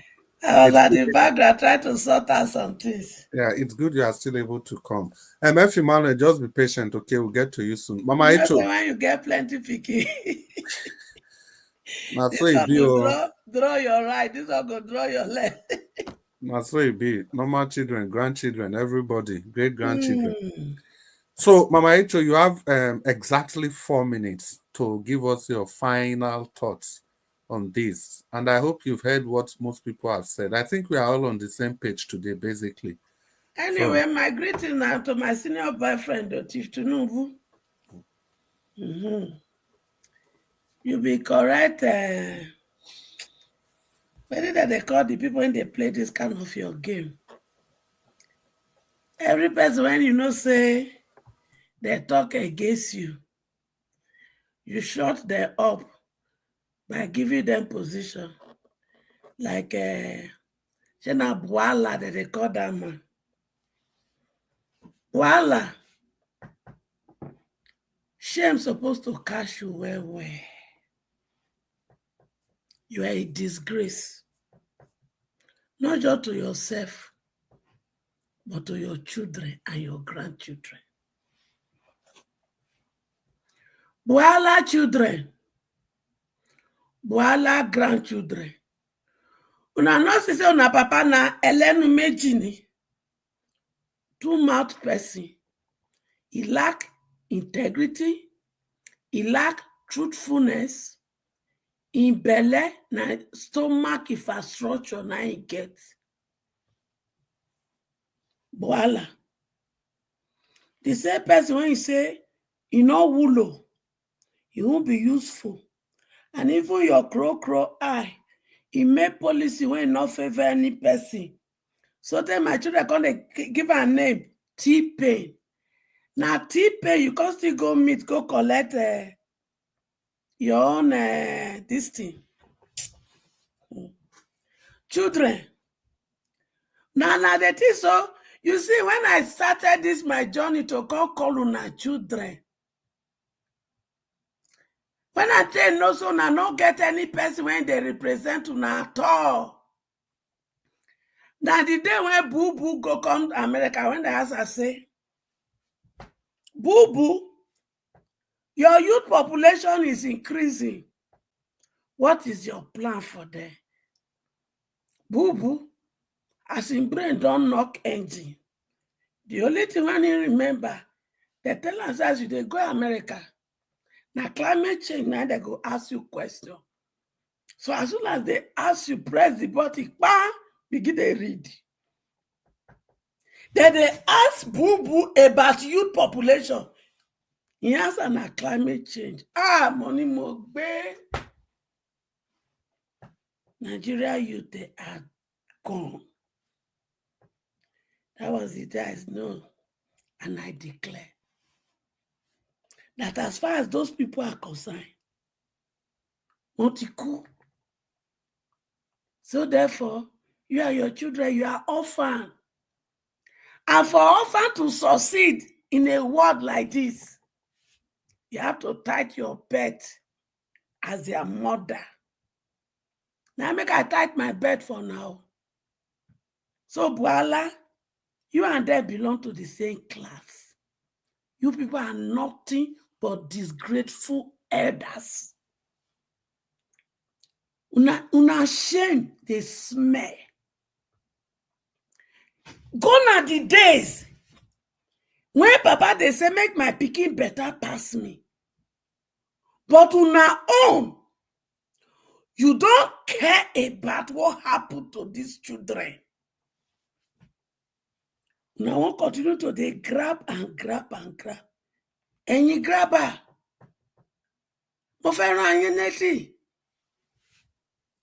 This week when we they enter, but go you grab her. Go to the mortuary. And go and see the special mortuary they will give to you when you buy. And go and see the kind, all those clothes when you buy, how many go stay with you for mortuary? They go just throw away you like a ice fish for their money. Mortuary not sabi rich person, no. He not sabi poor person. He not sabi Okada person. He not sabi wheelbarrow butcher. Now the same place that they dump now. Voila. Go and see your end there. And do your and another message I want send all of the grabbers. Make una do uzobu kerewa. Wanna go to the bury ground and go and see what will become the final destination. And then you don't want here abroad that do incrimination. Wanna go to where they do incrimination. How they go burn una to ashes. So this nonsense you people are doing. People you change. Naked you came into this world. Naked you are going back. So this greediness that made you people to destroy the nation, that make you to turn the human capital of every nation that's supposed to be the wealth of the nation, you turn them to kidnappers. You turn them to bandits, you turn them to Boko Haram, you turn them to Yahoo Yahoo, and now they are doing ritual on top. You now turn the girls to Losho. Ẹ kú oríire o. Ìgbẹ̀yìn ayé yín á dàbí ti Sọ́ọ̀lù. Where are all the useless goatee geos that they are marching against the good Lord Jonathan? When petrol 1 liter not reach 200, where are all of you? Gbogbo yín. Every one of you that contributed to this pain my children are going through, you will die in pieces. You will never rest in peace. And your children, when you use the money to train, ìgbẹ̀yìn ayé wọn náà á dàbí tiyín. Nítorí Nigeria PLC, it belongs to everybody. Jagaban, they plan your own, no. But come 2027, the battle line is between you, Jagaban, and me, Mama H.O. Lágbára Jésù. Lágbára Ọlọ́run tí ò jẹ́ kí n kúkú òjijì. Àwọn ọmọ mi máa gba what belongs to them. Because when they were small, you gave them one song. Parents, hit it to your children, for they are the leaders of tomorrow. Time to pay our school fees and give us the best education. The moment parents never pay school fees now, the song that they take welcome them be that. Parents work hard and pay their school fees, and they gave them good education. After the education, the leadership fẹ́ fún wọn ìrọ̀lẹ́ pa.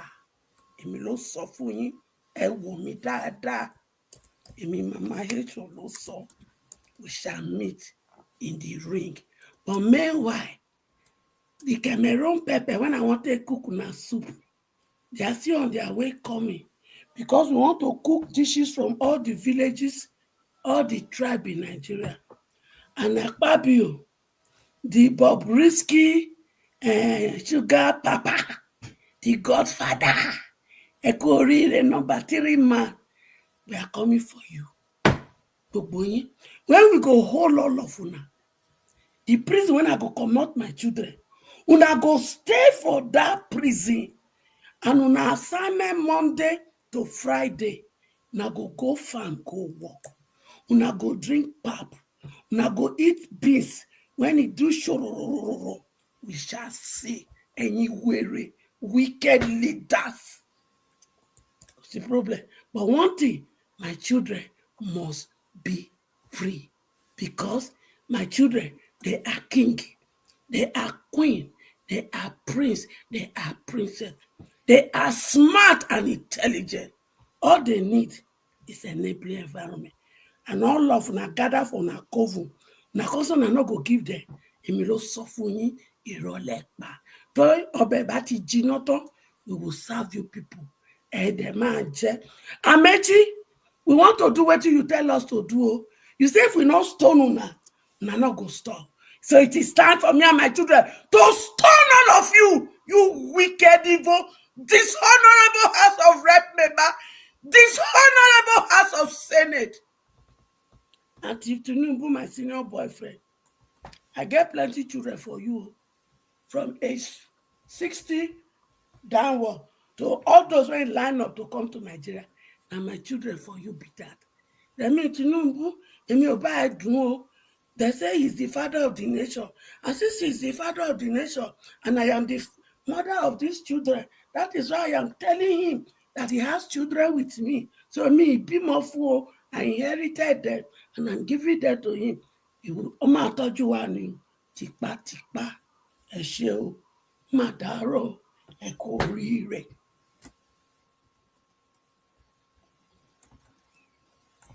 Yeah, Mama H.O., I will guess you've stopped speaking. We don't understand some of those the last thoughts. She said thank you. Good night. Okay. Yeah, I know it has to be salutation. Thank you, Mr. Jonathan.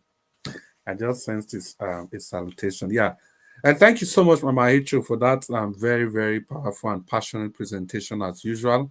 And thank you so much, Teddy Osage Dehe, for actually leading to our call. Thanks for sharing this broadcast. Thank you so much. So, F. Emmanuel, you want to talk to us now for 4 minutes. And once again, thank you, F. Emmanuel, for graciously yielding your position to Mama Echo. F. Emmanuel, open your microphone, talk to us. Thank you. 4 minutes. Thank you once again, Demosa, Mr. Chris. Thank you, God my bless. brother. Thank you, sir. All right. At this point, sincerely listening to everybody speak, it touches my heart. And I have just come to one realization that even God himself is not to blame. Our politicians have failed us. Our so-called spiritual fathers that we are still following up to today, they have also failed us, and they have continued to fail us. So here is what I want to say, because we Nigerians, sincerely, God is going to ask us this question. Because in 2 Peter, I like making reference to that same scripture. I think I've used it before. God is the one telling you, telling me, telling everybody. In 2 Peter chapter 1, 3-4, he said, according as his divine power hath given unto us all things that pertain unto life and godliness, through the knowledge of him that has called us to glory and virtue. Verse 4 says, whereby are given unto us exceeding great and precious promises, that by this ye, you, me, all of us might be partakers of the divine nature, having escaped the corruption. Underline that word, the corruption that is in the world through lust, through cravings, through desires. God is going to ask you, he's going to ask me, fellow Nigerians. He told us in the book of Psalm 24 verse 1, he said, the earth is the Lord's and the fullness thereof, the world, and they that dwell therein. Here is the thing now is, he has given the earth to the sons of men to dwell in. Politics is not God's idea. Constitution is not God's idea. Abia State, Rivers State, Edo State, Niger State, Anambra State is not God's idea. All that God has given you and given me is the earth and the fullness thereof. And what is the fullness thereof? The resources, the minerals, the natural resources that God has blessed every earth, every version of this earth. God has littered the earth full with resources. What we make of it is left in our hands. That is why he told us, even when you want to become religious, I have given you everything that pertains to this life you're going to live. I've also given you everything that pertains to godliness if you want to be godly. Who are you to blame at this point in time? Is it God or is it ourselves? Or want to leave it in the hands of our politicians that have failed us? Or in the hands of our so-called GOs, pastors? Well, I leave that answer to yourself. That question, answer it by yourself. Because we cannot continue in this trajectory and we expect change. It's not going to happen. We shall not continue in this iniquity. We shall not continue in this way of life and expect change. It's not going to happen. The time has come. Our mumu don't do. Our mumu don't do. 40 years, 30 years, you've been going to church, putting tithe and offering. How far? If the Bible says it's going to fill your house with, there won't be a room enough for you to take the blessings of God. How far? You've been in church for 20, 30 years, putting tithe and offering. How market? Borrow yourself sense. The time has come.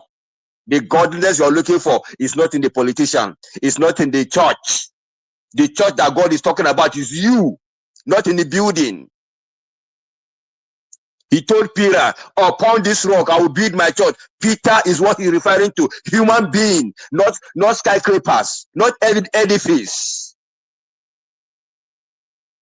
Please, people, if you go to Nigeria now, all you will see is billboard. 7 weeks of breakthrough. 40 days of generational courses. No course anywhere. Christ has been nailed on the cross, and the cross was upon him. He has taken it away. Let's understand this thing. These people are manipulating us. It's enough. It's enough. They manipulate us for too long. Which cause? Cause be ye the man that was a nail on the tree, which was Christ. He has taken everything away, and yet somebody is still bringing it back to tell you that 7 days of foundational courses, breaking foundational yoke. Where? Lies. Please, Nigerians, let's wake up. We are so intelligent that we will allow this kind of thing to continue. With all the professors, PhD holders, master holders, Nigeria is a well-read country, and yet they are being fooled in this area. When it comes to religious, every professor is a weakling. Every PhD holder is a weakling. It's as if their test of reasoning is taken away. Who has bewitched us, for crying out loud? We are smart in everything. We are smart in this area, in that area. But when we come to religion, everybody become a dumb. Let's awake. That's what the Bible says, awake thou that sleepest. The time is now. We have our generation unborn. Our children are watching. They are hearing us. Is it what you are going to hand over to them? The same thing? Cast and ban prayer? Political looting? A professor will manipulate figures? Is that what they went to read in school? Please, please, please, people of Nigeria, my people, enough is enough. The suffering is too much. Let's awake. Thank you, sir. Yeah, and thank you very much, my brother. The suffering is too much. Obviously, it's too much. Yeah. Thank you for that submission. Like saying, when broadcast done it, now everybody come put power, put more effort. Well, this is not to take away what you guys submitted earlier before. It was thick. It was tough. Well, it's a Saturday, and we expect people to be fired up and charged up to deliver everything they've gathered all through the weekend. Ladies and gentlemen, I think we have all spoken, and gradually, we've come to the end of the broadcast today. I just want to thank you for your time, for putting your mouth out there, for investing on this broadcast station. Everybody's still listening to us from all over the world. You know, we appreciate everything that you do, the share, the likes, the phone call, everything. We appreciate all of them. But we want to urge you to keep sharing this broadcast, because this program is going to remain in the cloud forever. Keep sharing, keep sharing, keep sharing, and keep being a part of the battle to emancipate your country. Thank you so much. If I may just seize the opportunity to quickly give a shout out to some people in the comment section. I can see Madam Ijedima, Sendam, Agio Deborah, Tony Team, Tonya Tom, who is there again? God's Child, Mama Hecho, Divine Cross, Mercy Best 67, all of Funana do Regina Lieba. That sounds German. Madam Ijedima, good evening. Well done, Madam Ame Bright. It's good to have all of you. Manuel Ferrara. Manuel was here earlier on today. George Fosa Igbenedion. Thank you for being part of the broadcast today. S.O. Ikmonso Amorigi Peter. Thank you so much. Alex Iden Agbontine. Una do well. Oh. May the good Lord continue to bless all of you. And special thanks to Stephanie Ojek for the super sticker. Thank you so much. May the good Lord continue to bless you. Grace Thoms and Property, Michael Abba, Clifford Mudia, Patrick Cosmas. Patrick, you don't take tomorrow. I think I can see Tony Africa, CSL, Una well done. Kingsley Ogera, Kivitus Equibelem, Una well done, Una well done, Una well done. I think I managed to call all your names, Des. Managed to call all your name, but for whatever it is, just know that if your name is not called, it's not deliberate. And later today, it's going to be another time, another opportunity for we to give all of you a very, very heartfelt shout out. And Madam Peggy Modi, always there to the end of the broadcast. Madam Peggy, thank you so much for being part of the show today. And please, all of us still remaining, all of us still glued to this station. Please use the like button, the dollar sign, and the share button. And don't forget the subscription, please. We seem not to be emphasizing much on that, but subscription is also very crucial. Subscribe to this station, please, please, please, please. In fact, we are begging, use the like button, the share button, but don't forget, don't ever use the like button twice because it will have a negative effect. It will actually impact negatively on the total number of likes. To just remove what you liked before. So thank you so much, Aboazi. Aboazi, it's good to know you are always there. Thank you so much. And extend our greetings to Madam Irene Finest. Thank you, Aboazi. And everybody on the panel today, those of you that are still here, the people that have left, who are they? Can I remember? Give us our mandate has left. Oga Samudame, Oga Louis, and Mashallah. Who else again? I mentioned give us our mandate, and all of you that has left. We really thank you so much for finding your time to be part of this broadcast today. And the people still remaining and standing with us, Oga Jonathan Kingsley, Black Pana, Paul Dua, Madam Rida, F. Emmanuel, and Abdul Malik, Una do well, and Mama Hecho, who just stepped out minutes ago. And let me say thank you so much, Mr. Nanjawaj, for doing this again.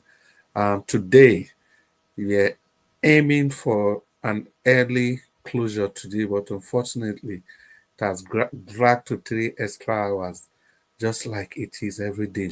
Thank you so much, Mr. Nanjawaj. So, take a deep breath. Opportunity to now say, Mommy Diaspora, we appreciate you. Thank you for everything.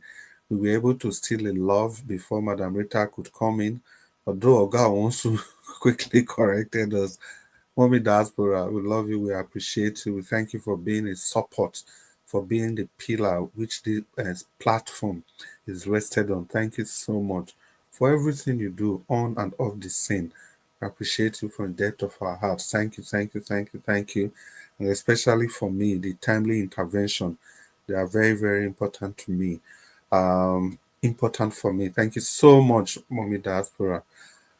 On behalf of everybody today, and all of you listening to us, I want to bring the broadcast to a formal conclusion. So we are ending the broadcast now, but I'll invite Mr. Njawaj to take over the microphone. But if he's not there, permit me to say good evening to everybody, good night to everybody, and we hope to see all of you later today. Mr. Njawaj, sir, if you are there, please step in. If you are not, members of the panel, good night. See you later. Good night, everyone. Good night, Madam Rita. Good night, to Good night, Black Panther.